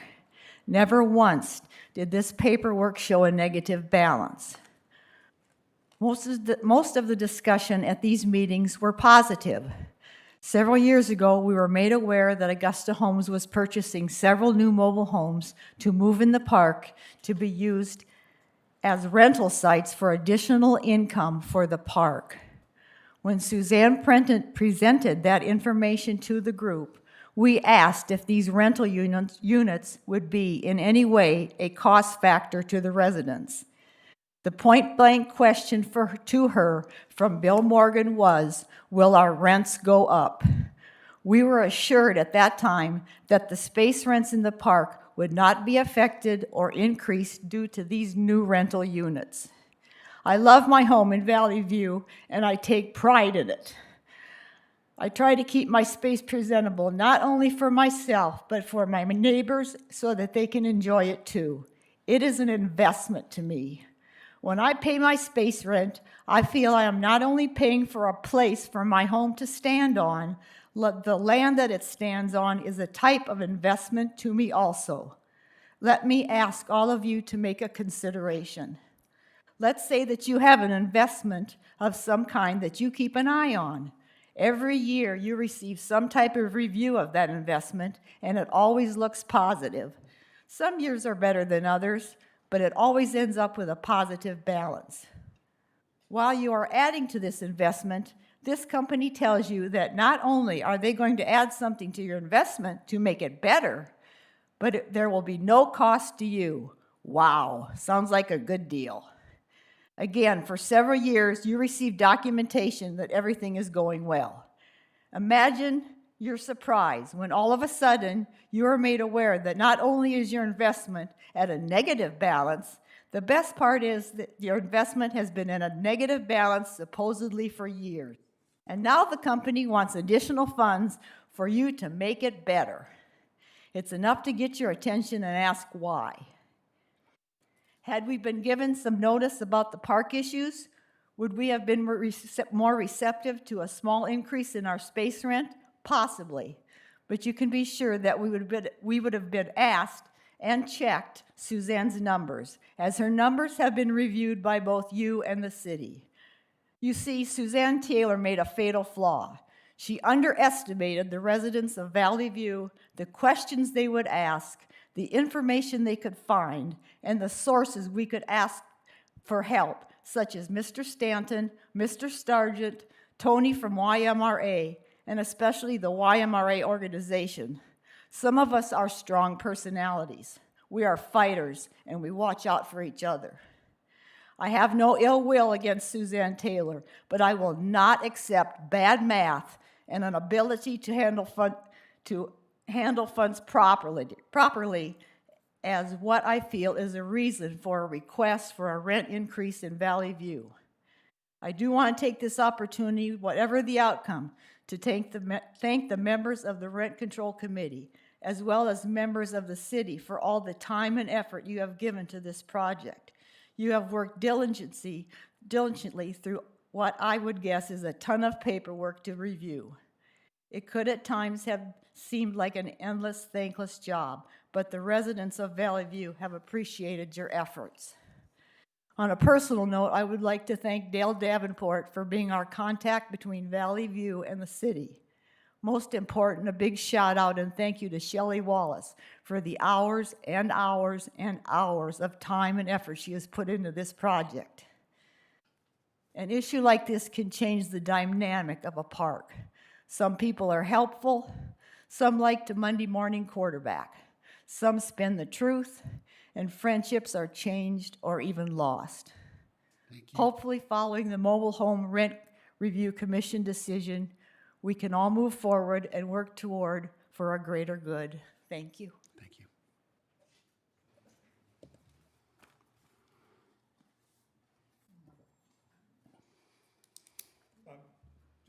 Just to alert you, we have one public comment from John Davis. Who, Public comment. what's that? Is public comment? Yeah, just 3 minute public comment. All set? Hi, my name is John Davis, and I'm the president of the Haven Management Services, which is the management company for Valley View, and I just had some personal comments to make here. I attended all the park meetings basically between 2000 and 2014, at which time another person in my office started attending. And I know frequently we discussed the park didn't have enough money to do X, Y, or Z, and we were always on a very tight budget. I also prepared most of the statements. I'd usually give quarterly or whatever the relevant accounting period was. I'd give statements at each meeting, and I'd always make sure those were posted thereafter on the bulletin boards. And those did not show all of the expenses. They showed the variable ones that I had control over, if you will. And yeah, usually there was a slight positive margin, but they did not include debt service. They did not include any asset management fee or administrative fee, if whatever you like to call it. And they also did not include accounting, audit fees, all of which, the administrative fee for Augusta is part of the management costs of operating the park. And those are, in my understanding, are certainly allowed under the ordinance. One other thing I wanted to touch on, I couldn't believe, I'm not a CPA, but I was the controller at one time of the 13th largest bank in California. I had a dozen CPAs under me. I had to know accounting. I know my accounting. All the audits we get every year, we do very well because we know what we're doing. But Mr. Sargent's comment that there's no point in a nonprofit capitalizing anything because they don't pay taxes, I think was really an off-the-wall comment. A nonprofit is still obliged to follow generally accepted accounting principles. And so we capitalize, because Augusta has a very clear policy. Anything that has a durable life and is over $3,000, we typically capitalize. So on this list of supposedly identified expenses related to the rental properties that is on this page 065, I don't know in which document, but it's 065. The lot shot air conditioning, $2,916 was capitalized. The two at the bottom, the A Advantage expense of $3,600 was capitalized, and the lot shot AC was capitalized. Of the others, the eviction in space 4, given that there was an imputed rent for that space, even though it's a rental home, I think that should count. And in fact, the basis for that eviction was complaints from neighbors. It was not a financial eviction, it was a conduct eviction. The green irrigation, the tree trimming, Again, a small portion of that related to either House B, which is a stick-built home, or to a couple of the rental homes. But again, there was imputed rent put in for all of those, and these were trees the park had typically always trimmed.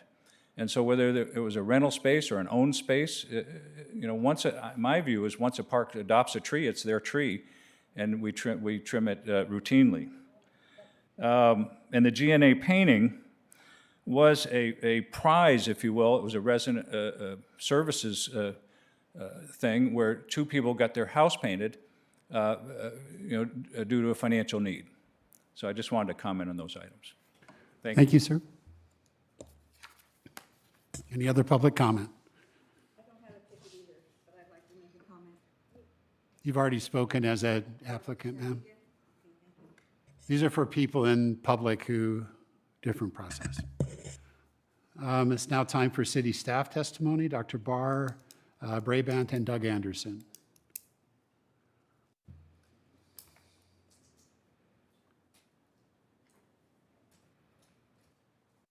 Yes, Mr. Brabant.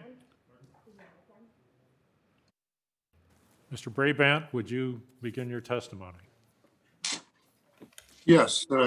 Can you hear me okay? Yes. Thank you. I'm James Brabant, real estate appraiser. I've previously testified before the commission in previous years.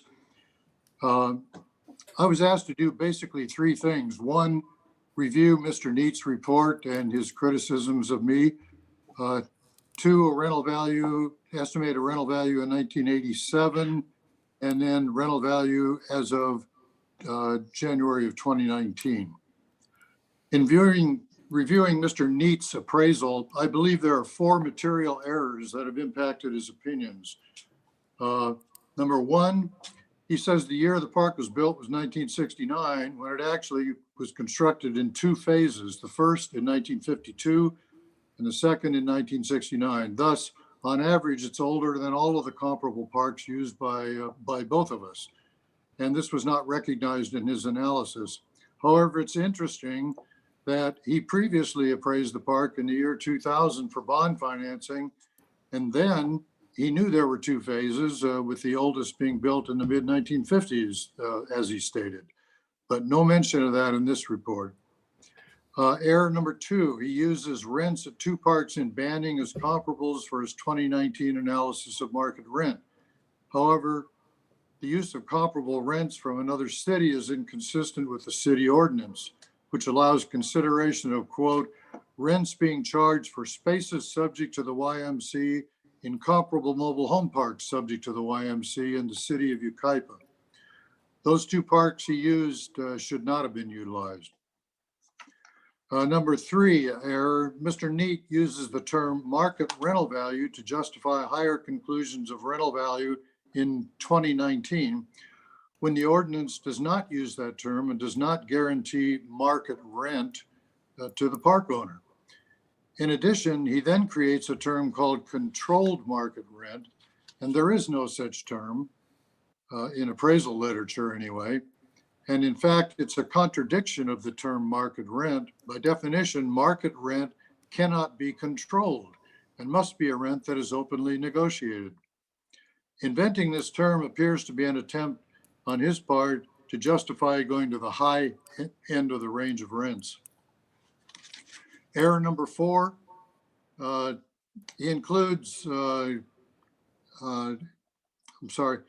rent subject to long-term leases at three parks: Grandview East, Crafton Hills, and Yucaipa Valley Mobile Home Park.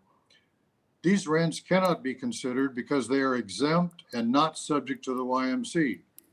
This error is very significant when you look at the rents reported for Yucaipa Valley. The city 2019 registration shows the long-term lease rents ranging from $395 to $795 per month, with an average of $548, while the average of spaces subject to rent control was only $358 per month. Thus, the error of including the long-term lease rents has really distorted his conclusions on the high side. So these errors have led me to conclude that Mr. Neet's opinions of space rental value as of both dates of value are overstated. So then I went on to provide my own opinions of rental values as of 1987 and then 2019. And I used 7 comparable parks for each data value. Each park rated average in terms of quality and had at least a clubhouse, if not more, amenities. Overall, some of the parks were inferior and some were superior. For the 1987 data value, the average or midpoint of the 7 comparable parks was from $160 to $200 per month, with an overall average of $173 per month. The average at rent at Valley View in 1987 was only $144 per month, and I agreed with Mr. Neet that the rents at Valley View in 1987 were disproportionately low compared to the rents being charged at comparable parks in Yucaipa. My conclusion of the rental value spaces at Valley View in 1987 was $173 per month on average, which is $29 higher than the actual average rent at the time. Then in a supplemental document dated July 7th, 2020, Mr. Neet reviews my report and provides some critical comments, and he also made some critical comments today about it. Interestingly, he complains that I use the term average rental value, and he says there's no such thing as definition of average rent. Well, average is the calculation. It's not the type of rent being sought. What I'm being sought, I didn't use the term market rent. I used the term rental value, and I defined it in my report. The average is simply the way to calculate it. But the funny thing is, Mr. Neet's conclusion was an average rent. He concluded in 1987 at $190 per month. Well, that's an average rent because you got different size spaces in that park, and they're not all worth the same space rent there, but you're looking at he looked at the overall average and gave a conclusion of that, but yet he complains that I used the term average rental value. I didn't quite get that. With regard to my analysis and conclusion of rental value as of 1987, he criticized me for comparing on the basis of the amenities at each park, some having more and some less. And he talks about the differences in density that I didn't really discuss, according to him. And today he commented further about it, and he talked about what he called size of the space, which really is getting at the same principle as looking at density. But the couple of problems with that is that I did in fact include density in my analysis there. When I looked at the rent, let's see, I'm sorry, I lost my place here.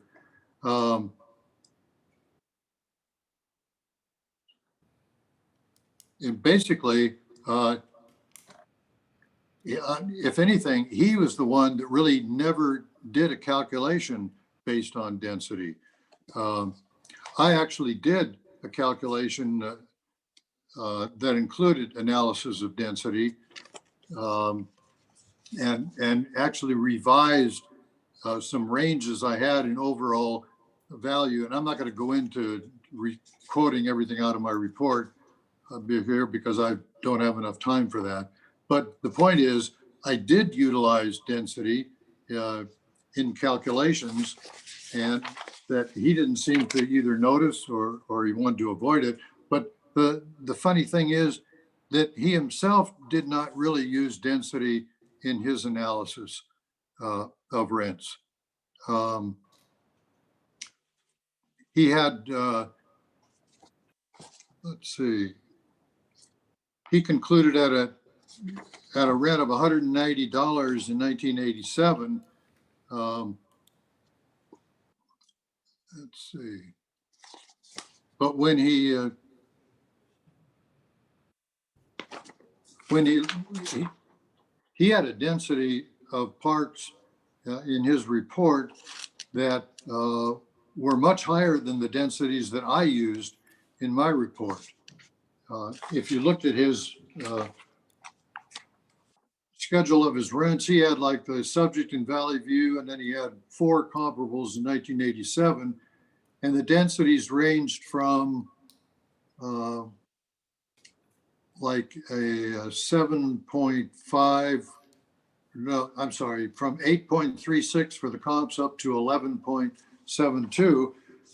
But then he had one that was clear at 16.7 density, which is almost double the density. And that just happened to be a park called Yucaipa Valley. And I'll get to some comments about that in a minute, but he was willing to use a park that had double the density, and he was criticizing me for not analyzing on the basis of density when I did in fact use density in the analysis. But he used one park that was double the density of all the rest of them.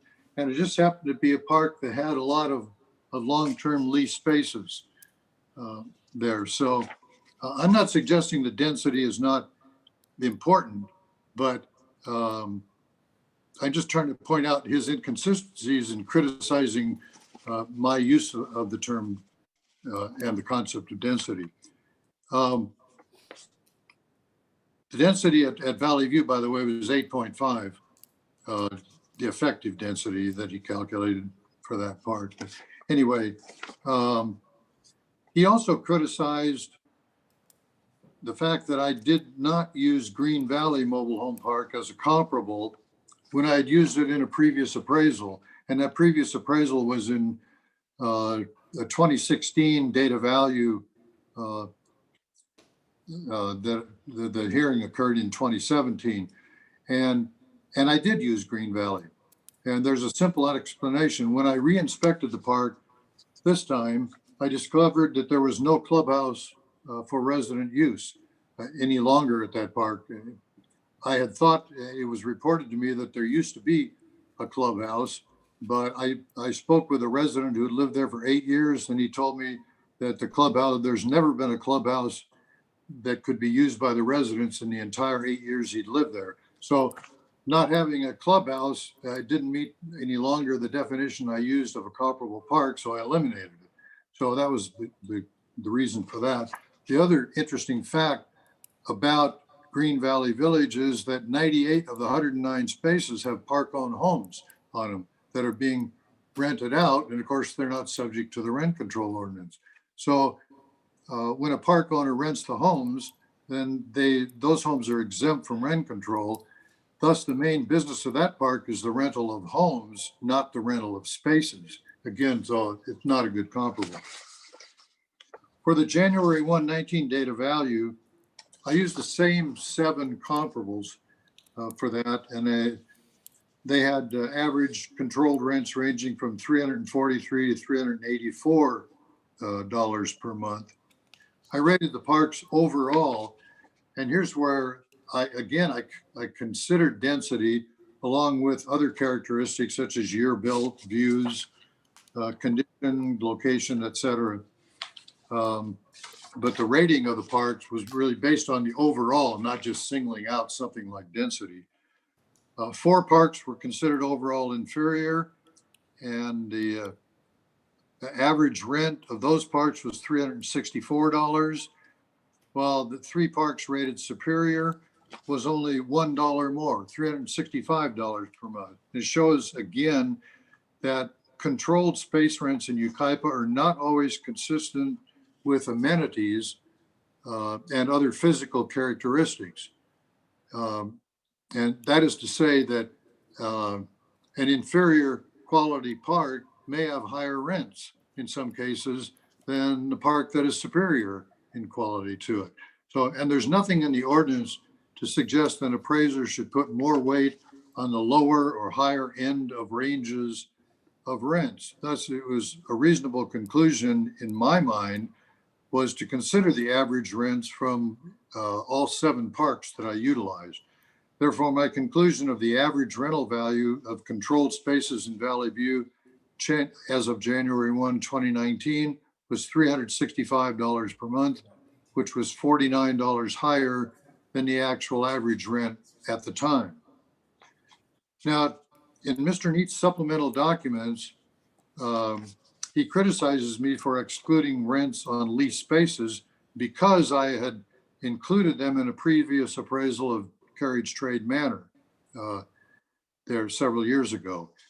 Now, but I know I previously discussed leased spaces with him, but I need to comment on Mr. Neat's claim that there was no authority for changing my mind and not using the leased spaces now. And I quote, other than it will lead to a higher indication of appropriately supported rental rates. Now that is a false claim. That claim was also repeated by attorney Mark Alpert in his supplemental submission on July 13th, where he accuses me of not being objective and selecting data based on the result I wanted to reach. And he tries to support that claim with a false interpretation of the Berger case, which involved a park in Escondido, and I was involved in that park and the trial that occurred. And he's claiming that the case, quote, confirms that a comparable rental analysis which excludes rental spaces simply because they are not subject to rent control is legally invalid.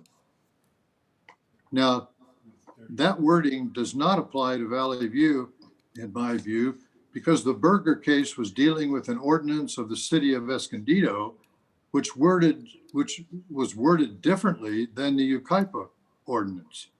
The Escondido ordinance states the rents that can be considered are, quote, the rent lawfully charged for comparable mobile home spaces in the city of Escondido.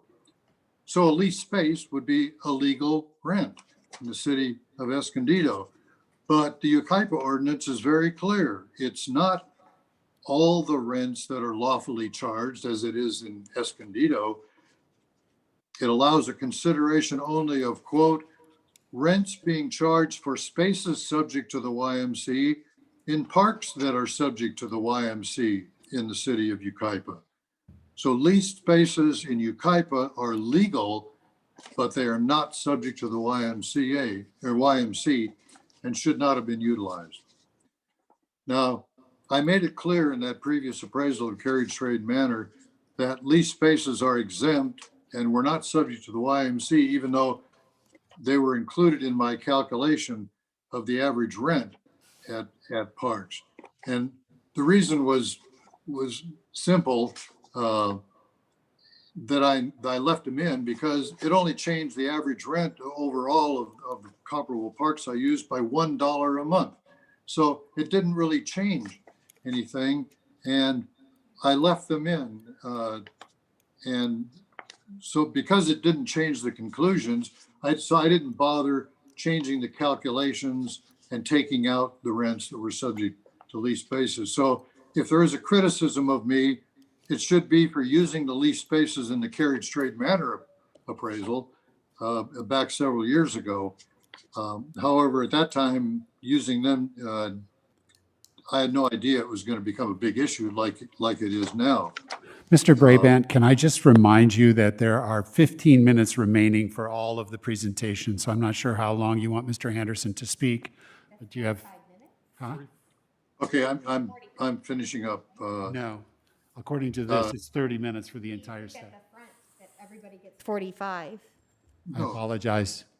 So I'm going to add 20. You've got 34 going. I apologize. But you should wrap up, Thank you, Jim. ma'am. I asked you to do that when we started. Yeah, you're right. Okay, the final thing is Neet complains I arbitrarily excluded a class of rental data that was supported higher conclusions by not referring to market rent standard that he used.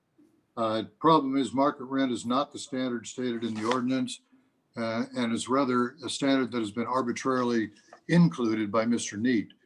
And it's not in the administrative rules. And I believe it was correct to avoid using the standard of market rent. And that concludes my comments. Thank you. Mr. Anderson, you're not up next. Yes, good afternoon. Can everyone hear me? Yes. Thank you. Again, I'm Doug Anderson with Urban Futures. Urban Futures is a municipal advisory firm. We are registered as an independent registered municipal advisor with the Municipal Securities Rulemaking Board and the Securities and Exchange Commission. All of our municipal advisors, including myself, hold a Series 50 municipal advisor registration. I'm a director with the firm, and I've been working here for almost 35 years, so I've seen my share of bond issues. We were asked to take a look at the bond issue for 2012 and the documents as they relate to the request for the borrower administration fee. That was really the focus of my report and my review. I did review all the 2012 bond documents, including the trust indenture, the loan agreement, the bond official statement.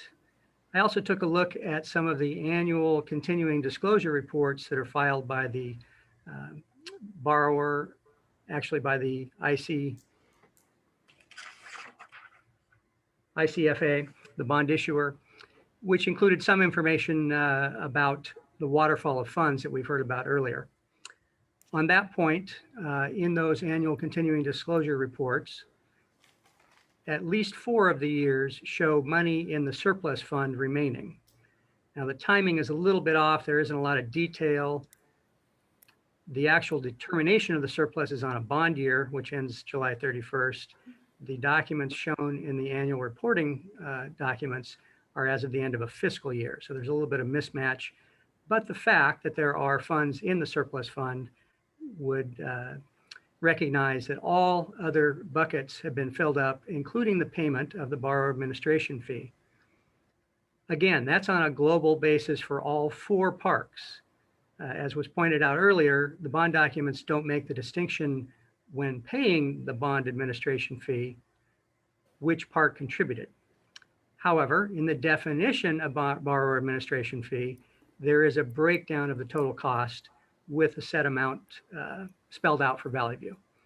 So Mr. Alpert earlier talked about 3 different options in paying that fee. It's kind of apparent to me that the park, at least in 4 of those years, has chosen option 2, in his words, which was to have the borrower administration fee paid in full and then do some internal accounting if in fact Valley View did not cover its own share.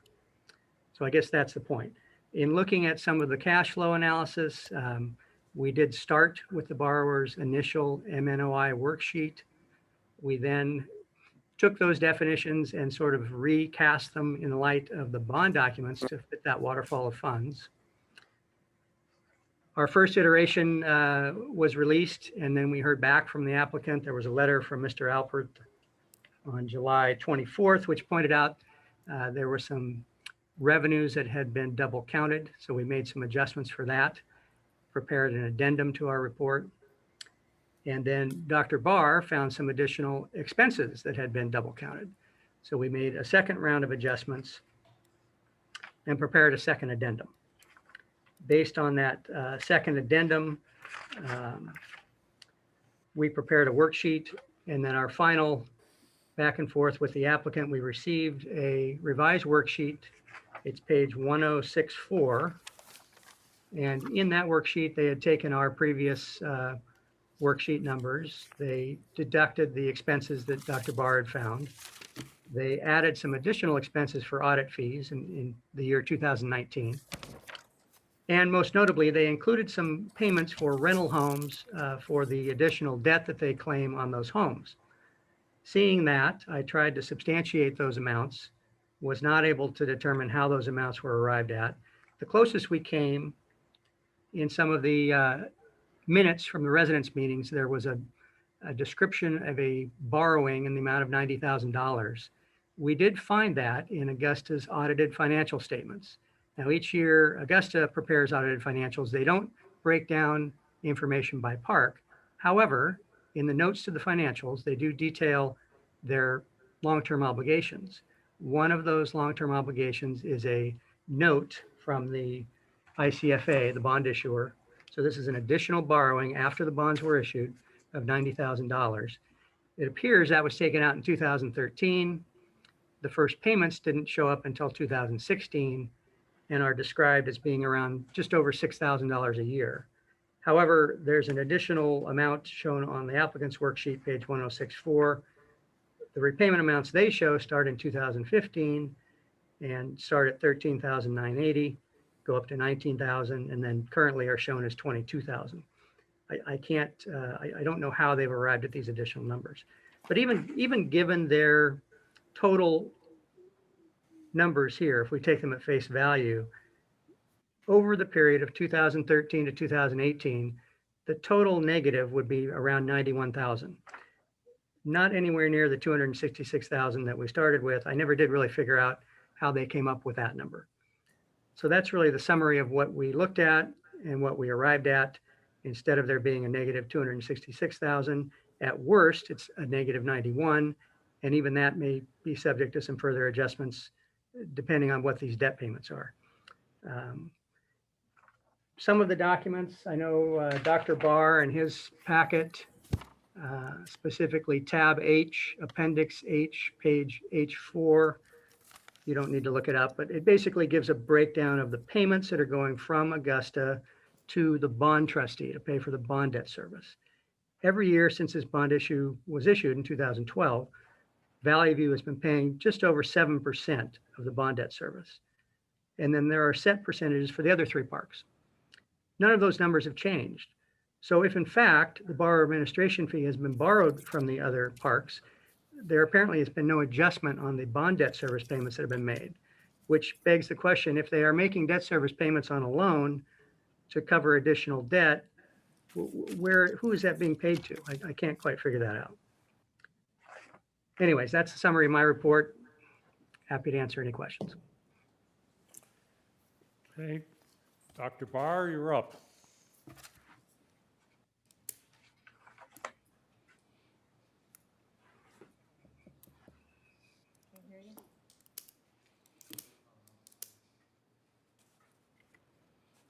Dr. Ken Barr.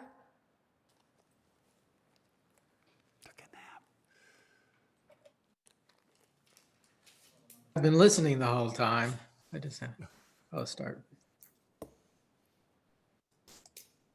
Okay, thank you. Sorry.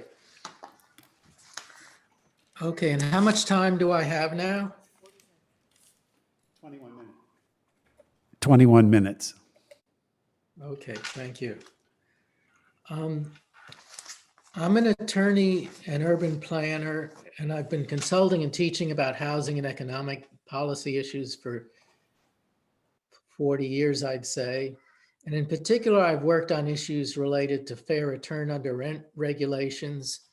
My articles on fair return issues have been cited extensively by California appellate courts and the state Supreme Court. I've prepared fair return analyses for about 17 different cities in California in about 50 cases. And I've also done studies of mobile home park space rental market for 10 cities, including the city of Los Angeles. What I see in the situation is here, the park, Augusta purchased a park that was subject to rent control. It was subject and still is to a rent control ordinance with an MNOI standard. And its justifications for the rent increase is in this case are basically expenses that they're claiming they're entitled to because they're a nonprofit, which a for-profit park owner wouldn't have.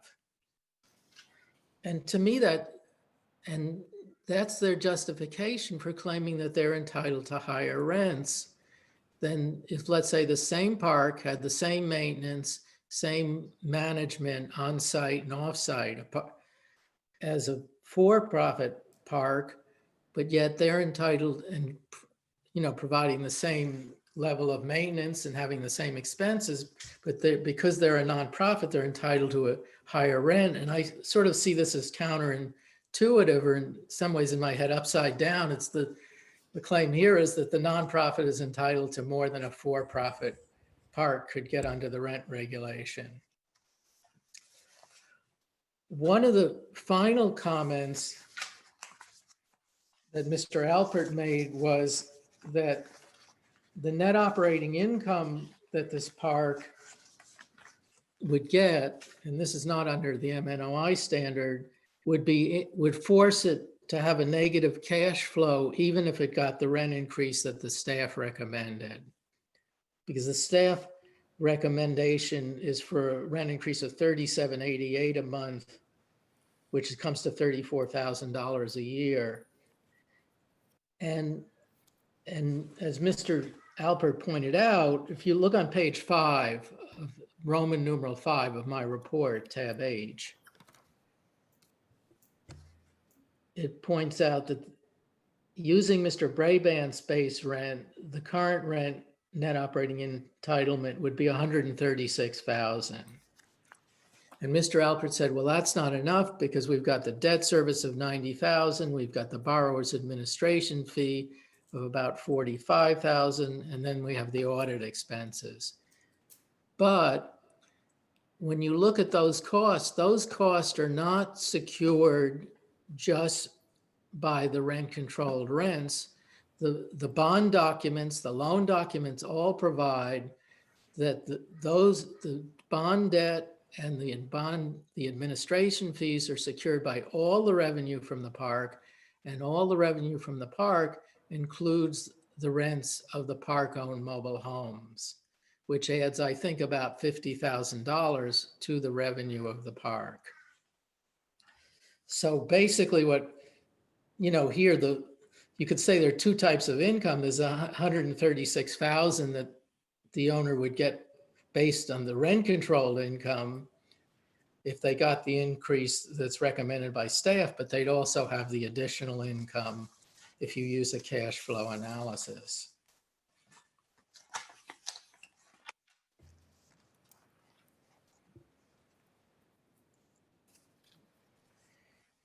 Okay, one issue that came, I'll talk now about the base year rent. And obviously the base year rent is critical in the outcome in this case, because if you use Mr. Brabant's appraisal, you get a $37.88 rent increase. And if you use Mr. Neet's appraisal, you get a $71.99 increase. But also,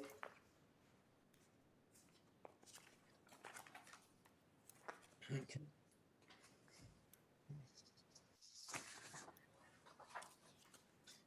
And obviously, and those, so the differences in the base year rent are critical. Okay.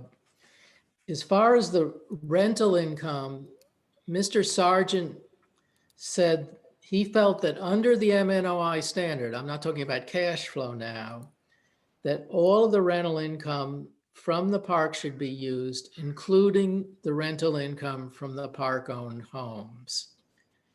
And I understand if you look at the words in the ordinance, it talks about all gross income from the park. But I think the intent of that was really to cover the rent-controlled income and not rents from homes that are exempt from the ordinance, because I see these as two different separate operations. The purpose of the mobile home rent control ordinance is to protect mobile homeowners who don't own the land under them. It's not to protect people who are just renting their home and their land. And the ordinance, it talks about, as Mr. Alpert points out, it talks about all spaces in the park, which he says answers the question of whether it's supposed to cover the homes and the spaces. But I say also the following clauses in that section, and this is section 4.003 of the regulations, 4003C. It says including month-to-month spaces, vacant spaces, and all spaces subject to long-term leases. So it does not say spaces that are exempt from rent regulation because they're park-owned homes. And to give an extreme hypothetical, imagine if this park, there was a restaurant in this park, or there was a bakery or some kind of business, and you could say, well, the park owns that, therefore we should include that type of income. But I don't think that was the purpose of the ordinance.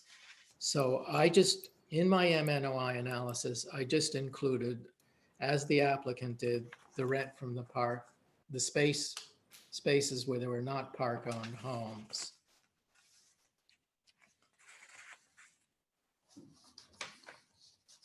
Okay, so beyond that, the big issue in this case, which you've heard over and over about, is the borrower's administration fee.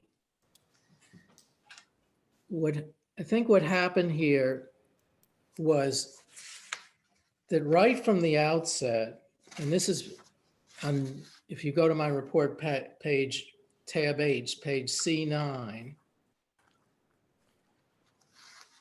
there was a representation in the report that was presented by the broker who was putting together the deal to buy this park and had to submit a conversion impact report had to be submitted. And in this report, it says projected space rents for all spaces will not exceed what they would have been absent the nonprofit acquisition. Well, if a nonprofit park can have various types of special expenses that a for-profit park can't have, they will exceed what a for-profit park can get almost by definition. And if also what happens is in the documents that were submitted when the conversion to and Augusta's purchase was approved, and it had to be approved by the city.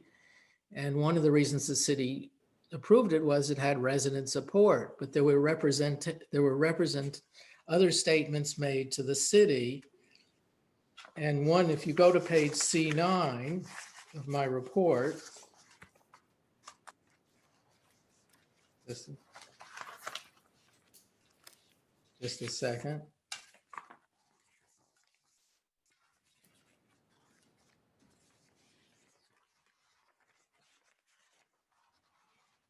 I'm sorry,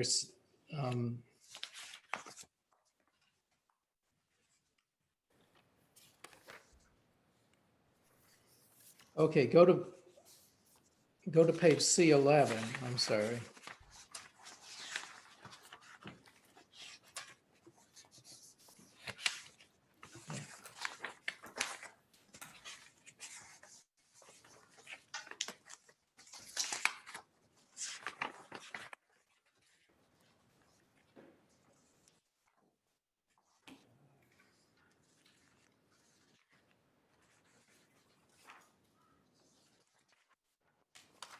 Okay, I will go on.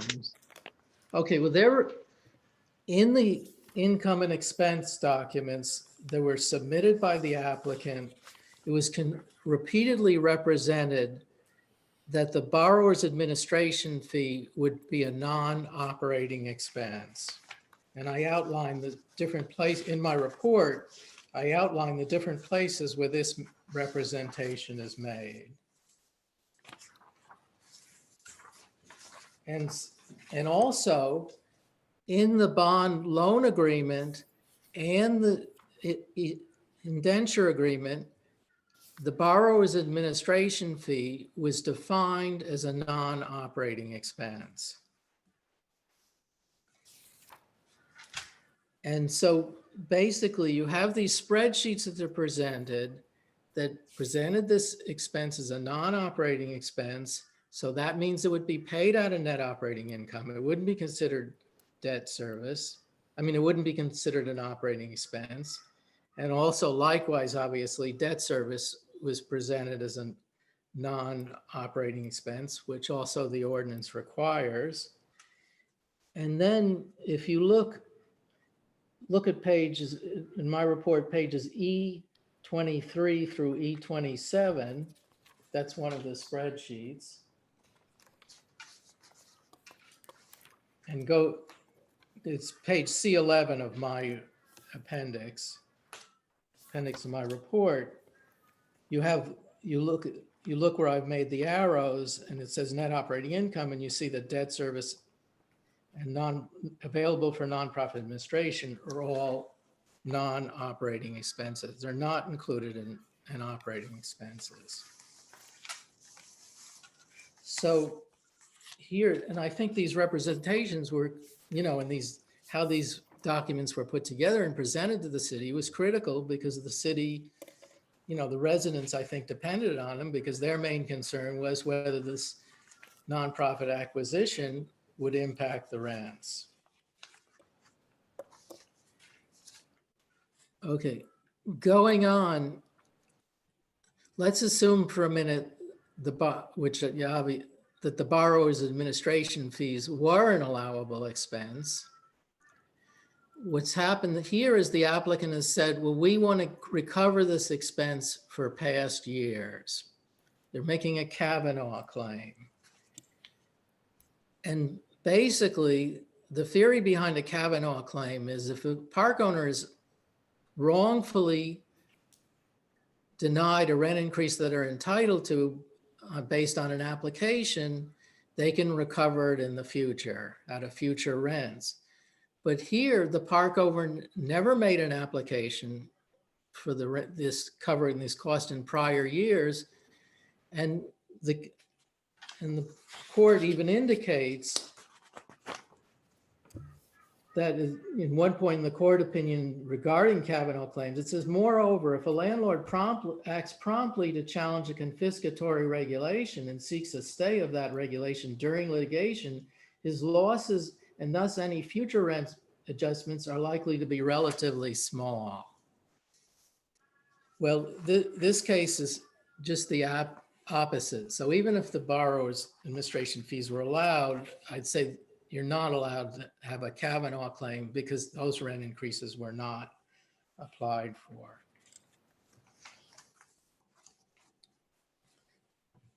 The other point I'd make is that in regard to cash flow, assuming the applicant's representation of the current cash flow is accurate,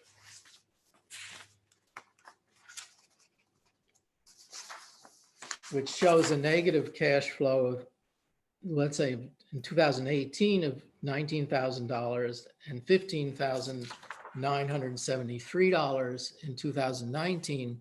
If the staff recommended rent increases granted, there wouldn't be a negative cash flow. And I'm not recommending you use a cash flow analysis because the reason that the ordinance excludes debt service is one, because that's not what somebody invested in the park. That's what it cost for somebody to get the money to buy the park.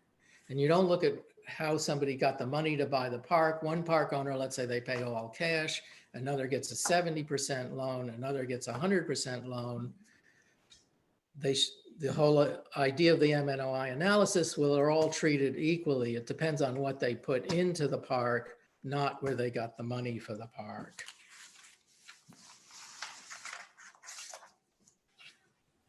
The park owner is also, the applicant has talked about issues related to reserves and capital improvements. Well, it looks to me that some capital improvements were made where the owner could have gotten a separate increase for their capital improvement expenses. I don't know if those would have been large, but they could have gotten increases for those and they didn't. There's a procedure under the ordinance. You have to notify the residents, meet with them, but the park owner, even if the residents don't approve the capital improvement, if it's necessary, the owner can get a separate increase for that. Well, there were some capital improvements and there were instances where increases were not applied for. The owners also talked about a need for reserves on top of everything else. Well, reserves are a good business practice. They might be required by the loan agreement or whatever, but they're not an operating expense of the park because reserves are just putting something aside so that you have the money when you need it. It's not money that's actually put into the park. So why should the and to include it in the MNOI analysis means the park residents have to pay for the reserve, before it's actually money that's used to maintain the park or put in capital improvements. So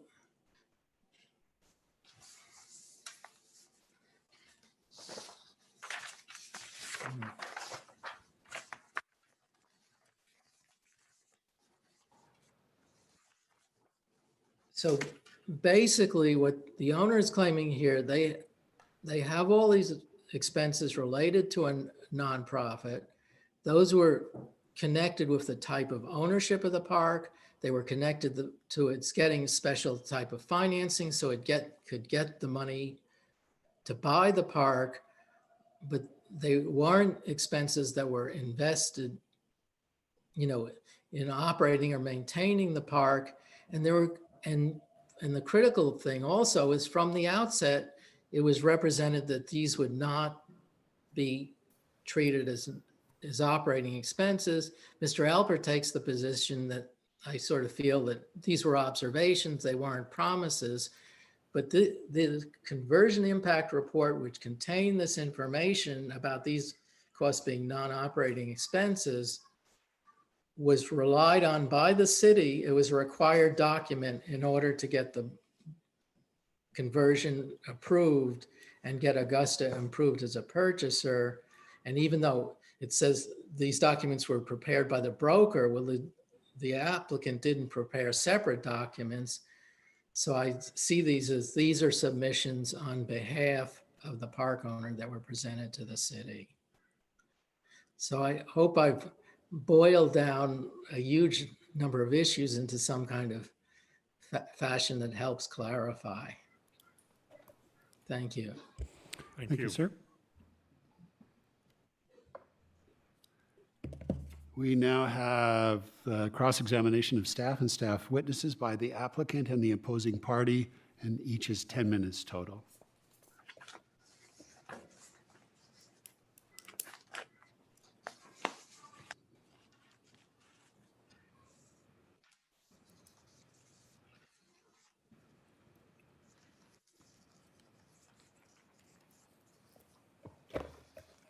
I will tell you, I have a lot less than 10 minutes for Mr. Brabant, maybe less than 10 minutes from Mr. Anderson, but for Dr. Barr, I probably have like half an hour. You have 10 minutes total.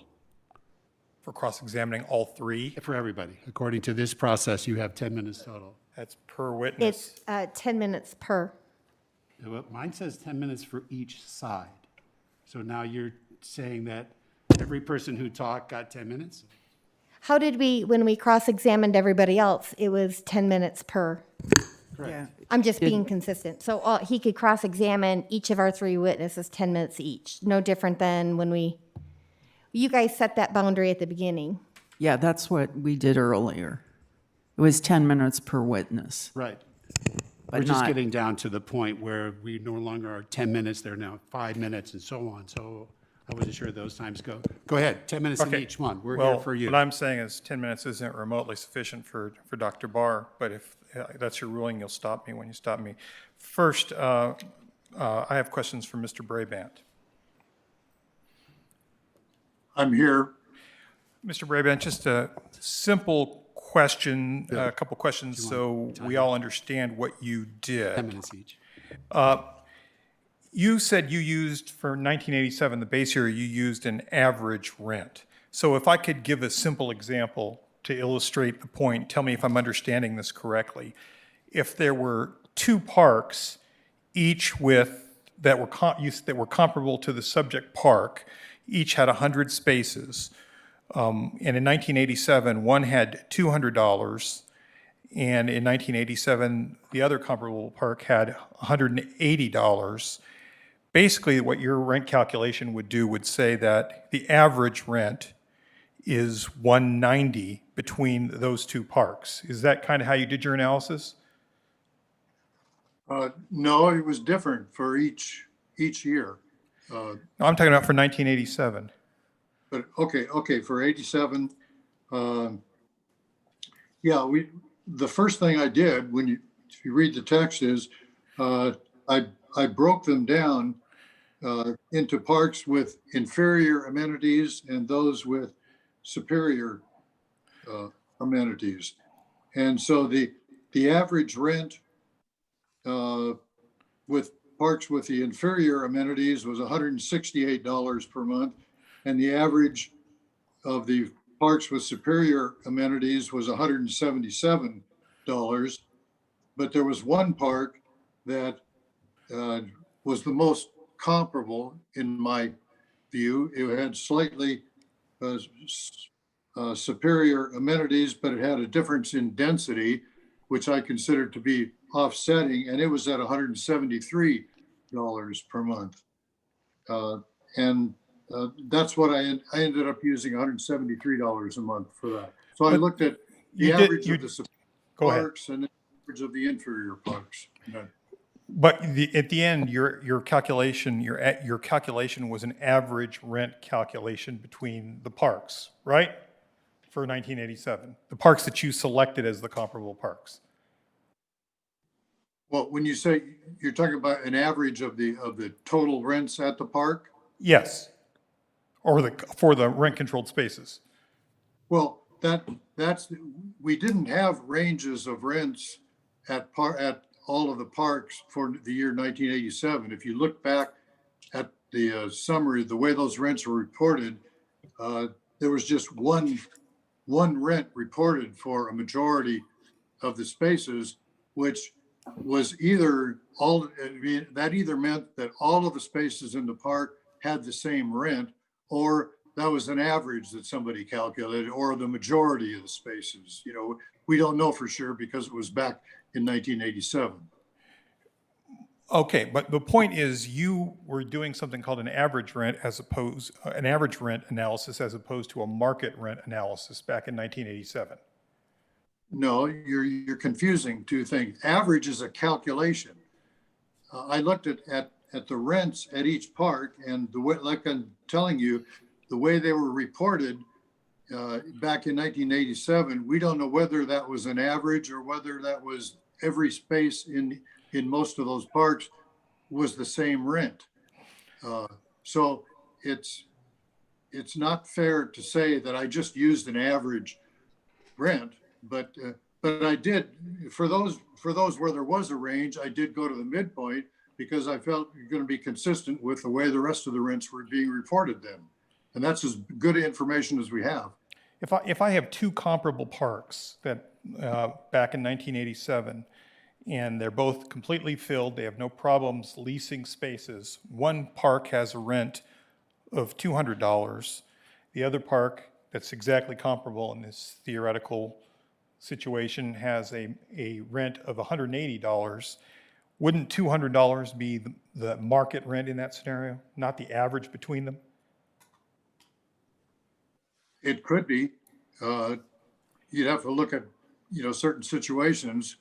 Rents being set in mobile home parks there's not always a fair negotiation between residents and the park owner of mobile home parks. So to say, you'd have to look at, I think, more than just the rents at those two parks to make that determination. Well, the fact that you said that you had inferior quality parks that have higher rents than some superior parks, isn't that an indication to you that the superior parks are charging rent below market? Well, that could be the case. Okay, well, did you reach a conclusion whether that was the case in this example? No, in this case, what I did was when I grouped them in the two groups, inferior parks had a lower rent than the superior parks. So the average of the three was lower. Wouldn't it make which made sense? Wouldn't it make sense that the superior parks could have charged and the market could have borne a rent higher than the rent at the inferior parks? Well, they were already charging higher rent on average at that time, but the park that was most similar, so I had these two groups, and then the park that was most similar was at 173, and that's where I ended up. All right. Now, I think we're confusing. You talked about this idea of density. Density, to me, is something you can look at, of course, but it's a different concept than what I think John Neet was talking about. John Neet was talking about whether or not the spaces in a park could fit single wides or double wide parks. So for example, you could have a 10-space park on 10 acres that only allows for single wide mobile homes. And then you could have another park that's a 10-space park that's on 5 acres, but it has space for double wide spaces. So in other words, even though a park has higher density, it can allow for having bigger homes on their spaces, right? Yes. Right. And I think what John Neet's testimony related to was not the question of density of the park overall, but his opinion that it's relevant to market rents to look at whether or not people can put double wides, single wides, or triple wides on their spaces. That will influence the amount of rent that you can collect, right? Yes, that can be true, sure. And John Neet's point was that he felt you should have considered that. And when he raised that issue, your response was he was talking about density. Well, it's a different issue than density, isn't it? It's not really a different issue. And Mr. Neet submitted a supplemental critique of me, and a very substantial portion of that was criticizing me for not using density as pretty much the sole criteria that he focused on in that critique. And he went on for paragraph after paragraph talking about density here. But then in his verbal comments today, he was talking about size of space, which is certainly related to density there. So I felt like he was really talking about both things. The funny thing about it is that I did in fact consider density in my analysis, and of that park I was talking about, the one that was most comparable at $173 per space had slightly superior amenities, but I felt it was offset by the density. And so I did use density. Okay, so you keep talking about density as the. If I my statement, Mr. Neet never used density in his analysis. Didn't quantify any. I mean, he quantified the density, but it was only one place in there where he even hardly referred to it. But yes, he was criticizing me for not focusing on it. I chose to look at, not to pick out one comparative category such as density and focus solely on that. I looked at the overall comparison, which included condition and age and all of these other things as well, not just focusing on density. Okay, if we can get through this, really my last subject. Density of a mobile home park is a simple mathematical calculation. It takes the number of spaces and it divides it by the size of the park. So if you have 10 spaces on 1 acre, it tells you have a density of 10 spaces per acre, right? Yes. That's a different calculation or a different question as to whether or not those 10 spaces can hold double wides or single wides or triple wides, right? That's right. It's related, but it's not just calculation of how many. Yes. All right. Thank you, Mr. Brabant. That's all I have for you. Mr. Anderson. Yes. All right. Your specialty is in public financings, right? That is correct. So it's fair to say you've got tons of experience with bond financing of the kind that was used to acquire Valley View, right? Back in 2000 and refinanced in 2012, right? Yes. In fact, your firm advises public entities on these kinds of transactions, right? Occasionally, yes. Right. In fact, your firm advised the city of Yucaipa's redevelopment agency back in 2000 regarding the acquisition of Valley View, right? Yes, I did do a limited review of documents at the time. The issue was whether this was a viable type of financing, and it was really to give the residents comfort that this was in fact something that was used regularly to finance parks. So at the time, you would have reviewed the indenture agreement and the loan documents and all the related financial records, right? I believe so. I was presented with the memo that we prepared 20 years ago. I did try to find the backup files, but they've been purged from our office. So all I really have is that memo. But yes, in a normal course of business, I would have reviewed all the bond documents. Okay, and in that review or otherwise, you have learned, have you not, that back in 2000, the what we're calling the borrower administrative fee was described and set out in the original indenture documents, correct? Yes, I believe so. And it specified exactly how that fee would be calculated, right?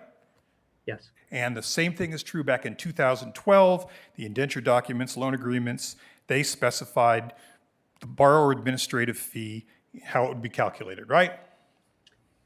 Yes, with a caveat, it's a little, I guess, murky.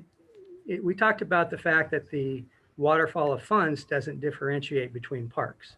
However, the definition, the very definition of borrower administration fees gives an amount, and then it gives a breakdown of the four amounts for each park. So in that example, it does talk about Valley View's share, but Right. it doesn't go any further than that. And it So- also talks about how that amount will be adjusted by CPI over the years, right? Yes, yes. So I assume that in your job in 2000, when you were reviewing this, and whoever was reviewing this for the city's redevelopment agent back in 2012, if they thought an expense was unusual, extraordinary, unreasonable, it would have been called out, right? Well, I'd say yes to that question for the 2000 bonds. I was not involved in 2012, so I can't speak to that. Well, the amount of the borrower administrative fee, if you actually look back from 2000 and do an inflation adjustment to 2013 through 2018, it's pretty much follows inflation, right? I assume so. I haven't actually done that calculation. But And that's exactly what was contemplated back in 2000, right? okay, again, I didn't work on the 2012 bond, so I don't know really what the starting point was. From working on these transactions, I assume you would have an understanding of this question. Is it your understanding that the property that is subject to the nonprofit that is operating, that it's understood that all of the expenses allocable to that property are to be paid out of the rent that comes from the people who are in the park? That was the structure that was set up back in 2000, right? I think that's a fair statement, yes. So if a tenant had looked, I'm sure the tenants didn't look at the borrowing documents, but if they had, they would have seen the borrower administrative fees and they would have understood that these expenses are to be paid out of the rent, right? If they had looked at those documents, then perhaps yes. Now, this idea of, we've had testimony from Wes Wolf. Do you know Wes Wolf? I do. I know Wes, yes. Right, you've worked with him in the past. He's given testimony in his supplemental declaration that says that we have these definitions in the borrowing documents for operating expenses. We classify these certain things as operating expenses because what it does is it lets the bond holders know, and the people who review these transactions for the bond holders know, the order that things will be paid. In other words, bondholders know their position will be somewhat secure because they get paid immediately after certain expenses, right? Yes, that's that waterfall of funds we've been talking about.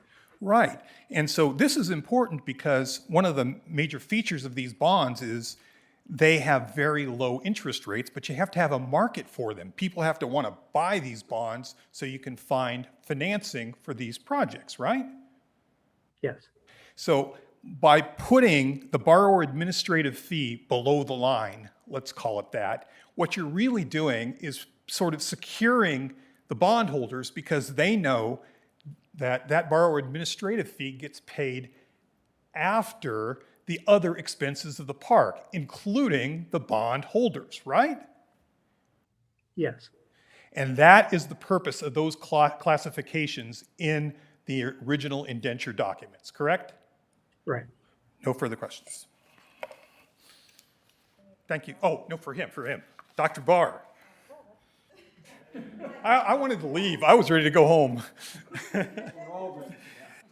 And I'd like to get done quickly with you, Dr. Barr, and I'm sure I'm going to get cut off because I've got tons of questions. But my first question for you, Dr. Barr, is how many previous experiences have you had doing an M&OI analysis for a nonprofit mobile home park?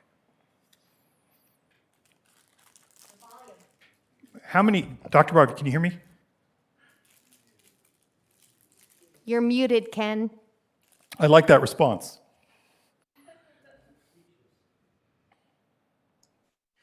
Okay, the answer is, yeah, I think this is the first case where I've been involved where it's been nonprofit.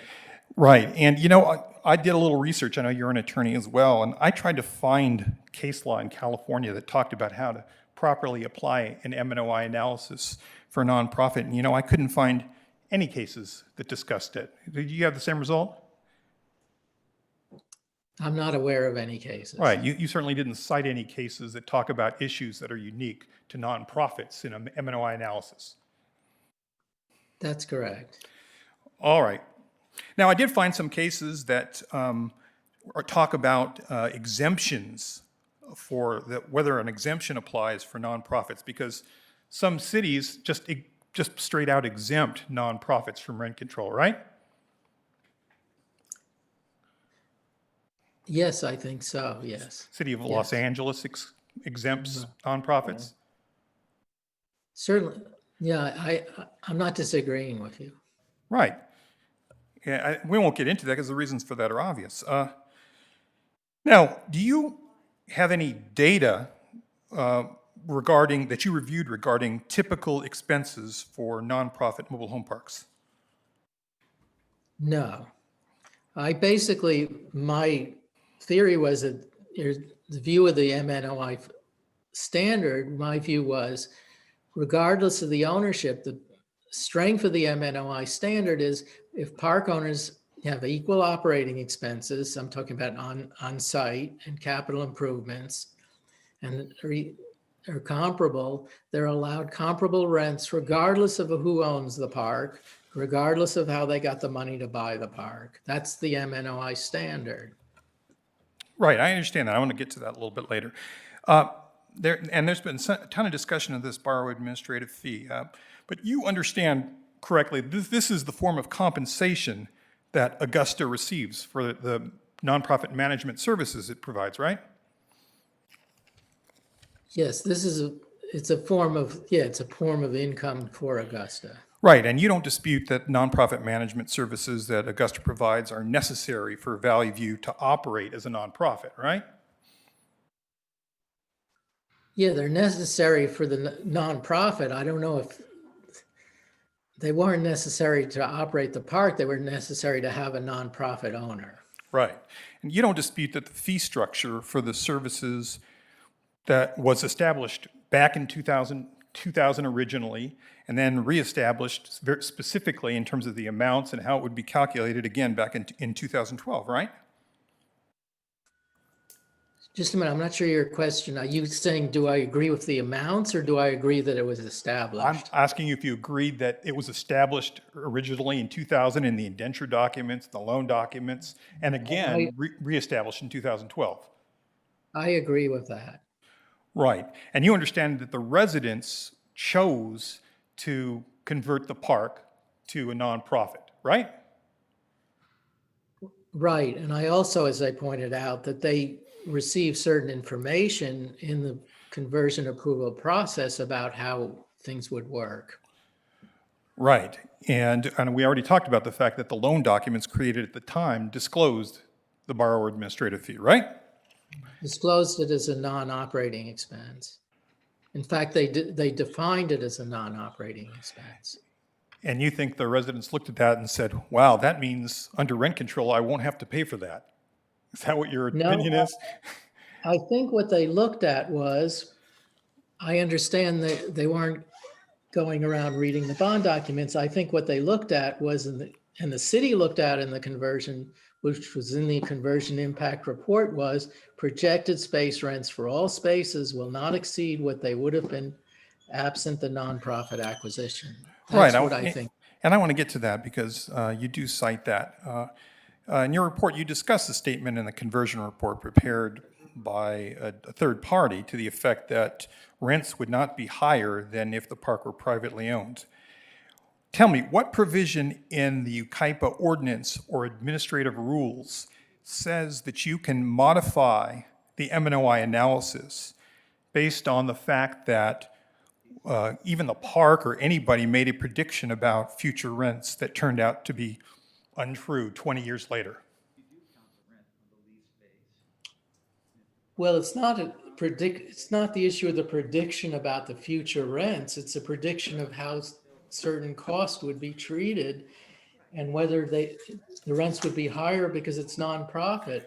I mean, my fair return analysis takes into account that the operating cost for the park increased at a faster rate than CPI. So what you're saying, CPI, you're not answering my point. Question is, where does it say in the ordinance that you can exclude operating expenses that meet the definition of operating expenses under the ordinance and guidelines because of representations made 20 years ago? Just a minute. They were under the or you're defining, this is an expense that's related to obtaining the debt service. Debt service is excluded. This was an expense that was represented as a non-operating expense. And, and expenses have to be reasonable. And also if you present something as a non-operating expense, and then you say, oh no, under an M&OI analysis, it's an operating expense and it's going to justify a higher rent. That's contrary to the statements that were made when the conversion took place. Dr. Barr, you just heard Mr. Anderson agree with our contention, which is those definitions had nothing to do with rent control, right? You heard him say that. They had to do with the priority of payments so the bonds would be paid. Again, may I interject to again ask the chair to ask the witnesses not to talk over each other? I know we're all tired.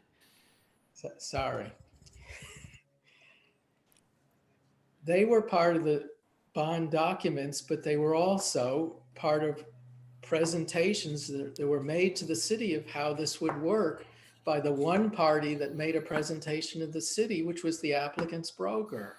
Again, where in the ordinance is that relevant to the definition of an operating expense?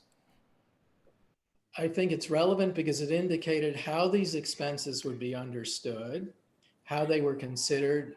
There wasn't a letter, well, even though under the bond documents, these are called non-operating expenses for the purpose of rent control and the M&OI formula, we're going to call them operating expenses. There was no representation. They were significant. They were about $30 a space in the year that Valley View acquired the park. And certainly for them to be, saying the opposite of disclosing them, say the rents won't be any higher because it's a nonprofit.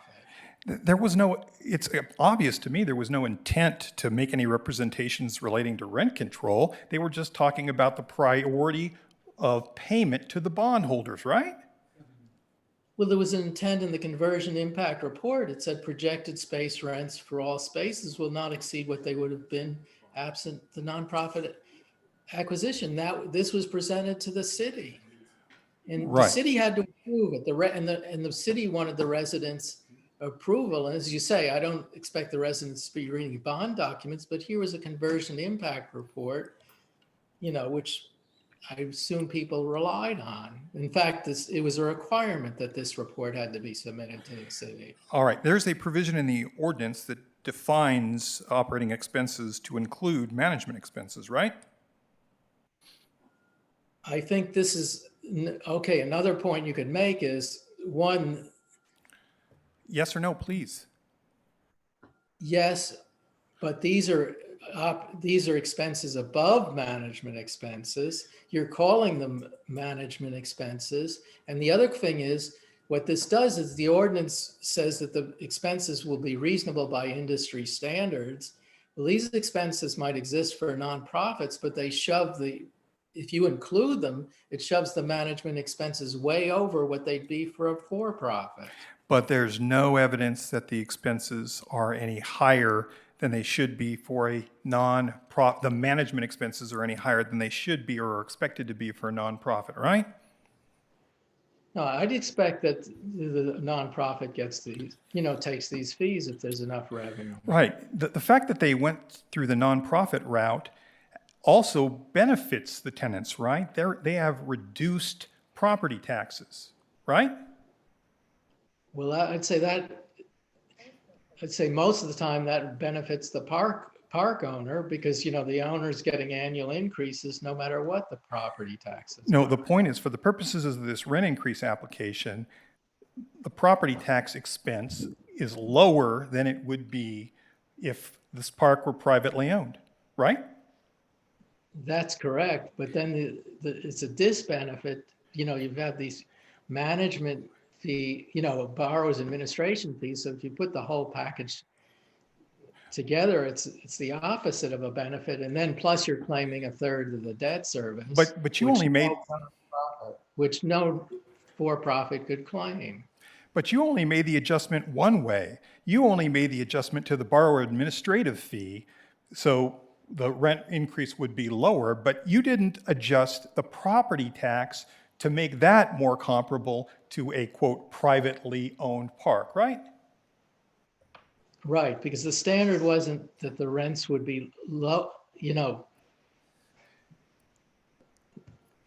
that was that was one of the, savings, or that was a benefit of the nonprofit ownership. That's the one benefit. Right, and if you're going to treat this as though it's privately owned, shouldn't you adjust the property tax expense upward so it's as though it's privately owned?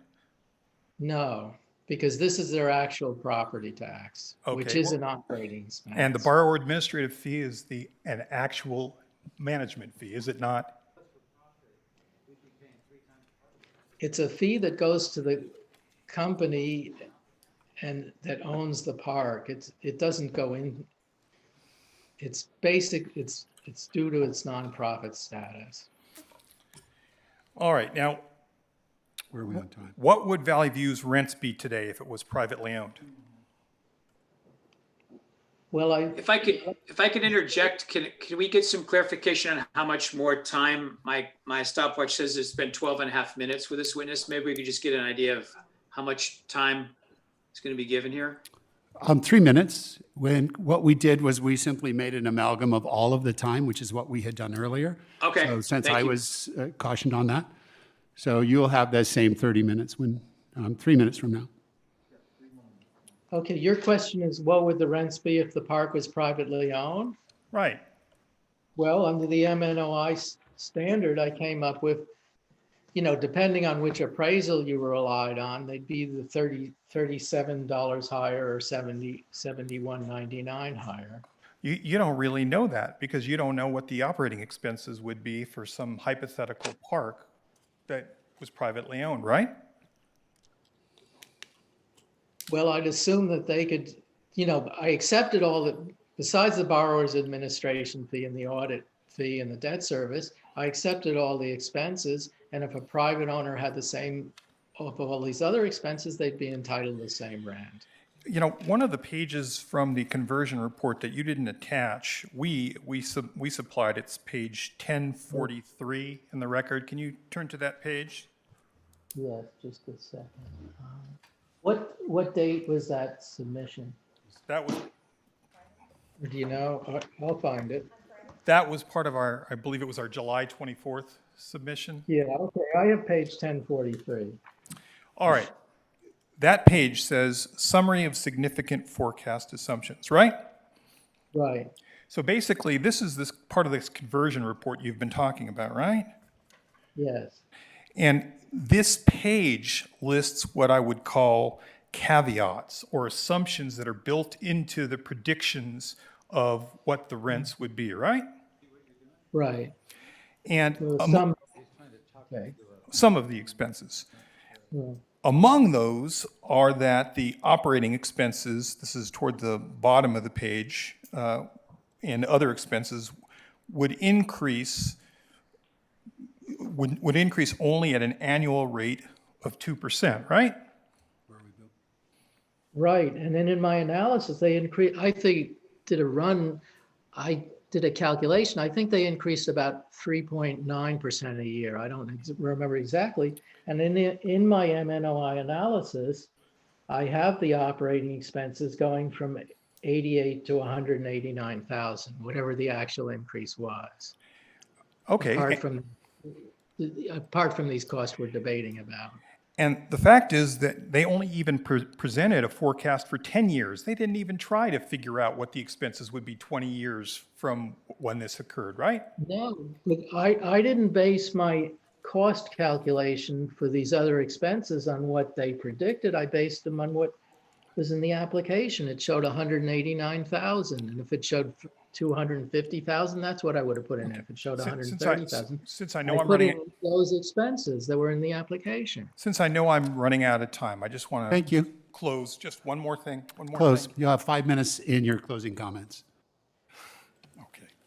Thank you. You're welcome, sir. Can I have a copy of my cross-examination be made part of the record so it can show the subjects that I was unable to inquire about with Dr. Barr?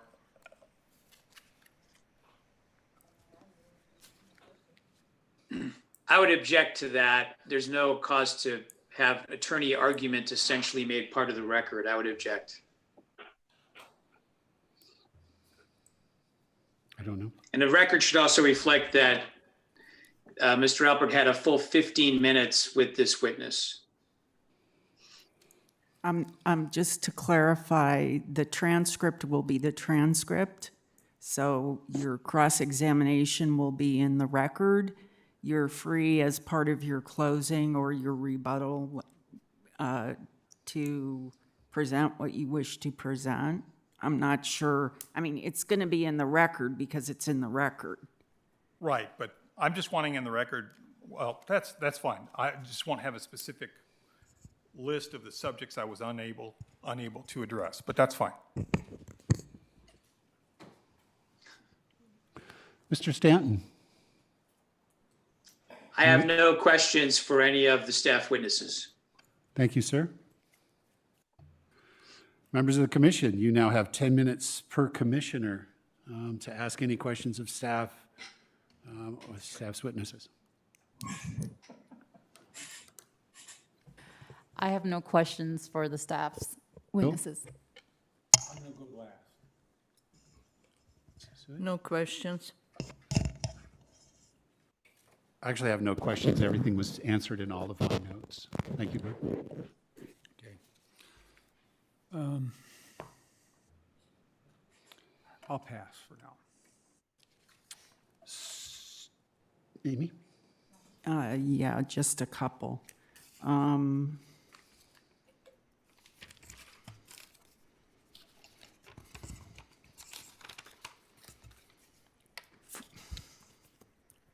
These are for Mr. Anderson.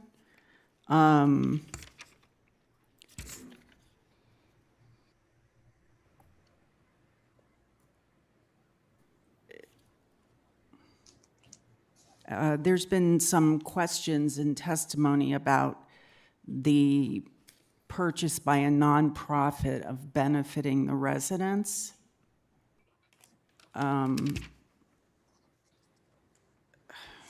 What in your experience advising cities, have you advised how purchasing by a nonprofit would benefit residents? I really haven't. I'd say I'm more focused on numbers and financial transactions, so I can't really give you an opinion on that. Okay. You mentioned at the end of your testimony, you said tab H, I hope I wrote this down right, page H4, there were payments from Augusta Homes to the trustee of just over 7% of bond debt service. And you noted that there hadn't been any changes in any of the other percentages for the other parks, and you said there you couldn't figure out who was being paid for what, So and I didn't understand that testimony. Right, so some of our back and forth with the applicant, the very last thing they gave us brought up the point that if we're going to include the income from the park-owned homes, we should include the expenses. And according to them, some of the expenses included loan repayments that were used to purchase those or improve the park-owned homes. I hadn't seen any record of that previously. In some of the documentation they provided, there were minutes from meetings with the residents where Suzanne Taylor had talked about some of these additional loans.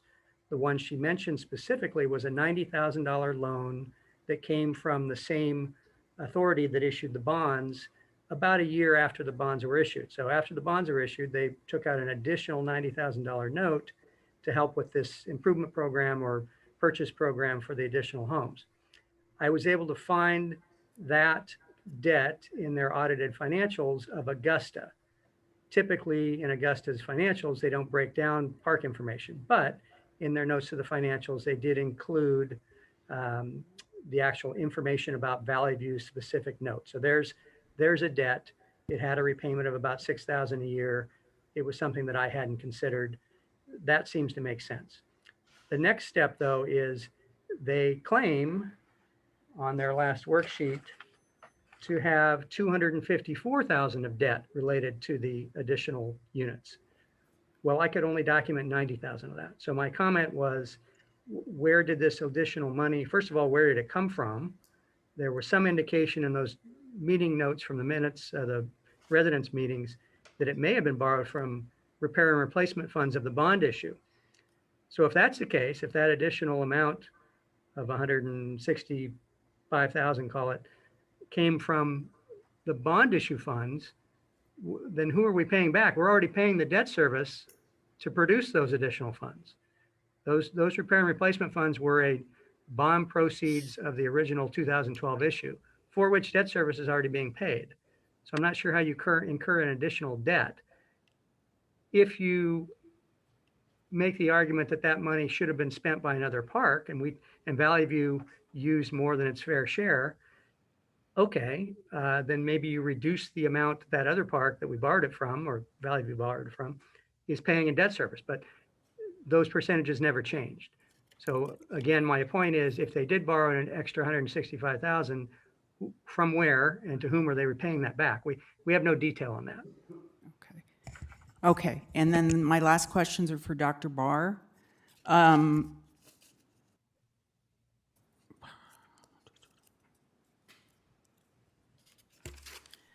Is it your analysis that you felt and you excluded any costs associated with bond debt service because it's a form of debt service which is excluded under the administrative rules?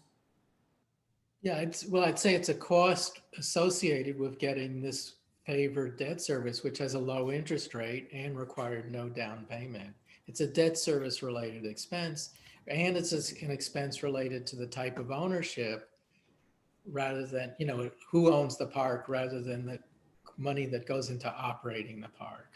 Okay. And in terms of the amount of the borrower administration fee, that's, I believe, approximately $45,000 for the year, and that's in addition to any other management fee paid to Haven Management or to anybody else to administer and manage the park, correct?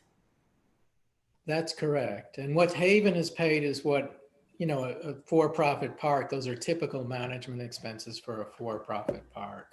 Okay, and I think you testified that if we combined those two fees together on the theory that together they are a form of management expense, that represented about 20% of gross income? Yeah, it would be way over the industry average for mobile home parks in general. And in looking at the industry average or in figuring out whether operating expenses are allowed, you also look at reasonableness, is that correct? That's correct. And did you see any documentation in the records that were provided that sets out what the $45,000 in the borrower administration fee was used for by Augusta Augusta Communities? No, I didn't see anything in the record. So did you have any basis upon which to conclude, based on the documentation produced by the park owner, whether those expenses in and of themselves were reasonable, setting aside that that is the amount of the fee that was included in the bond indenture? Did the park owner produce any evidence to explain what that fee was used for so that you could make a determination whether it was reasonable? No, I mean, they made some mention of some of the types of things they do, but I didn't think it was a full explanation or detailed explanation of that's reasonable compared to the effort they had to put in to manage this park. But did they provide any documents showing, in fact, what they used that money for? No. Okay, nothing else. Mr. Chairman, I apologize. I do have one question, if I may. Good. Dr. Barr? Yes. There was a issue raised by Mr. Alpert indicating that he could find no record of a nonprofit being involved in this kind of a process. And I want to make sure I understood that you agreed with that this is a precedent-setting hearing or a process at this point. That's correct. And I've testified in many cases. Sure. Thank you. Opportunity now for rebuttals. In the rebuttal sequence goes the applicant rebuttal, opposing party rebuttal, and then staff rebuttal. And it's 10 minutes maximum for each one.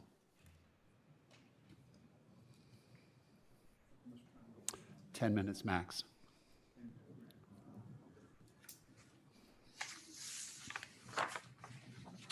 For everybody.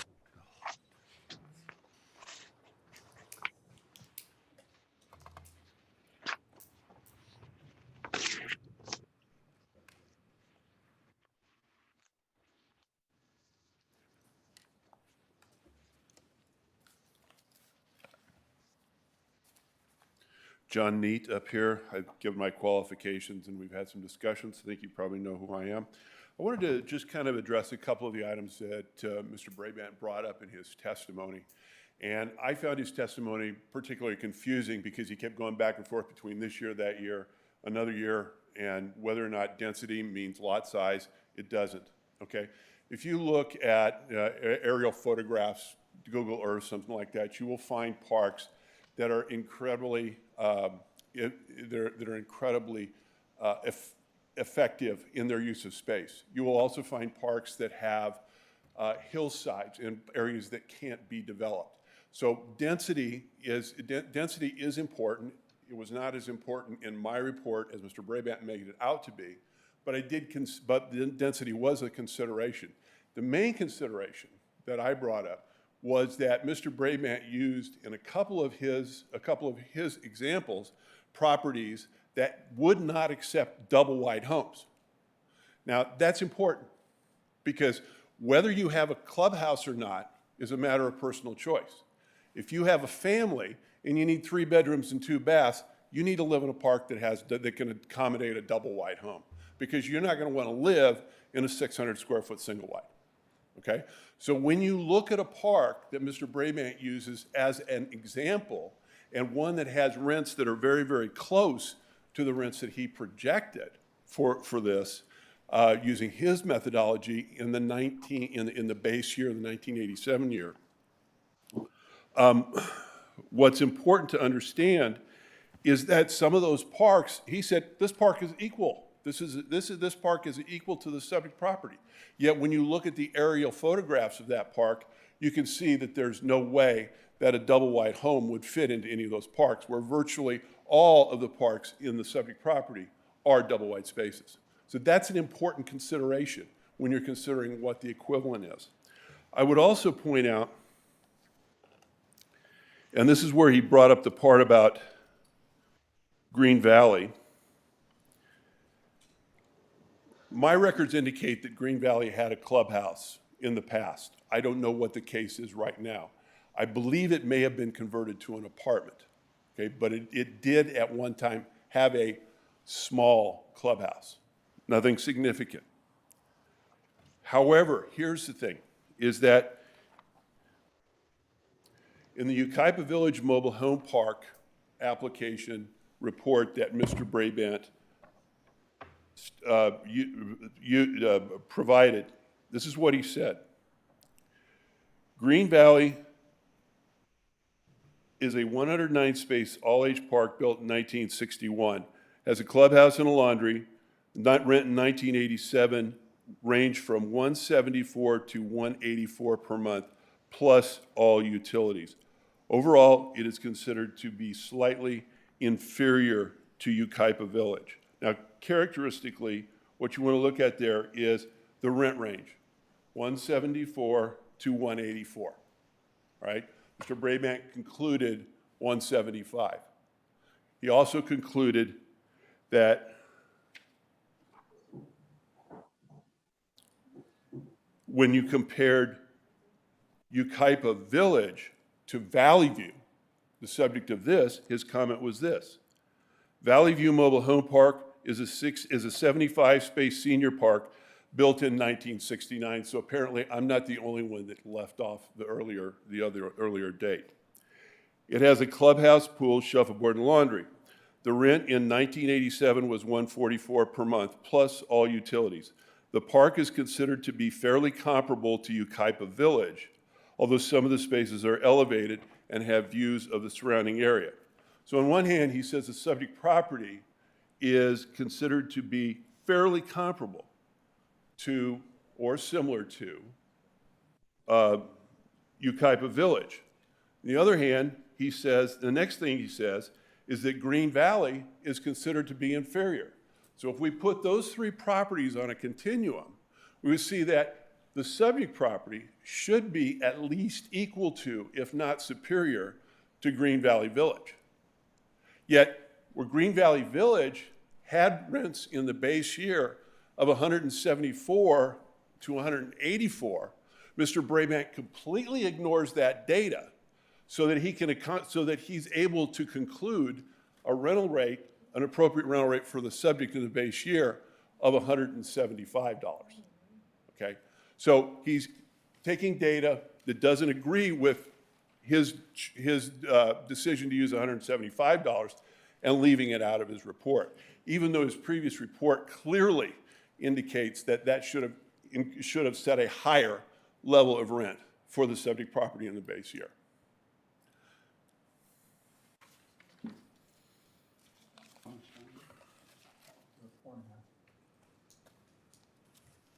Thank you again for your time.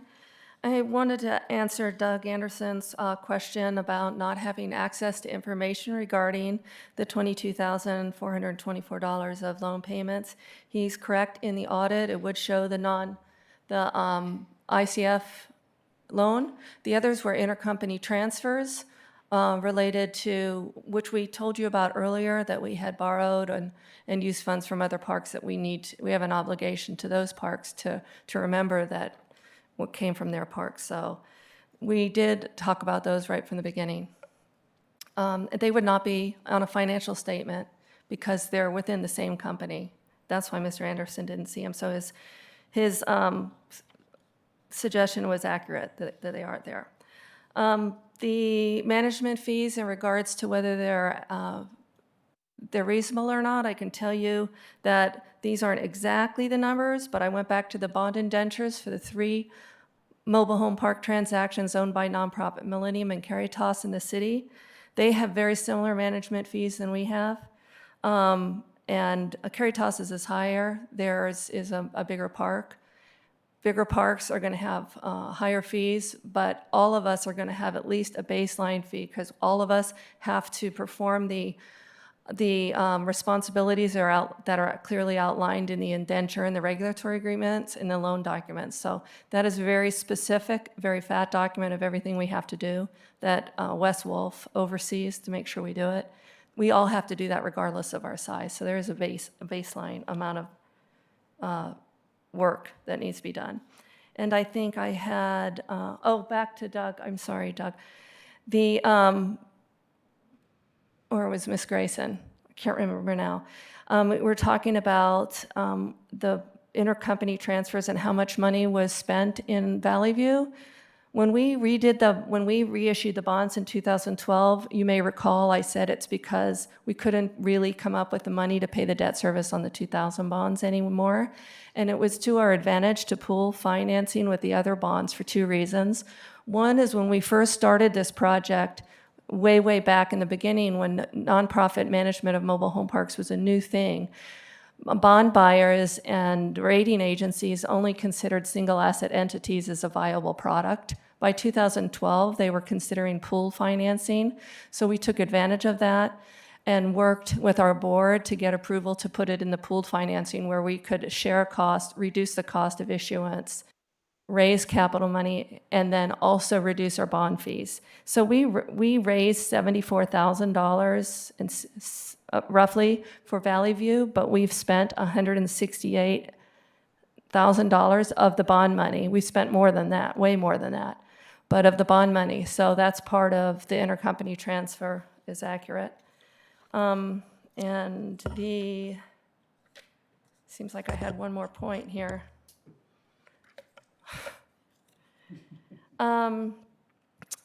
I think I'm going backwards a little bit. I wanted to say that we didn't ask for the rent increase earlier. I said for a number of reasons earlier. But one reason is look at this MNOI process. We knew that we didn't fit really comfortably into the MNOI process because we are a nonprofit. We're just structured differently. We have a different charitable purpose. We return all our extra cash to our charitable purpose and mission. And so we did approach the city and ask for an alternative process, and it wasn't available to us. It was suggested that we go through the MNOI process. So in these intervening years, we did everything we could, used every tool in our tool shed to try to keep our rents down and still make it a great place to live. That's why we are here today, as I said in my earlier remarks. We're at a crossroads, and this is finally we had to go ahead and try a process that we realized didn't neatly fit our organization.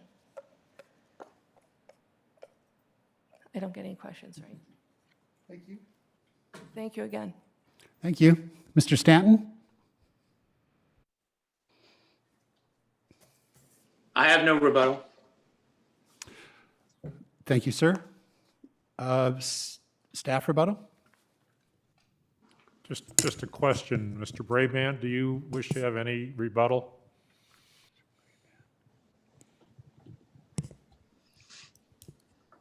Mr. Brabant, do you wish to have any rebuttal to Mr. Neet?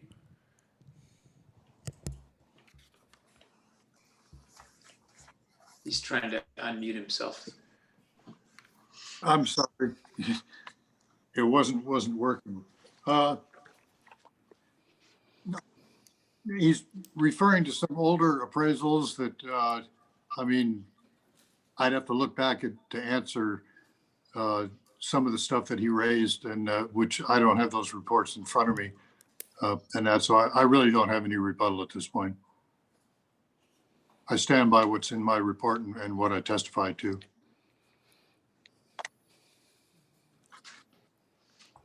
Mr. Anderson or Mr. Barr, Dr. Barr, do you have any rebuttal? No. And none for me.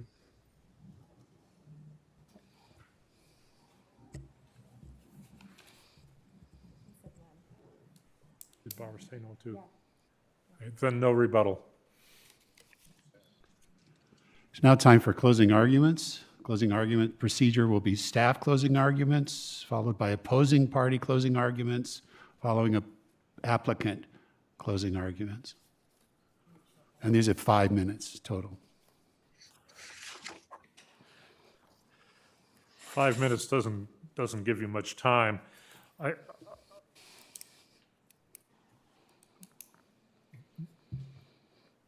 there are a couple of basic issues. One is, was there a need to adjust the base year? I think that the testimony of Mr. Brabant and Mr. Neet agreed there was a need to discuss the base year space rents. Staff, of course, believes that Mr. Brabant had the best approach to that, and that the base year rent should be adjusted, as he said, $173 per month. That does have a major impact, as Dr. Barr pointed out. That is one of the major driving staff's recommendation, that there be a rent increase at all.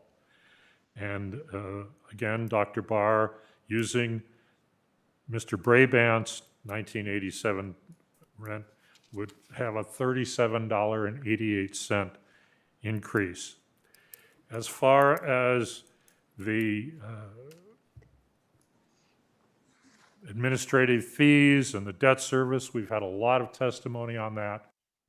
I think under the Yucaipa ordinance, as explained by Dr. Barr and as as Mr. Anderson has also set forth, those expenses may be valid expenses for a public entity, but they are not a valid expense to be used to determine the rent increase for the residents under your ordinance.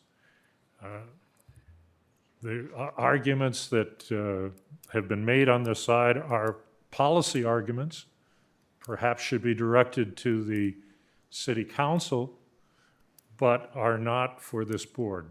Staff believes that under the ordinance, Dr. Barr's approach, treating this as under the ordinance, the most that can be given is $37.88. We aren't getting into the other issues simply because of time, but the question of fees and other things perhaps will be taken up later. Thank you for your closing. The opposing party, closing statements. Mr. Stanton? Thank you, Mr. Chair. Thank you to the commission for putting in a very long day today. This is very technical stuff to wade through. So the residents are very appreciative of that. I really would like to begin my closing by talking about the burden of proof. The applicant has the burden of proof in this hearing, and that simply has not been met to justify the 1987 adjusted income of $190. I think Mr. Neet's report and analysis has been exposed as insufficient. I think his failure to give any credence at all to the 1994 application survey information, all of which reported numbers lower than his, is a glaring insufficiency. I think that his decision to cherry pick only 4 parks within the city of Yucaipa, which has 43 parks, is also a glaring insufficiency. It seems that across the board, the arguments by the applicant go more to policy than to the substance of the ordinance. Mr. McCarthy testified that he needs to find exceptions to the MNOI theory in order to justify the numbers or provide the applicant with fairness somehow. But we can't operate that way. The commission is charged to apply the ordinance that's in front of you, not to apply a different ordinance or to apply exceptions on some kind of ad hoc case-by-case basis. That's a dangerous game to play. We can't play that game. If exceptions are going to apply, they need to be stated in the ordinance, and they're not. If there is a different methodology that should be applied to nonprofits, that's another issue for another legislative body, i.e. the city council, not for the commission. Reasonableness is the key, reasonableness of expenses. here we have these administrative fees, and we have conflicting testimony. We have the applicant saying, oh, we discuss these all the times at resident meetings. We have residents saying, we don't remember any discussion about those. Well, maybe two things are equally true. Maybe they were raised as a topic, but never adequately explained. So the residents had no clue. But I would submit to you that they may not have been explained, in fact, if we believe the residents. And if that's so, and it was deemed by Augusta that these were so critical, why wouldn't they have called special meetings of the residents? A nonprofit is not supposed to be adversarial to the residents. They're supposed to act as a partner, in essence, in many ways with respect to the operation of the park. And to not adequately discuss these is just, to me, another glaring example of whether or not they're real in that amount, or whether or not they're in some way just an internal calculation. And that was the phrase that Ms. Taylor used. This is an internal calculation. There's no documents that have been produced that exist in the record that show how this was calculated, the components of the fee. There was reference made to some kind of schedule that was derived at some point within the last, 10 or 20 years, but we just don't know anything about it. And again, it goes to a failure to meet a burden of proof. To be reasonable and to meet the burden of proof, you've got to show how it was calculated, and that hasn't been done. And again, I keep coming back to the reasonableness. I think the staff recommendation is a reasonable one. In terms of the current year expenses, it's a starting point, but I think if we identify the additional expenses on my page 065, even if we take out the capitalized ones that the other witness in public comment referred to, I calculate that there's still almost $6,000 in expenses that have not been properly reduced. And if we take that, divide by 75 spaces in 12 months, that's $6.58, which I think is a further reduction from what Dr. Barr calculated. And with that, the residents rest. Thank you. Mr. Alpert?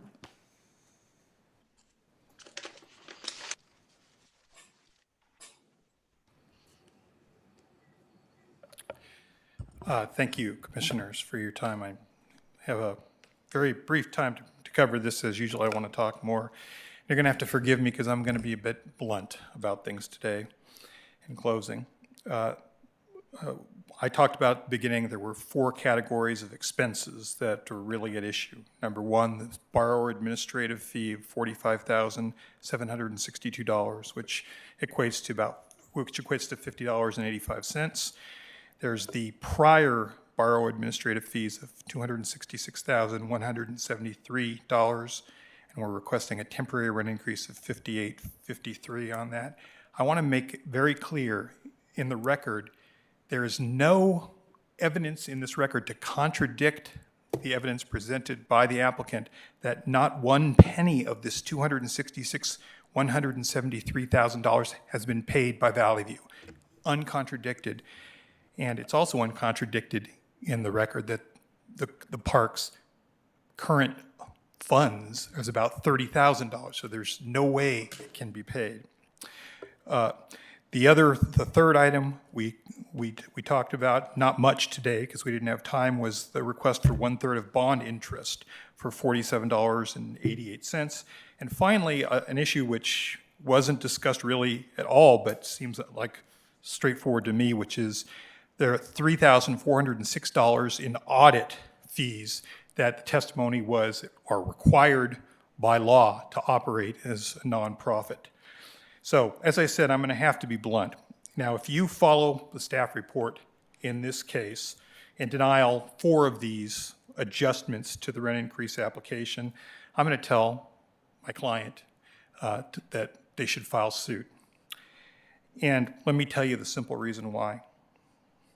Augusta will almost surely win if they file a lawsuit, in my opinion, on those 2 items. I've been down this road before. There was some talk by the resident's attorney about, let's follow the ordinance. Let's follow the administrative rules. Well, the borrower administrative fee is a management expense. Your administrative rules say operating expenses shall include management expenses. It's page 26 of your administrative rules. There's been talk about Dr. Barr not liking this fee, but there is no evidence that the amount of this fee is unusually high or improper or unreasonable. In fact, all the testimony has been consistent with this fee being required, in fact, required to get the bonds financed, required for this for the acquisition to occur, and being reasonable, and was reviewed by third parties, including the city's own attorneys. Now, the audit fee is really the same thing. I mean, it's a sure winner. This is an accounting expense that's required for the ordinary operation of this park as a nonprofit. Now, if you agree with Dr. Barr that basically what you should do is pretend like this is not a nonprofit, even though the residents chose to go down the road of nonprofit, even though the city chose to go down the road of nonprofit, even though they're taking advantage of the benefits of this property being a nonprofit, well, if that's your decision, fine, that's going to be part of the legal challenge. Now, is it 100% of a winning case? No, but I think it's pretty close. And like I said, both the audit fees and the borrower administrative fees fit that category.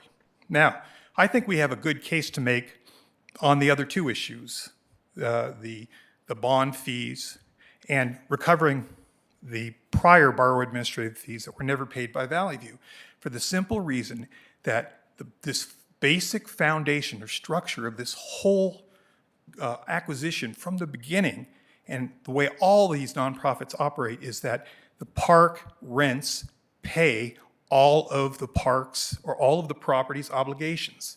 That's all we're asking for here. We're asking that Valley View bear its share. So now, there's a chance, thus, in litigation, that if we prevail in that litigation, the residents will not only have to pay this additional $50, or roughly $50, in addition for the borrower administrative fee, the roughly $378 for the audit fees, but also the other amounts of $58, $53, and $47.88 that are in dispute. That's possible. What the park owner has authorized me to say and represent to you, however. Now, by the way, if that happens, In summation, if that happens, the residents will also have to pay the legal fees. Right. But at one last point, the park owner has told me, and the I'm representative. objecting. The 5 minutes is up. I'm tired of hearing the threats of litigation. Mr. Albert, your time is up. Please sit down. yeah, I didn't we've given realize everybody. that he was running this meeting. No, he's not. I'm not running it, Mr. Albert. 5 minutes is 5 minutes. You're done. Thank you. And Thank you. we've heard enough threats. I'm declaring the public hearing closed, and I am now announcing that it's time for the commission's discussion and deliberation. I would like to thank the technical people, Greg, and our recorder, for all of the stuff that you have done. You get 5 minutes too? Or you need, a 5-minute break. I just need to say thank you to everybody who's here. Now is really what the whole day is about. So I thank all of those of you, whether you were digital or live, adding to stuff for the four of us to sort of digest. I appreciate that. I appreciate you dealing with my inability to deal with this. So we've asked for a 5-minute break to use the restroom, to eat peanuts, whatever you need to do. We're here for the duration, so I'll see you the big hand on the 8. Thank you.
So you have no timeline, commissioners. Jennifer said we could stay all night if we wanted. She did not say that. She did not say that. I'm teasing. Our job is to be deliberate, go through anything that we have, any questions that we have. We have Amy, we have Jennifer. The other thing that we have that was included in your packet was staff recommendations. And it's probably wise, from my vantage, if you just wanted to open any comments that you have, but just literally go through these staff recommendations and make a decision, yes or no. Well, we can clearly add anything above and beyond that if you'd like. Whatever you'd like to do, Mr. Chairman. I'm going to start out, if you'll take a look at item number 12 on your sheets. Item number what? Item number 12. Item number one. Item number 12, it says adopt a motion authorizing the... Did you say 12? Number 12, yeah, number 12. So adopt a motion authorizing the Mobile Home Rent Review Commission legal counsel to prepare a written resolution memorializing its findings and decisions. I so move. I'm sorry, you're on YouTube. If your mic's not on, people can't hear you on the public stream. So please, if you're going to communicate, make sure your mics are on. Thank you. Craig, could you hear me on that whole thing? I second. So we have a motion and a second. I think before we do that, we need to know what it is we're asking her to draft. We need to go through the other items one by one and decide whether or not we want to adopt their recommendations or make alterations to those recommendations. And so we can't really pass this one until we get to the others, I don't believe. My additional discussion on that, Bill, would be that this motion literally says that our responsibility is to forward our procedures in writing, and that all of what we did today would go forward in a written document. So the written document would basically start out with the agenda that we have, that all of these people presented, and would simply walk through that. So what I was doing was simply taking an easy one and simply saying, we have to do a written resolution anyway, and Amy's really good at that. I mean, that was my understanding of how this whole thing works. Amy, is there a problem with that? I mean, we've never done that in that process before, and I've never done it that way in a council meeting either. So I would think that you want to have a direction before we make that decision. Normally, it's done at the end, but, I mean, you could do the motion and ask me to, you could add a follow-up at the end. It's really up to you. Or I can motion to move item 12 to position number 1, and then we can vote on that. That'll be at the beginning. Actually, procedurally, we have a motion and a second. Yeah, you'd have to withdraw the second in the motion. But, yeah, I mean, it's really up to you. Typically, it's done at the end, once you've come to consensus on each item that you're going to make a decision on, and then the final motion is to direct me to prepare the written document setting out all those findings and determinations. Right. In discussion, again, part of the reason that... Right, but all this is... Cecile, make sure that when you talk into your mic.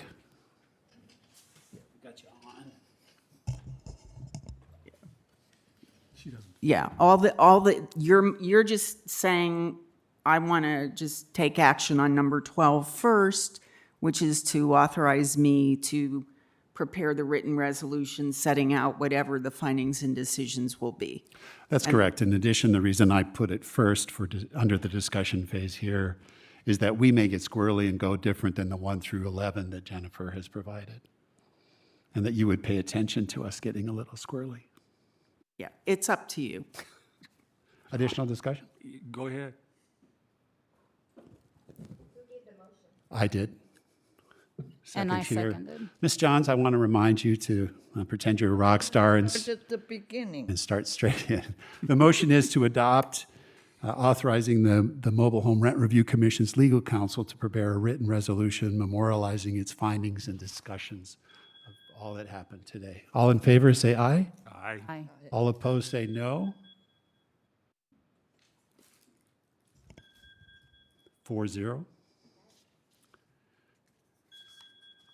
excuse me, I thought I turned that off.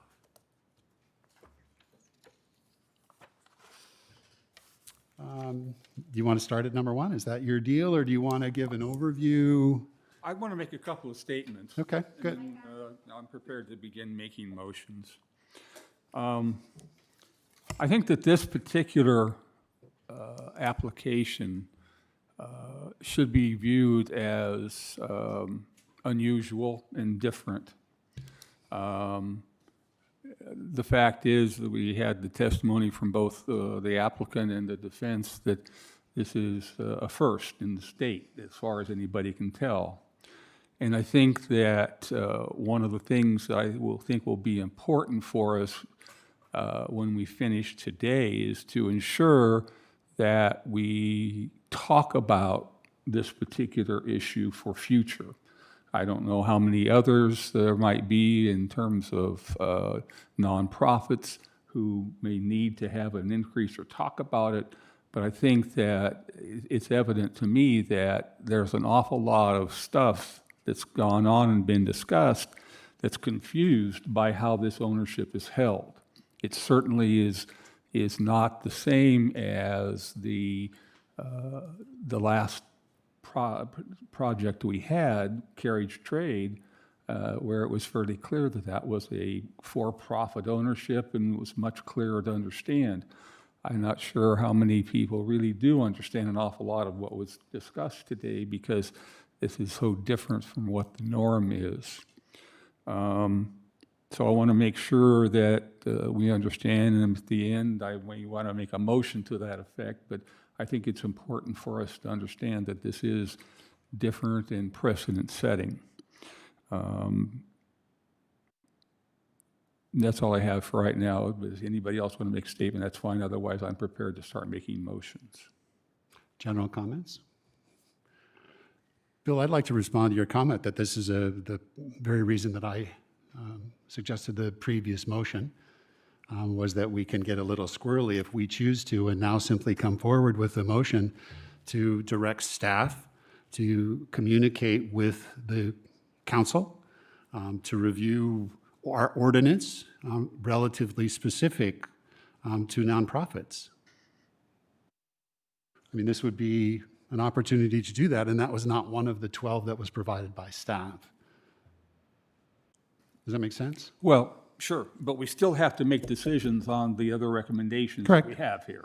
Correct. And so, but I wanted to make that statement prior to that, and I think that it's important. So I'm not sure how, I really don't understand your thought process about doing 12 first, but it doesn't matter because it's not really consequential in terms of the process. It just is not normal. Right, that's, we can get into that discussion.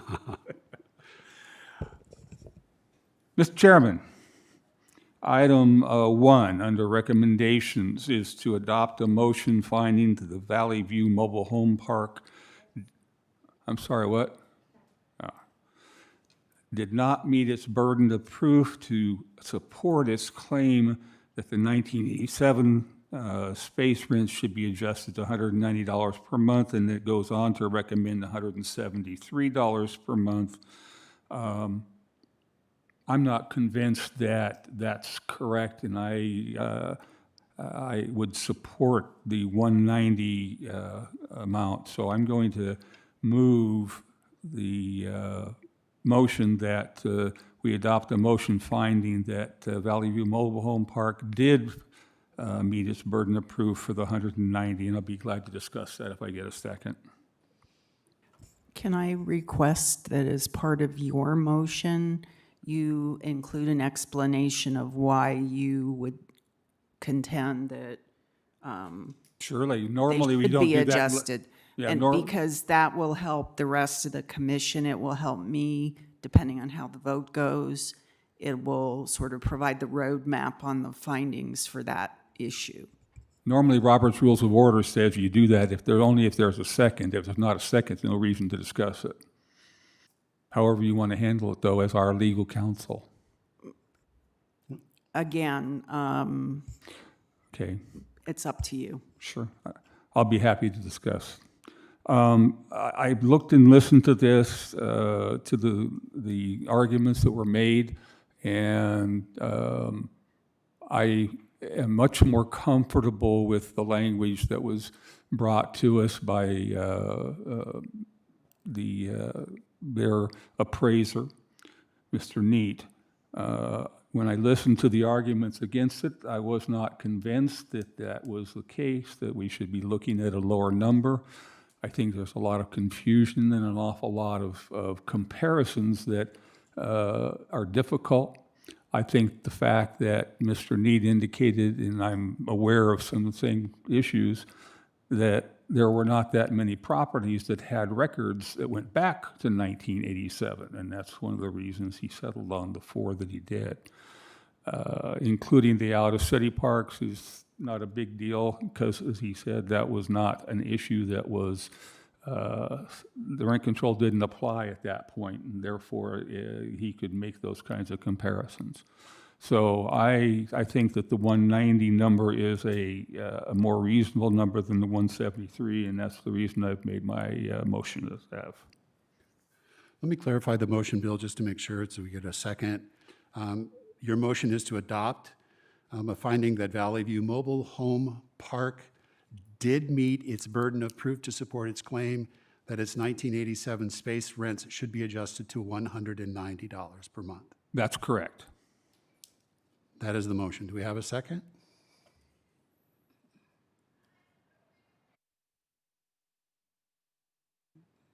Hearing no second. Any other discussion on item 1? Yes, I would like to discuss item 1. With the applicant, it's kind of one of these situations where you have the applicant who has a higher claim, and then you have the staff's appraisal expert. I almost kind of wish there was a third person. So usually when you get an appraisal done, they give you the low, the medium, and then the higher value. And it's just here we have just a high and a lower value. I don't feel like there's anything in the middle to basically compare it to. I don't really feel that either side met their burden of proof when it comes to the appraisal. You're not making a motion. No, I'm not. I'm just making a comment about. Ms. Johns? Do you have any comments on item number 1? With staff and 173. Do you want to make that as a motion? Yes. So let me see if I'm hearing your motion correct. Adopt a motion finding that Valley View Mobile Home Park should... Did not meet its burden of proof. You can just read. Leave it just as it is. Why don't you just read the motion as listed, and then you can indicate if that's what you want your motion to be. Read the motion, Jim. Okay. So the motion is from Ms. Johns. Adopt a motion finding that Valley View Mobile Home Park, whose the applicant did not meet its burden of proof to support its claim in its 1987 space rents and should be adjusted to $190 per month, finding that the analysis of the staff's appraisal expert, James Brabant, is more credible than the claim made by the applicant's appraiser, John Neet, and further finding that the applicant's 1987 average monthly space rents of $144, while disproportionately low when compared to rents being charged in comparable parks in Yucaipa, should instead be adjusted to $173 per month. Is there a second?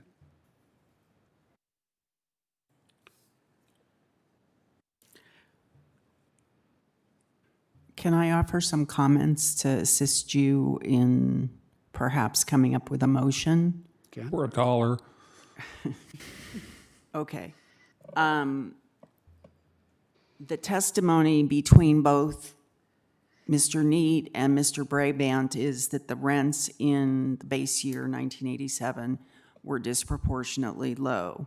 There's no dispute between them as to whether the base year rents should be readjusted upward. The question is by how much.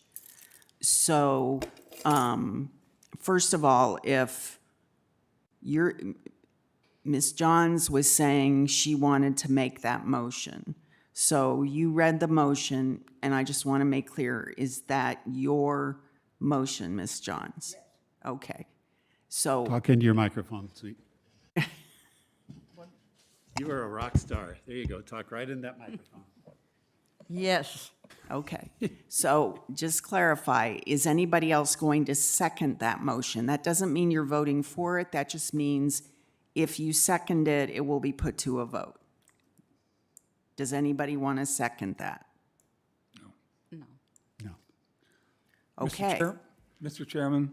Which means the motion I think that one of the things we might look at is cutting the pie in the middle.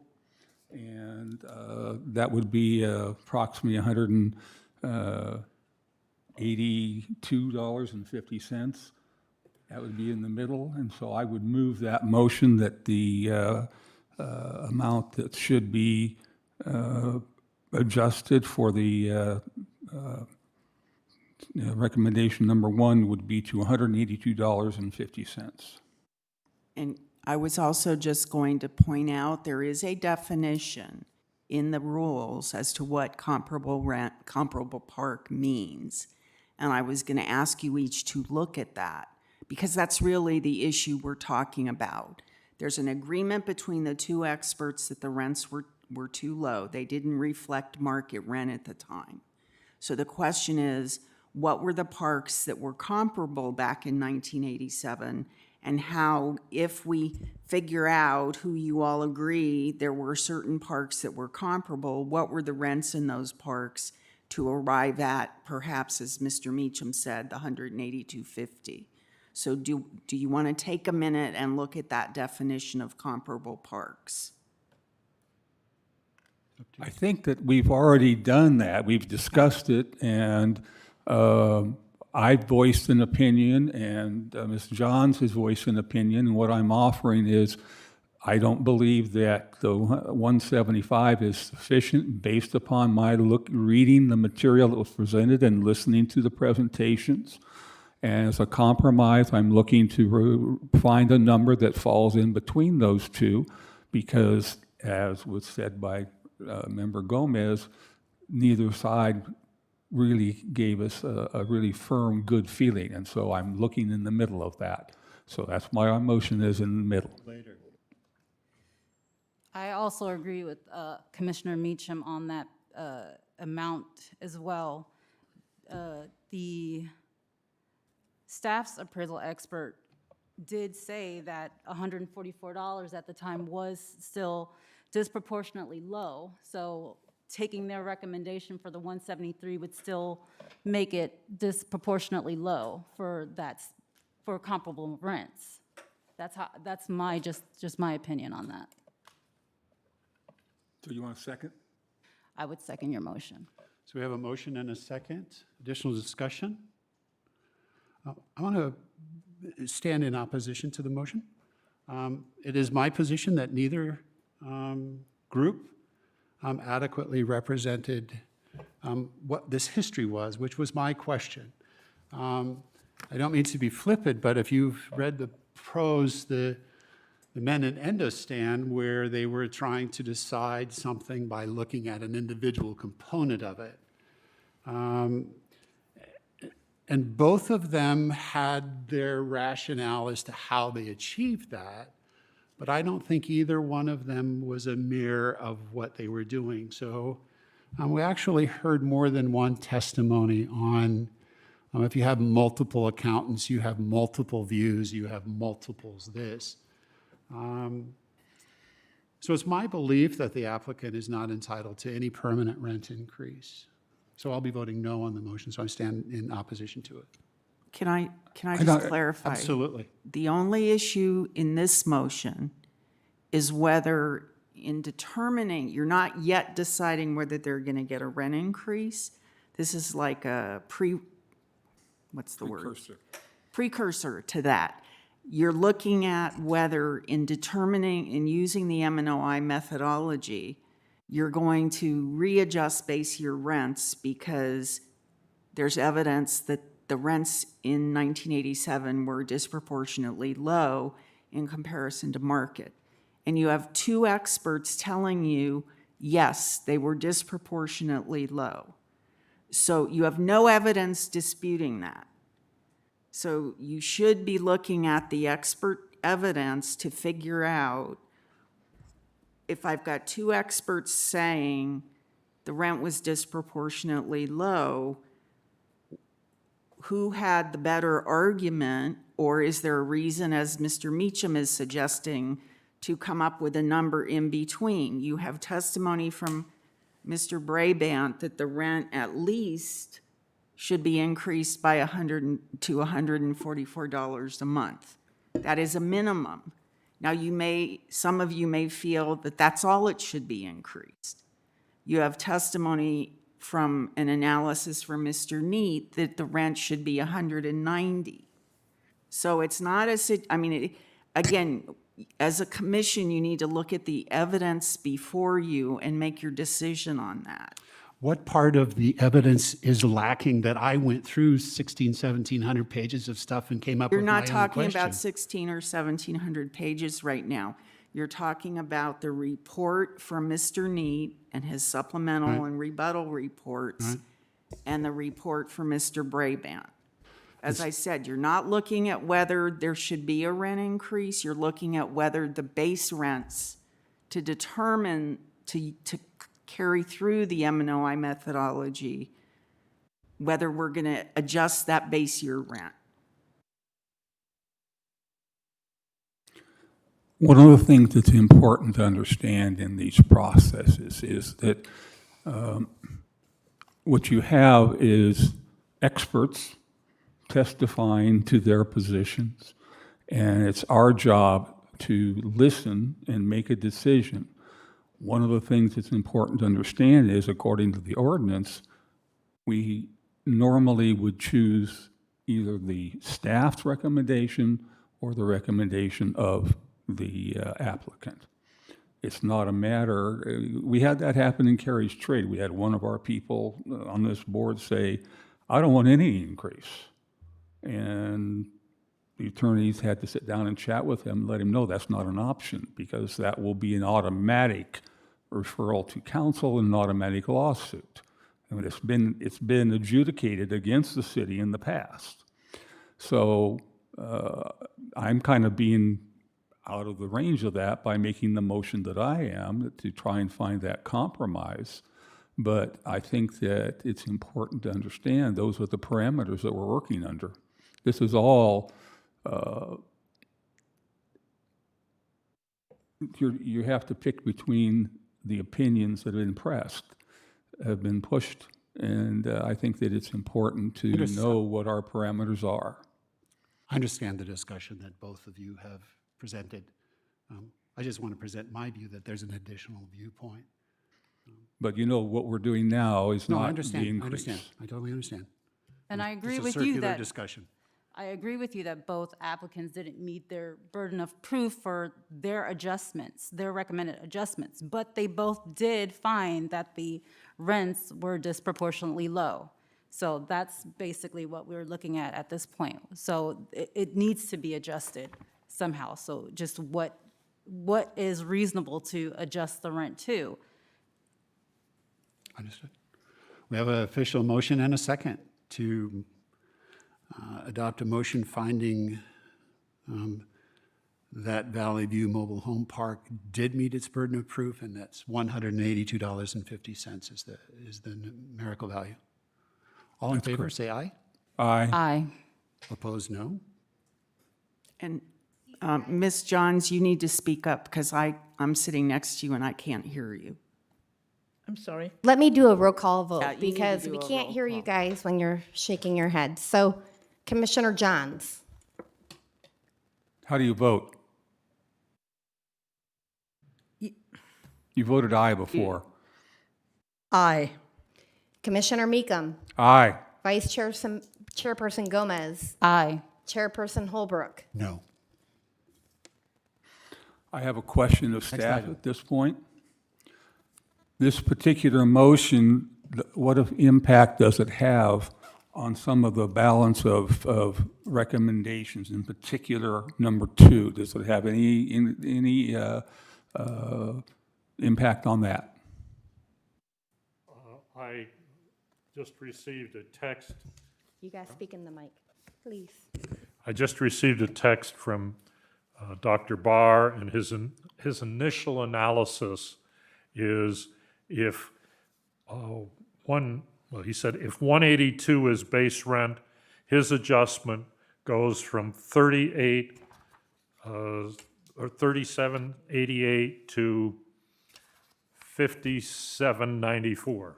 That's at least an idea. He obviously would have to do the calculations, but that's the general concept. Don, is that 182 or 182.50? I'm just reading, he said, the text says if 182 is base rent, adjustment is 57.94. We can make a motion to,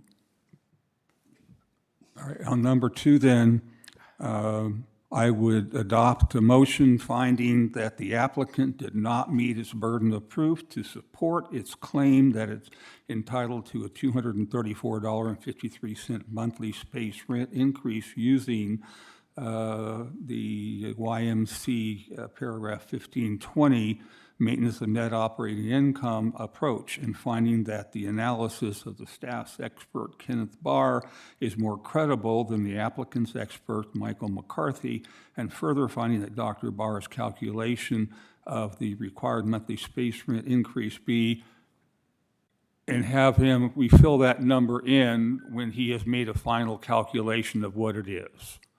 And I'm assuming it's going to be near the range of what you said.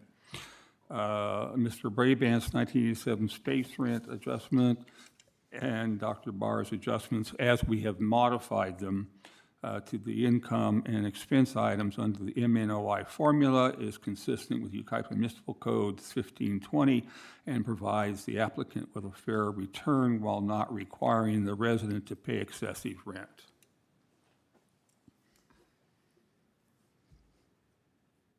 Are you following the motion? Yes, I'm sorry, I would move that. Okay.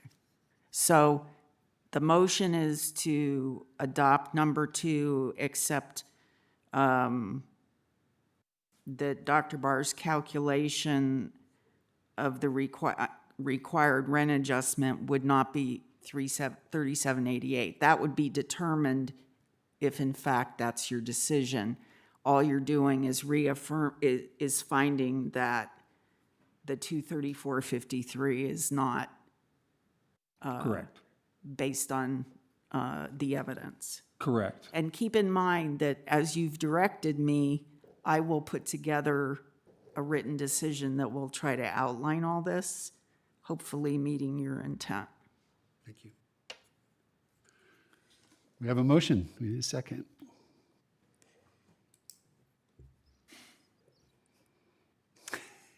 Okay, here's the thing. You've got several proposals from the park owner. One of them is that they argue they're entitled to a $234.53 monthly rent increase. So if your conclusion in reading all this is that, and listening to the testimony, is that they did not meet their burden to show they're entitled to that, then you need to make a motion denying that part of their application and articulating the reasons why.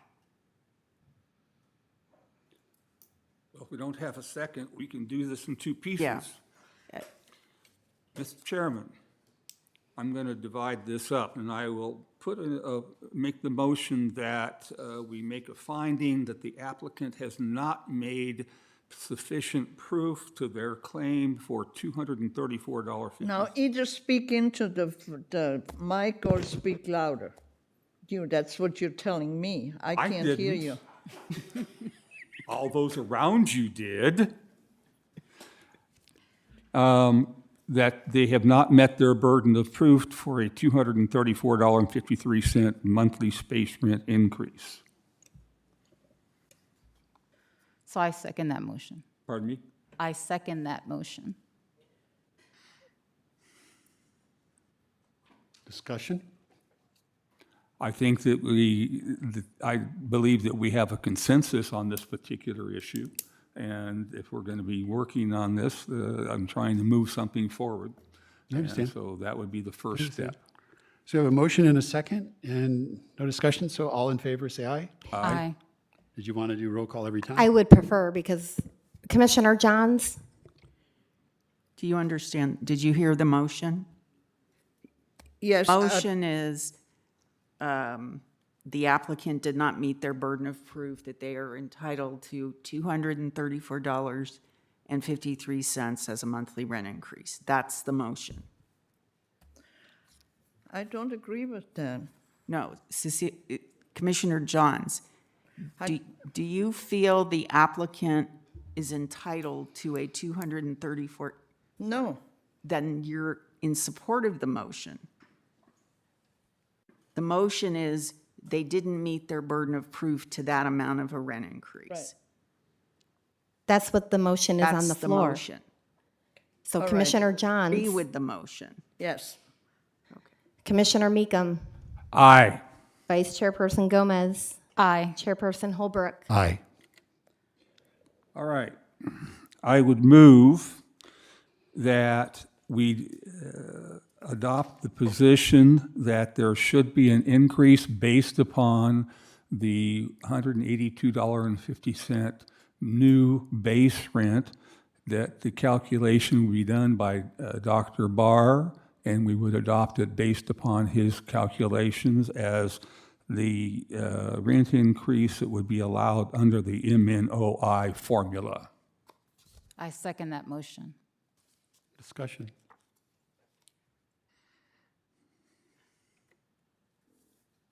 Go ahead, Amy. Is your motion incorporating, you need to clarify, you have recommendations from Dr. Barr on expenses to exclude or exclude? I don't think that's not governed by this particular portion of it. Well, it is depending on what you exclude or exclude. So maybe it is more appropriate. You've got a motion that you readjusted the base year rents by up to $182.50. So are you going to make any changes? What are you going to do with the current year NOI, the current year operating expenses? There's a disagreement. You don't know whether there will be an increase until you make a decision on what to do with the expenses and gross income figures. Well, then we could establish this motion with the number that we've been talking about, with the understanding that that could be modified by future motions if they change those numbers. So is your motion to have Dr. Barr, and I'll restate it. I would move that we, approve a MNOI rent increase that will reflect the $182.50 new base rent, and it can potentially be modified by further motions upon the calculations by staff and Dr. Barr. the issue is you as a commission need to make decisions on whether to allow or disallow certain expenses. But we can do that's why I made the language that I just used. Okay, I'll be quiet. So it's the same motion with the added language that if there's something else we do later that alters it, that would be then be re-established in that number. We have a motion and a second. Any other additional discussion? Roll call, ma'am. Commissioner Johns? Aye. Commissioner Mecham? Aye. Vice Chairperson Gomez? Aye. Chairperson Holbrook? No. Okay.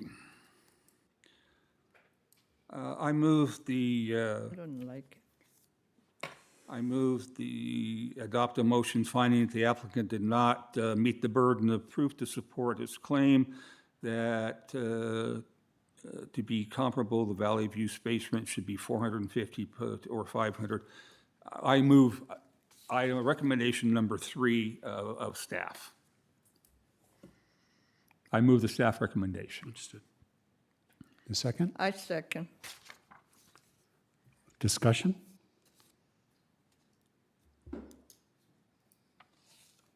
Roll call vote, please, ma'am. Commissioner Johns, Aye. Commissioner Mecham, Aye. Vice Chairperson Gomez, Aye. Chairperson Holbrook. No.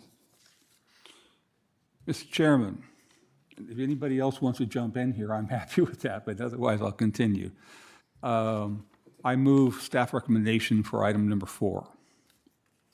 Now, I apologize. In this case, and also in the prior motion, it needs to be understood that the number of 3788 would be modified by whatever the new number we come up with. Is that clear? Yes. All right. Do I have a second? Are you all following what that motion is? Yes. My understanding is he's just changing the 3788 to this potentially 57. Right. Whatever that And it's number is. rejecting the applicant's argument that it's entitled to a permanent rent increase of $150 a month. That was the offer they made in compromise after they had been voted down within the community. I guess, we have a motion? Do we have a second? You call for the question. We don't have a second yet. Oh, I thought you did.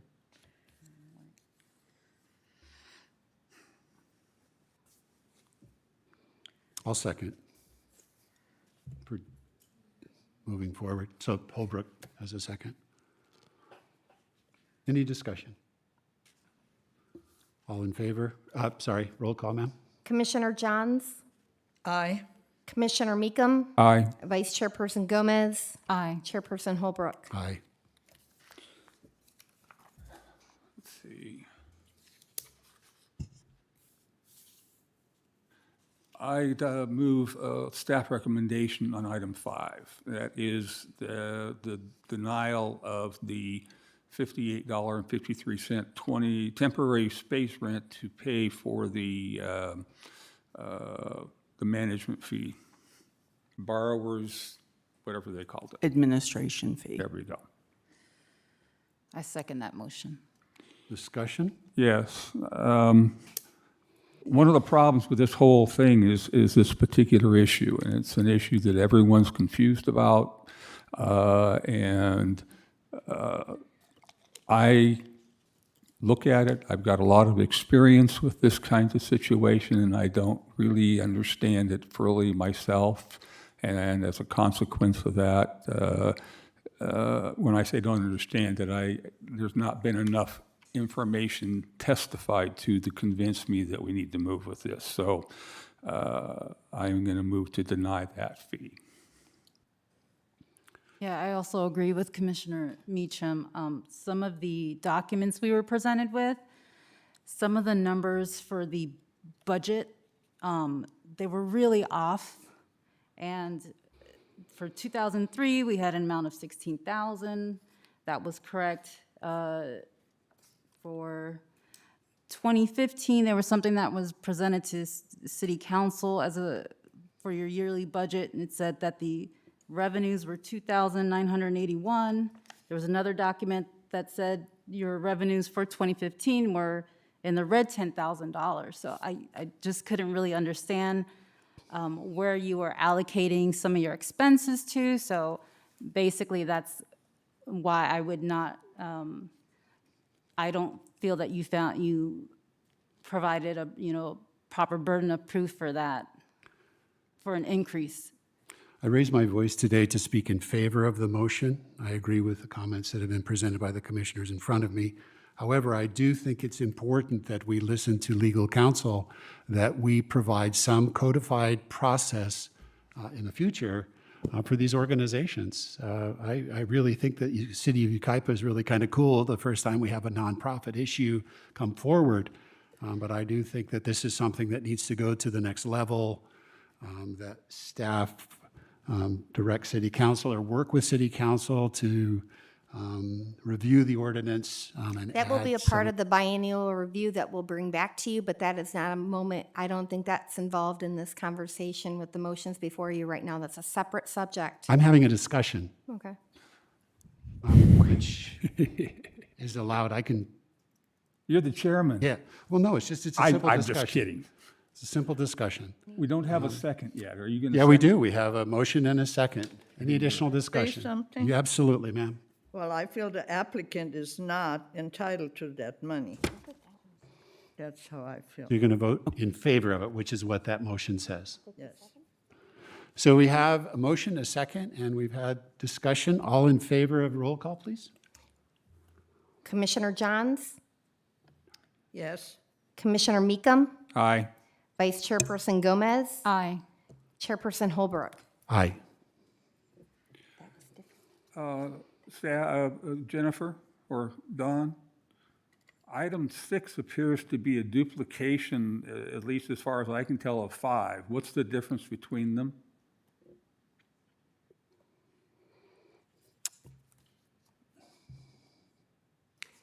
There's Very specific. There's two issues. I'm sorry, I should have asked Amy. I'm sorry.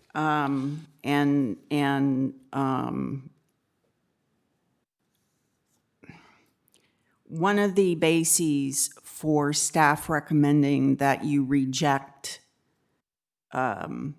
past, this is to recover borrower administration fees that the park owner contends were owed from Valley View for the years 2013 to 2018.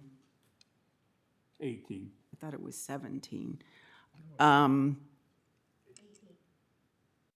Okay.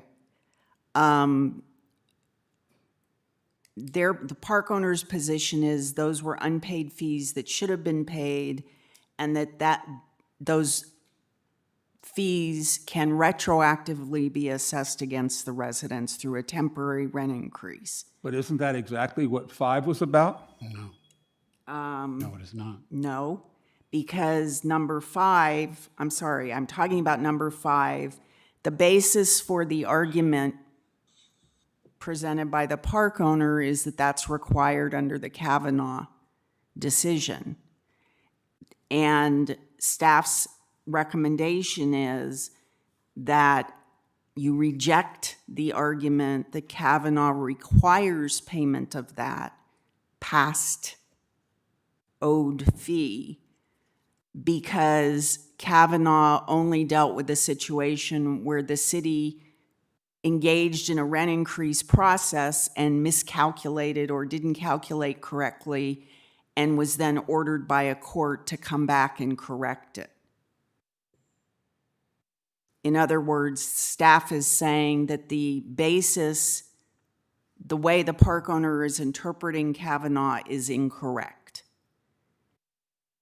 And what I will tell you is, from my standpoint, the Kavanaugh decision dealt with a situation where a city made a decision, it was challenged in court, the court ordered the city to go back and redo it and to include as part of its rent increase awarded past due amounts that should have been awarded but were not. So I would concur with the recommendation that requesting a temporary rent adjustment for allegedly past due borrower administration fees are not required by Kavanaugh, and they're not authorized under the ordinance or the rules. I move Hopefully staff that made recommendation for sense. 6. And then number 6 is That was number 6. goes, Yeah, that no, was that nice. was 5. That's right. Okay, so number 6 is saying, and this one I will defer to Dawn for you to explain. Okay. Number 6 says adopt a motion finding that it didn't meet its burden of proof to support its claim because it had been operating at a negative cash flow. This has to go to the issue of whether or not there was proof that was presented that there was negative cash flow of $266,000. This is directed to the actual amount.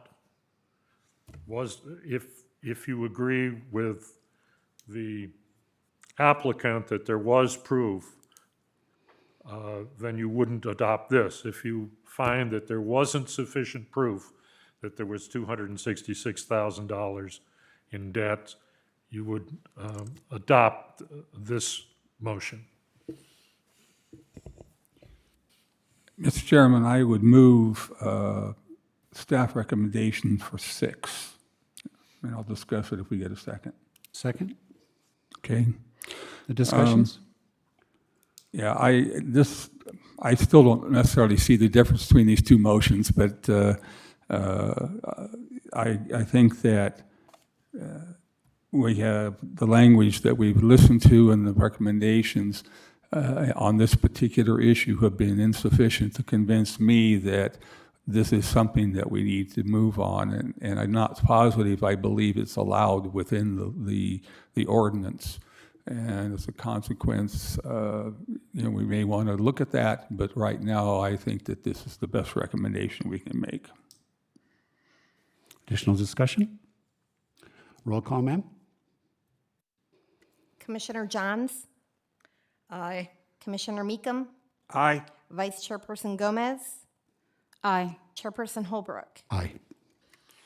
Okay, hold for 1 second. We have to actually go back to item number 5. I believe I was supposed to recuse myself from that, voting on that item. This has to do with, the one you're a bit confused about is the, it says unpaid management fee. So what I'm thinking were those group of bills for either the electricity, there was one for some attorney's fees for an eviction. So That's not this one. That's not this one. What I Okay. was going to suggest, before you go to, Yeah, it's a little ways down. I wasn't quite sure if I was supposed to vote on that one. It's fine. Okay, before you go to number 7, here's where we need to look at the actual calculation of the M&OI rent adjustment. You've said we don't agree we need to allow past due borrower administration fees. That's 5 and 6. Now you need to look at the actual M&OI rent adjustment process. You have Dr. Barr making certain recommendations, such as to disallow the borrower administration fees, the bond debt service, the auditor fee. I know I'm going to leave something out. He made certain adjustments and then did the M&OI calculation. You have not yet, go ahead. 7 is for the legal expenses, isn't it? That's why I said before you go to 7, you're not there yet. Okay. You're not there yet. So you want us to go down and look at 9? Because 8 is also about that. No, you're not moving past 6 yet. You have not calculated the M&OI rent adjustment. You have a report from Dr. Barr where he went through. I thought we voted on it. No. No, I understand that we haven't done that. He gave us a tentative number, but my motion indicated that we would adopt the number when he comes back with a new calculation. That was my motion. Right. Well, but that was my clarification request. Are you saying then you want him to recalculate his M&OI methodology everything he did in his report, but using the 182.50 instead of the 144. Yes, instead of 173. Whatever Okay, but that's not getting- what I was bringing up was the, That's, we're not, I Oh, we're not- understand okay. that, but I'm just want to clarify. No, that was my motion, that Okay. the motion would be filed or passed, but that particular number would wait until Dr. Barr had done his recalculation based upon that new number.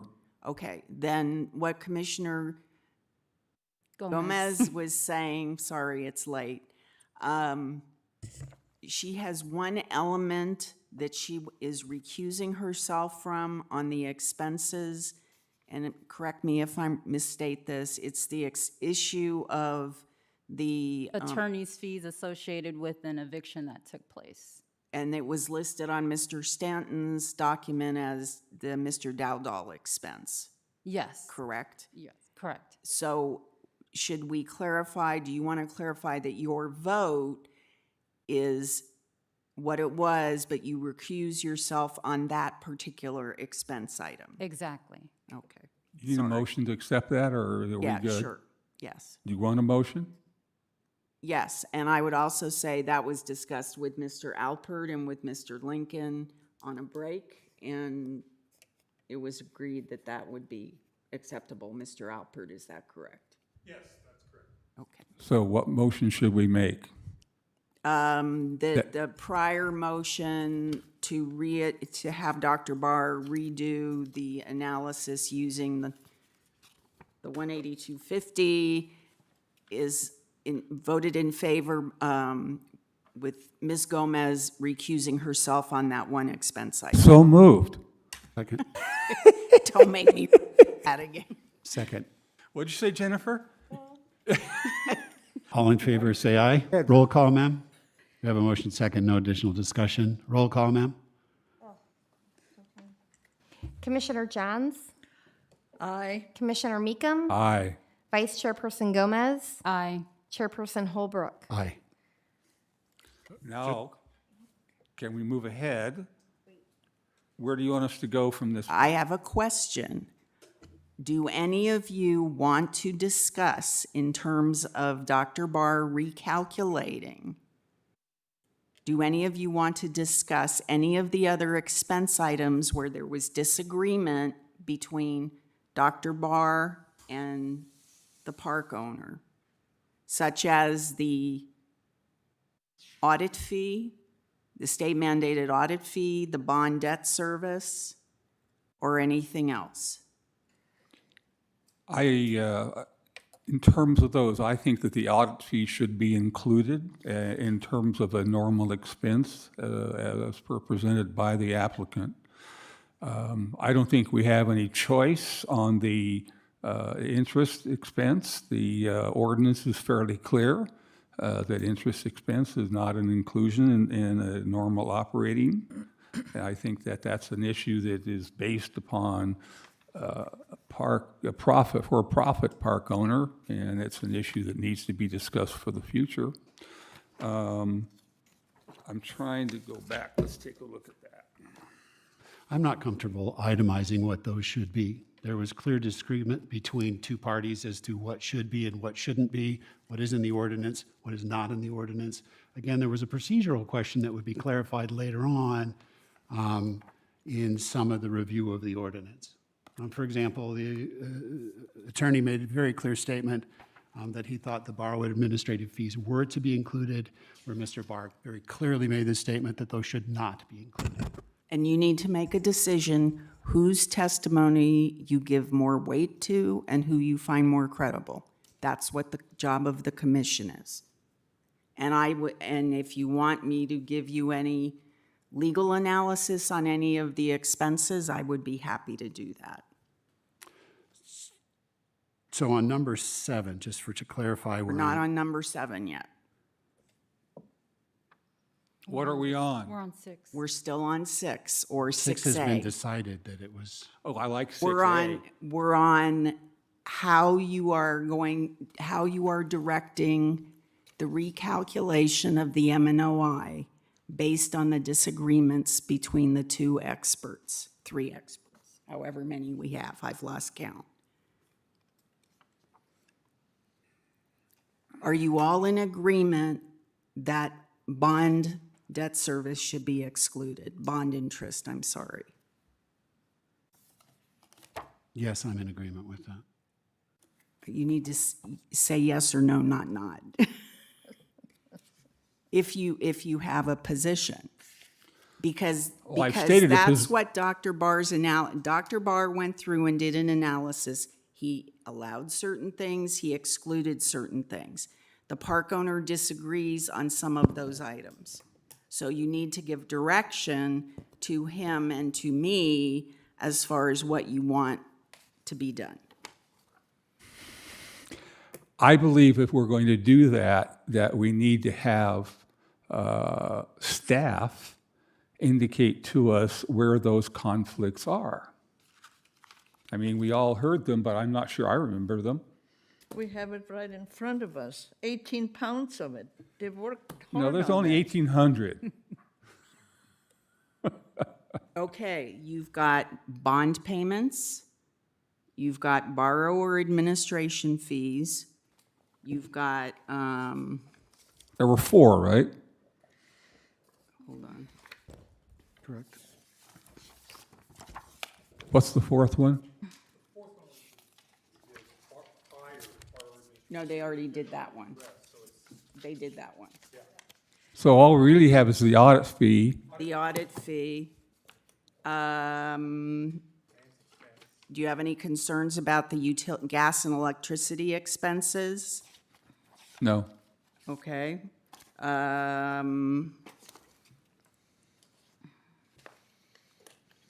You have bond expenses, you have 1/3 annual bond interest, which is what they requested. Dr. Barr disallowed all of that.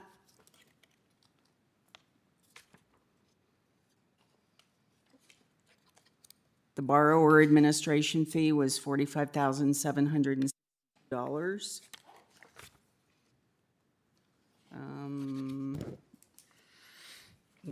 Unpaid overhead of $52,680.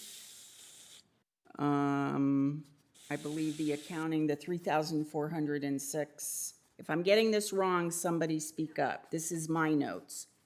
The $3,406 is the audit fee, correct? Right. Okay. Overhead fee was not one of the issues in dispute. So if I. Okay, scratch that. Well, You need to come to the mic if you would, yeah, sir. you do. This is, If we can come to, I think maybe if we could take a 5-minute break and let the parties run through together and come up with consensus on what the areas of dispute are, then we can read them into the record and you can make a decision on each. how about we keep I going can do it forward really and we quickly. will come back to this. We've been here a very long time. Let's get as much work as we can. And then if we're going to go into the weeds on some, let's then go into the weeds on those. There's only 3 things you guys need to much as we decide on can at this done. point. There's only 3 things you guys need to decide on for the M&OI analysis, from what I know. Number 1 is that $3,406 audit fee. Number 2 is the current borrower administrative fee, which is a number of approximately $45,000. And number 3 is the 1/3 of the bond interest fee. Those are the only numbers that we talked about that go into the M&OI that you guys need to vote yay or nay on. And the bond interest, according to my note, is $43,093. No, bond interest is $41,965. Okay, I'm just going to go ahead and motion for that the applicant did not meet its burden of proof to support its claim that it should recover borrower's administrative fees. And the other fees that are in question here, and the reason why is just based off of the numbers, just for me, just based off of the numbers, because you're asking for a recovery of X amount of dollars for each of these things, and clearly, some of the revenues are not correct on this paperwork I've received, and I've already kind of brought this issue up before, so that's why I'm making this motion. It's really comes down to the numbers for me. I'm just not convinced that that's what you're actually awarded. If I was to say, well, yes, maybe you are entitled to the borrower's fees, that what you're asking to recover, I don't see the numbers the same. I have two different items here that we received today, and the numbers on both of those are different for the years of the revenue. So that's the biggest issue for me on that one. So your motion is? That they did not meet their burden of proof for any of the fees that they're asked, well, not any of the fees, but the three issues. So the borrower's administration fees, the, what was it, the bond? And then the third And one the, was the what was it, the audit. audit, the audit Can I fees as just, well. can I just clarify for you? There is no hold on. There's no disagreement on the dollar amount for the audit fee or for the 1/3 bond interest. It's a question of whether it should be allowed at all. Where there's a disagreement about, the bond administration fee, there's a challenge by the park residents and by Dr. Barr whether that was documented or whether it should be allowed at all. The park owner says it was documented and it should be allowed. So two of the costs, there's no disagreement about the amounts, it's whether they should be allowed. Okay. But part of this, part of item number 6 is that they're asking to recover a certain amount. And No, they're not recovering, these are not the past amounts. These are the current year borrower administration fee. You already dealt with the past amount in number 6. This is 6A.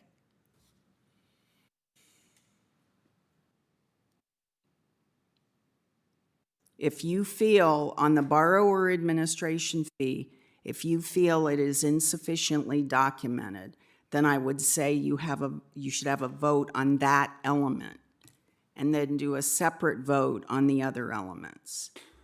Mr. Chairman, I would move the staff recommendation on the borrower's fees, that they not be included. A second?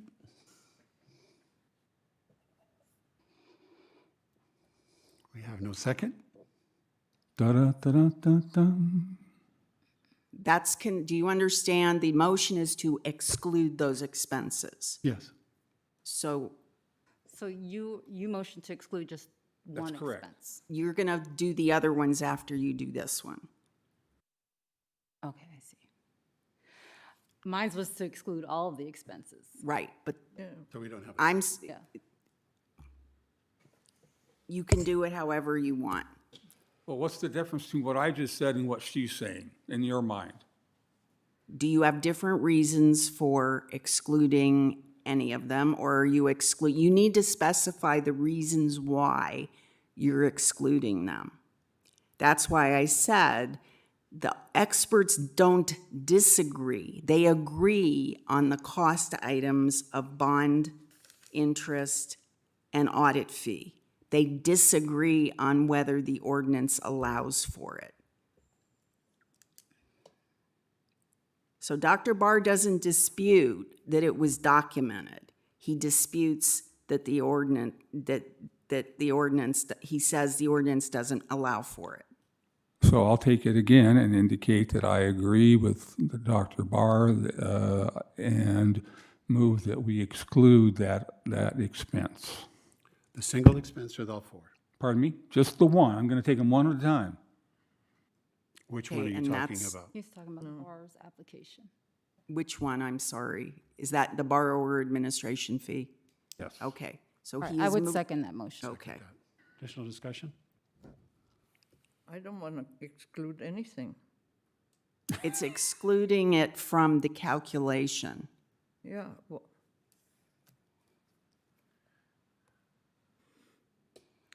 You don't have to speak. well,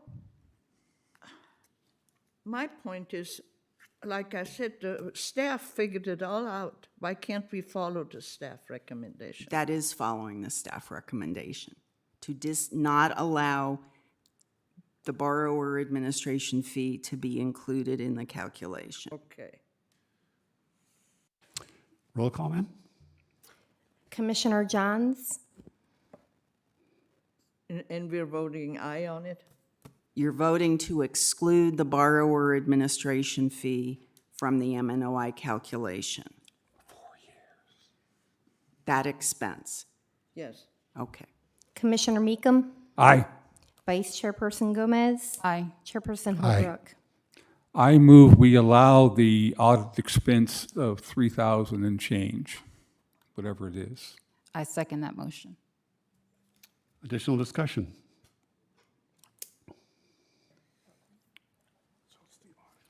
Roll call, ma'am? Commissioner Johns, Aye. Commissioner Mecham, Aye. Vice Chairperson Gomez. Aye. Chairperson Holbrook. Aye. And the last one is, The bond interest, 1/3 bond interest. Don, can you help me understand a little bit better about that? Or Amy, whichever? The rationale by the city's experts are that the bond interest is a form of debt service, and debt service is expressly excluded under the rules and the ordinance. I move staff recommendation. I second. Roll call, please. Commissioner Johns, Aye. Commissioner Mecham, Aye. Vice Chairperson Gomez. Aye. Chairperson Holbrook. Aye. Mr. Chairman, if I may? On item 7, there is a dispute, I believe, on what the number should be. The number we have here is 1566, but I believe the applicant has indicated that it's closer to $31. Does anyone have some information about that? Well, you've closed the public hearing. Right. I'm asking staff if they know what those numbers are and why. You've closed the public hearing. Right. So, What we have is what we have.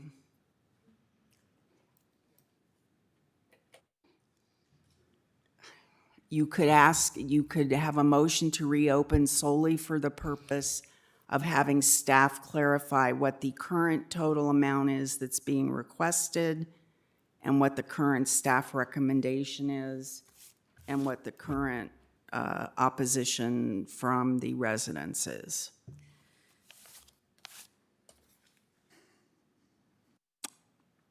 I'm just going to make a comment real quick just about that expense. I kind Good, of my saw. brain is still working here. When I saw the increase, I just figured that there was ongoing fees that weren't listed initially, and then as time went on, there were more fees that were calculated. That's why the number changed. That's what I kind of arrived at. Of course, just the attorneys coming to the hearing today cost time. You know, they probably have to calculate their time in for that. So I'm just figuring that's probably just the additional time just to prepare or do whatever they needed to do after the fact that we got the documents that listed $1566 per month for the space. So I can't ask anybody a question without reopening the public hearing. Without having a motion, a second, and an approval of that motion to go forward for this. Well, I don't want to approve the motion. I wanted to find out more, and I guess I should have asked earlier, but I didn't, as to the new number they've asked for and why. I think I understood why when they talked about it, but we didn't go back and clarify it, and I didn't think about this particular motion at the time. Are you talking about asking staff why or the applicant? I'm asking whoever has a clearer understanding of it to just explain it, not to do any testifying or any any argument for or against, just to tell me what the numbers are and where they came from. Okay, that it would be an applicant explanation because it's their information. And I would just suggest that if you, depending on what Mr. Alpert would say, that you make sure Mr. Stanton and Mr. Lincoln don't want to add anything out of an I have abundance no of trouble with caution. that. May we ask that question then? It's up to the chair. Mr. Chairman, may I ask that You can question? make a motion. Do we need a motion? Yes. This is Yeah. an official piece of business that we're So we got to reopen the public hearing. For that limited purpose. I would move we reopen the public hearing for the purpose of asking questions about recommendation 7. Okay. Do we have a second? We have no second. So I would suggest, just for conversation, that the cost of preparing this application and the hearing process was documented in the materials that we had. They can't be that far off, okay? The numbers can't be that far off. I can't believe legal counsel and all of these people that were $350 an hour and all of these other people that were in here are not going to be so far off of that 1566. Bill, if that's your intent, is to improve that temporary rate increase for them to pay for that cost. I would, that's your assumption.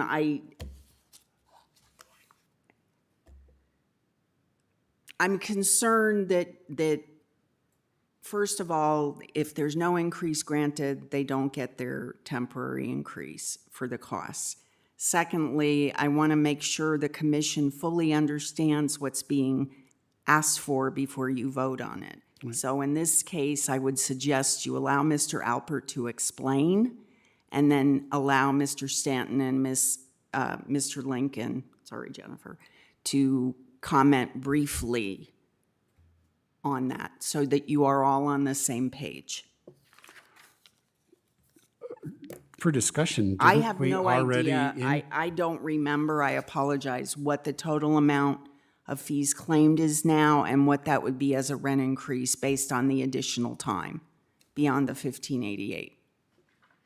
All I remember is they talked about a number around $98,000, and they indicated that there was a higher number than the 1588, and it seemed to me, in my memory, almost double what the 1588 was. That's why I'm looking for better information. And that's why I'm suggesting you reopen the hearing to allow an explanation. All we need is a second and a vote. I mean, but this amount here with the 7% per year, that only came up when it had to do with professional or attorney's fees. So that's why I'm making the assumption that's probably what it is. I No, haven't what it seen is the 30. it's additional time beyond what was, that's why I think you need to, you're all making assumptions, and I'm not hearing a consistent understanding of what it is. That's why I'm suggesting you allow Mr. Alpert to briefly explain, say what the increase is, and then allow Mr. Stanton and Mr. Lincoln to respond. The 5 briefly. years and the 7% is in the ordinance. That's right. So all I want to do is hear the numbers and go from there. I don't want to fall short on this particular one. I don't want to be overly. I want to know a little bit more about what the numbers are. I apologize for not asking before. So I need a second. I'll second that motion. Roll call, ma'am? Or any discussion? Roll call? Commissioner Johns,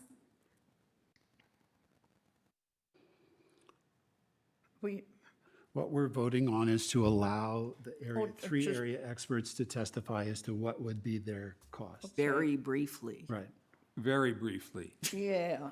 Commissioner Aye. Johns, Aye. Commissioner Mecham, Aye. Vice Chairperson Gomez, Aye. Chairperson Holbrook. No. You want to go home. No, I should have said no. Sir? Come to the microphone. I mean, I'll be very brief and non-argumentative for a change. So what happens here is when we submit the application, we have to prepare, there's forms and it's in your records, and I don't actually have the dollar number in front of me. Maybe staff can find the exact number. We put together an estimate of all the legal fees, professional fees for all the experts, what those were up to that time, and what we expected them to be in the future. Because when you submit your application, it's kind of like the beginning of the process in a way, because you get all kinds of questions from staff and of course the hearing process. So we put that together and we had a number and we requested a rent increase based on that number. What Dr. Barr did then is he took that number and he adjusted it downward, and just based primarily from what I saw in the record on his opinion that it was higher than carriage trade.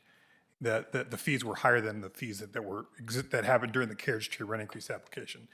And then right before the hearing, when we had a better idea of exactly what our numbers were, we submitted my supplemental declaration, which gave our actual numbers up to that date, and along with an estimate of what the numbers would be for all the fees. And so we originally, this is at 1057. So basically we said as of July 24th, Augusta had paid $80,949. And then we adjusted that. We kind of did an estimate for the hearing process and such. And we got to a grand total of $98,631.84. Now, that's just basically pretty much what has been incurred plus an estimate for this hearing. So really, there's two questions. Really, basically, you wanted to, and by the way, we also explained why this application, being as unique as it was, that's why the costs were higher than carriage trade, and we had a record that's twice as big. So you have basically, what you have to decide, without me being argumentative about it, is do you want to accept our actual numbers as best we can provide them to you today of $98,000 some odd dollars, or do you want to use some other number based on the fact that carriage trade was less expensive than this application? I get $26.37. I'm sorry, was that? Nothing, I'm talking to myself, I'm sorry. Do you have the dollar amount per month for the 5 years at 7% That's what I just interest? said, $26.37. Oh, I'm sorry, I Oh, yeah, didn't we hear you. calculated, that's on our cover sheet on 1056, and that's the $31.50. That's if you use the $98,000 figure. The exact number again is, I divided the 98,000 by 62 spaces and by 60 months, and I get 2637. okay, so the way I did this is I took the 98,631.84, I just plugged it into an amortization chart because the interest rate's 7%, that's how it's stipulated, and I got the total number. You know what, math is not my strength. It's possible that number's wrong, but I mean, I forgot the 7%. Okay. Thank you. Mr. Stanton?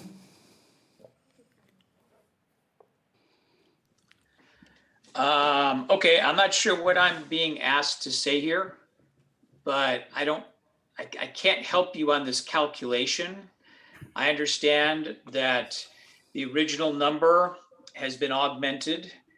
I would only say to you, and I guess I can't avoid being somewhat argumentative, that the Galland case requires that the applicant be credited for or given the benefit of the costs of the application that are reasonable and necessary. Those are the two words the Galland court used. In my view, the expenses shouldn't just simply be viewed in a vacuum as, well, they've submitted, $98,000, $99,000, so that's the number. But you also need to look at how successful was the application and were all of those fees necessary and reasonable. And my argument is always, if significant parts of the application fail, the residents should not be burdened with the obligation of paying for the failed portion of the application. it's not fair to them if a park owner came in and said, I've got 17 theories for why I should get the increase, spent tons of money, and then was successful on none of them or only marginally successful. So my argument, I can't speak in specific dollar terms for you, but I think that this number should be granted based upon the success rate of the application. Thank you. Mr. Lincoln?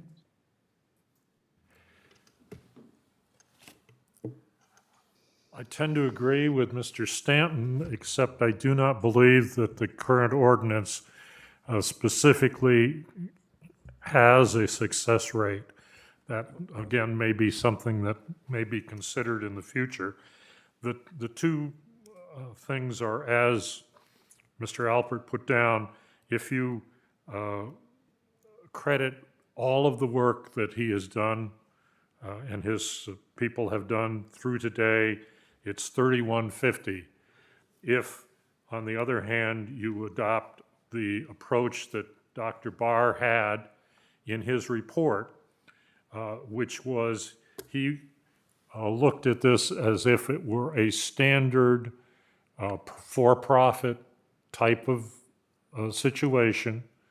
He used the last for-profit type of situation that we had and came up with what he thought would be a normal fee, including application fee for that type of procedure. That's where his number comes from. I think those are the two numbers you have. They each have their reasons for being. Mr. Gentlemen, Chairman? thank you. Go ahead.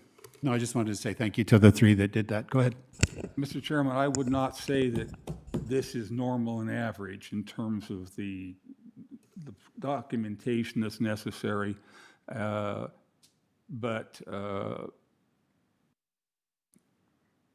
I think that we need to make sure my understanding of the ordinance, or of the court decision that this is based upon doesn't have a success rate language in it. Is that correct? Yeah. So I think we need to look at that. I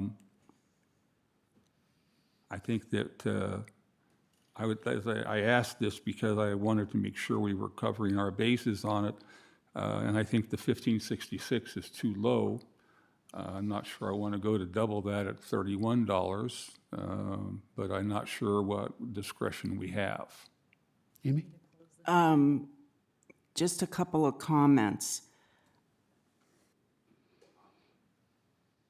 My understanding from the application is that a portion of the costs incurred were related to the separate application for the special rent adjustment based on a voluntary meet and confer. On what? The special rent adjustment based on voluntary meet and confer. That was when the park owner met with the residents, circulated the information, et cetera. There's a separate application for that, a separate process, and it's actually under a separate part of the ordinance and the rules.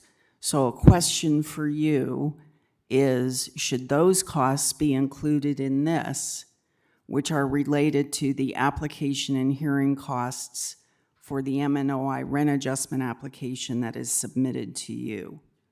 When the park owner attempts the voluntary meet and confer, it never comes before you. It's all designed to be something that is mutually worked out as between the owner and the residents based on a vote of the residents. So the $98,000 figure included those costs for the meet and confer? It is my understanding that that is correct. Okay.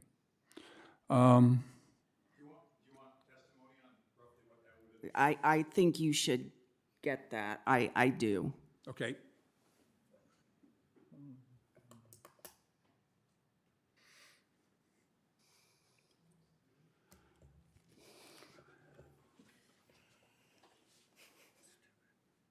And In tab C, those records, I believe, start with the attachment Roman numeral 3-2. Are you talking about the fee records? There was an itemized. There were, well, anyway, okay, I'm sorry. You know, to be honest, it's really hard to do this precisely because part of what we did in preparing for the meeting was look at what the M&OI analysis would be. But generally speaking, my participation in that process involved attending a meeting where I spoke to the residents and explained to them, try to see if we could reach an agreement. So I attended that meeting, and just to be honest, maybe 3 hours, I don't know. 2 hours, okay, maybe 2 hours.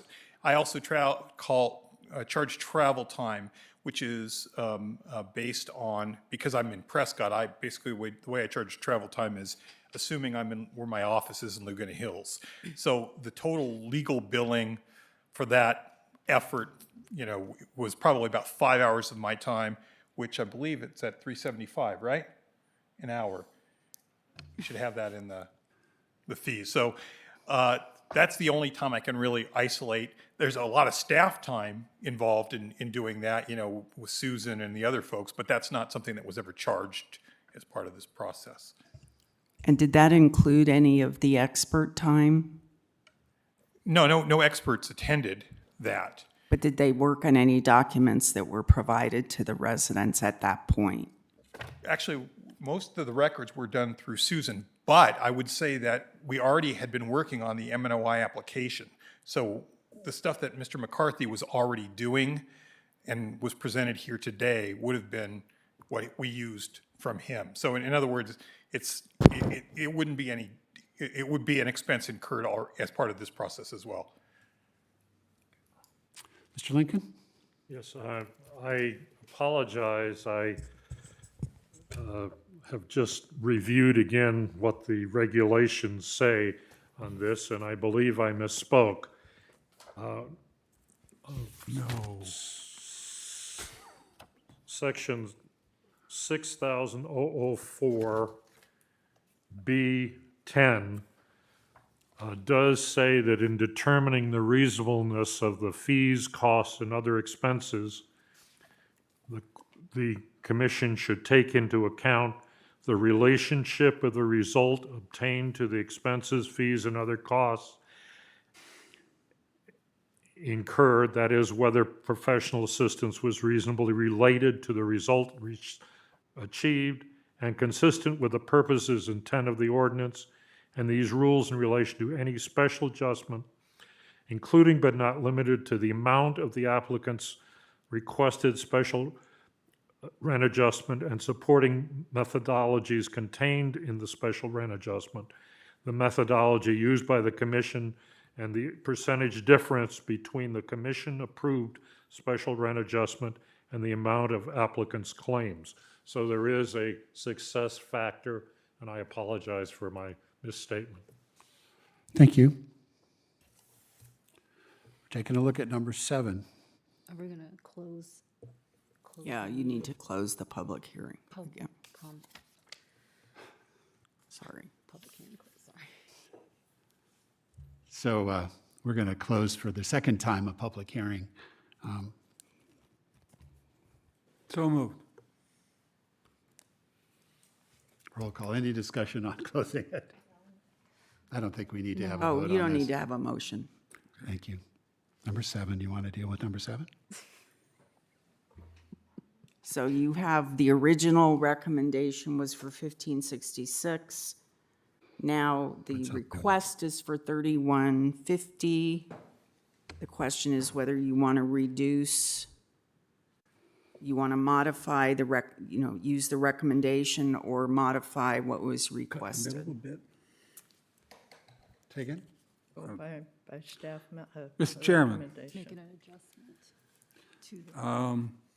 Item 7, I move that we allow for an additional temporary rent increase in the amount of $20 per month per space for 5 years, based on an interest rate of 7%, based on the amortized cost to Valley View for preparing the application and participating in the hearing process in accord with Dr. Barr's analysis. And, well, not necessarily in accordance with him, but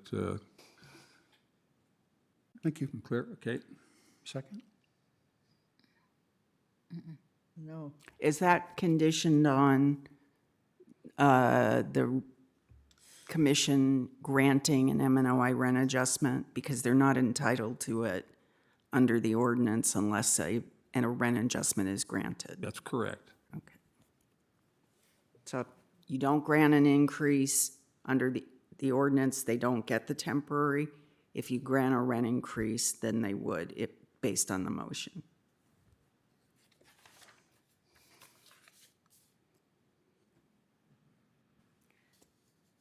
Who's next?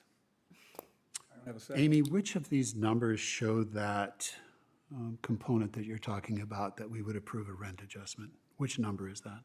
Is that here? Are we going to vote on it?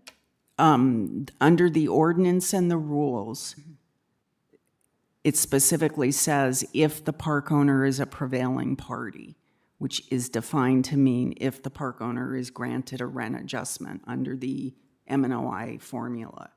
So that would be a motion that's not listed in one of these 12. well, the motion is grant the temporary rent adjustment for the costs of the application and hearing of $20 a month for 5 years, contingent on the commission granting an MNOI rent adjustment. So that's built into Bill's motion. It is. Thank you. Is there a second?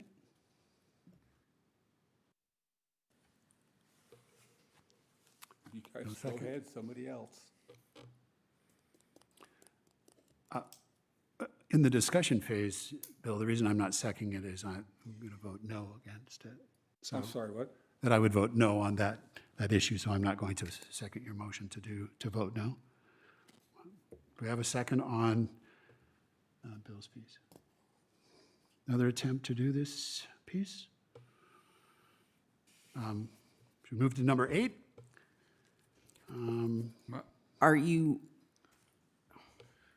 I guess I need you to clarify, is it the consensus of the commission, even if you grant a rent adjustment, an MNOI rent adjustment, they're not entitled to the cost of their application, or are you feeling like $20 is too high?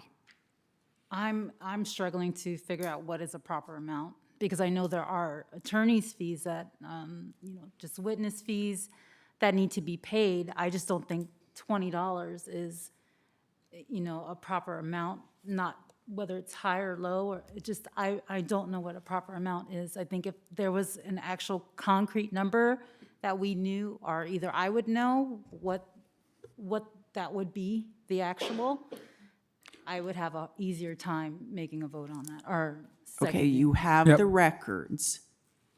You have the records. You have the explanation in the written records of what was incurred. And then there's the language in the administrative rules that explains the factors you would look at. If you want, because we have not yet determined whether they're going to get a rent adjustment and it's getting later and we've been here a long time, do you want to defer this item to the next meeting? Because we're going to have to come back. And we can address this at that time. And if we have to take a break to final the resolution, we can take a break. If you don't mind, my motion was based upon the fact of a couple of things. Number one, I believe we probably need to pass something. And after listening to Mr. Lincoln, I tried to find a middle ground, saying that we're not all that successful in terms of this hearing, but they did spend an awful lot of money and they deserve to collect some of that, if not all of it. And so I was merely looking for a middle ground number. If anybody has a better one, I'm happy to listen. For me, I would need to sit down and do the math myself. Okay. Because yes, I agree that they're entitled to their attorney's fees and the fees that they paid and all the time and work that they put into it. But also, you're also asking the residents to eat that cost essentially, eventually. So I would really prefer to have concrete numbers and do the math before I just say, okay, well, this amount is fine just because it's a middle ground. Mr. Chairman, I move that this item be deferred to another meeting, and in the meantime, that the applicant is requested to provide us with a firm breakdown of all expenses related to the application.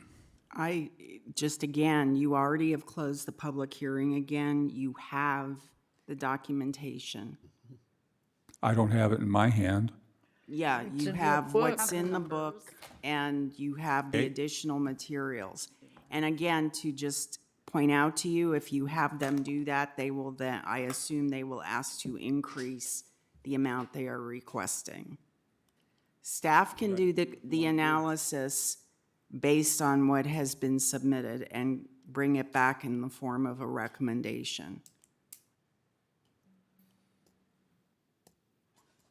My understanding is that we can defer item 7, though, as you're here.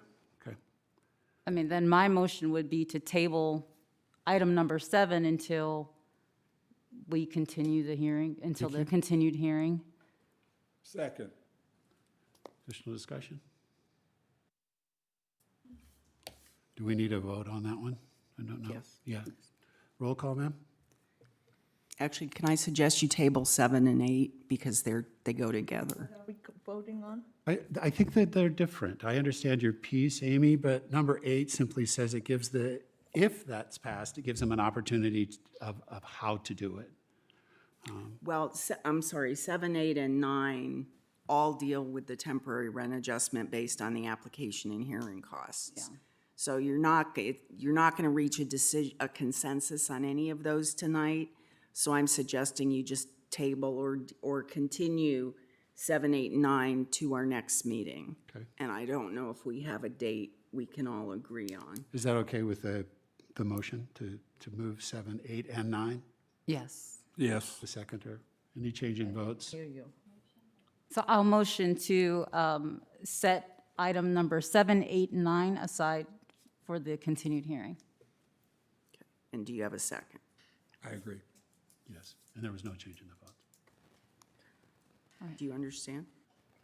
You're going to postpone 7, 8, and 9 to the next meeting. Why can't we just vote on number 7? Because you couldn't get a second on the motion to do that. I mean, that's what we're here for. Whatever. You want to? It is what it is. You have a motion, and do you have a second? Yeah, we have a motion Okay. and a second, which is to defer 7, 8, and 9. Okay. Jennifer, roll call, please. Commissioner Johns, Aye. Commissioner Mecham, Aye. Vice Chairperson Gomez, Aye. Chairperson Holbrook. Aye. And then what you would then want to do is see if we can come up with a date to continue this to? No? Any calendars for people? Or just you guys? Well, it's whatever the commission's pleasure is. Well, I don't know what's booked in the council chambers. I can't just Okay. book something right now. Why not? I'm kidding. I'm getting punchy. So can we get 10 and 11 done?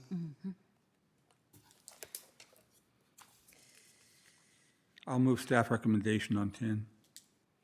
Well, Here we go. again, you don't know yet whether you're granting an increase, so 10 and 11. Didn't we grant an increase over on the last page? 2.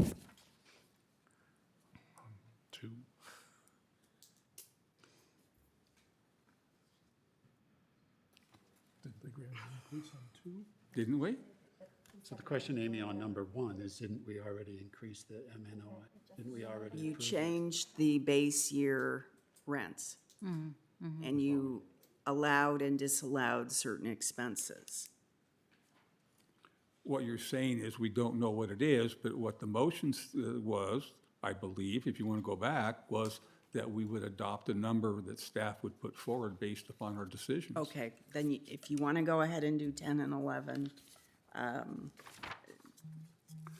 again, to me, those are premature because you don't have a number. You don't have a number, but it's up to you.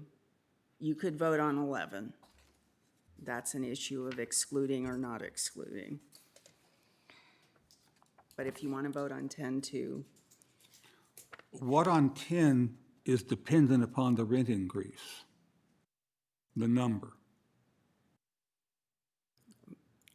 Go ahead, I withdraw that. I'm getting tired. Mr. Chairman, I move staff recommendation on number 10. Second. Discussion? Roll call, please. Commissioner Johns, No. Commissioner Mecham, Aye. Vice Chairperson Gomez, Aye. Chairperson Holbrook. Aye. I don't know what I'm voting for. Okay, 11. You need to ask them to clarify. Number 10.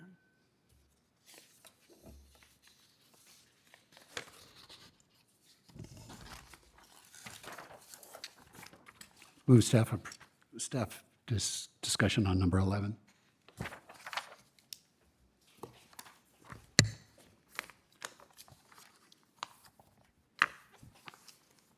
Is there a motion? Yes, that was my motion, was to follow the staff recommendation on number 11. Sorry. I'll second for discussion. Discussion? Would you like to tell me what we're voting? We're on number 11. Oh, And so there is a motion that the way it's written here is the motion. And we have a motion and a second. These were some of the exclusions that we would. Does that make sense, ma'am? are you waiting on me? Oh, No. Does you understand what we're doing on number 11, Celia? I can't hear what you're saying. Do you understand what we're doing on number 11? Do I want to do what? We're looking at approving number 11. Yeah, So just as number 11 is written, yeah, adopt that finding that they did not meet these requirements. right. Thank you. Call the question. Roll call, ma'am. Commissioner Johns, Aye. Commissioner Mecham, Aye. Vice Chairperson Gomez, Aye. Chairperson Holbrook. Yes, aye. Just for your interest, Dr. Barr has preliminarily included the audit fee, which would raise his current calculations to a $60.72 rent increase. But that is, of course, subject to final calculation. What do you say, 60? Mr. Chairman. Yes. I move we adjourn. Before we second that, can I just get some clarification got where we're two going to yours. the next, what this whole next process is? You've already moved to direct me to come back with a written resolution. So I will take everything that you voted on today, and I will craft a written resolution with factual findings and legal analysis that will be brought back to you at our next meeting for you to consider. So until you issue an actual written determination, there won't be a decision. This is all preliminary. Okay. So that next meeting is when we actually will say, you know, whereas this, whereas this, whereas this, whereas this. Correct. We either approve or not approve the MNOI increase. Correct. Am I on Yes. track? And that's the single item at that meeting? No, we'll do the other ones. The ones we. Oh, 7, 8, 9. Yeah, 7, 8, Yes. 9. We still have to. Yes. every single motion that you Right. took tonight will be in that, along with 7, 8, and 9. Okay, thank you. And we're voting on that? Not tonight. Chairman, I move we adjourn. Second? I'll Second. second that. Second by either one of us. Any additional discussion? And which bar are we going to? All in favor, say aye. Aye. Everybody who was here all day today, appreciate all your time. Thank you. So Jennifer, how late was last night?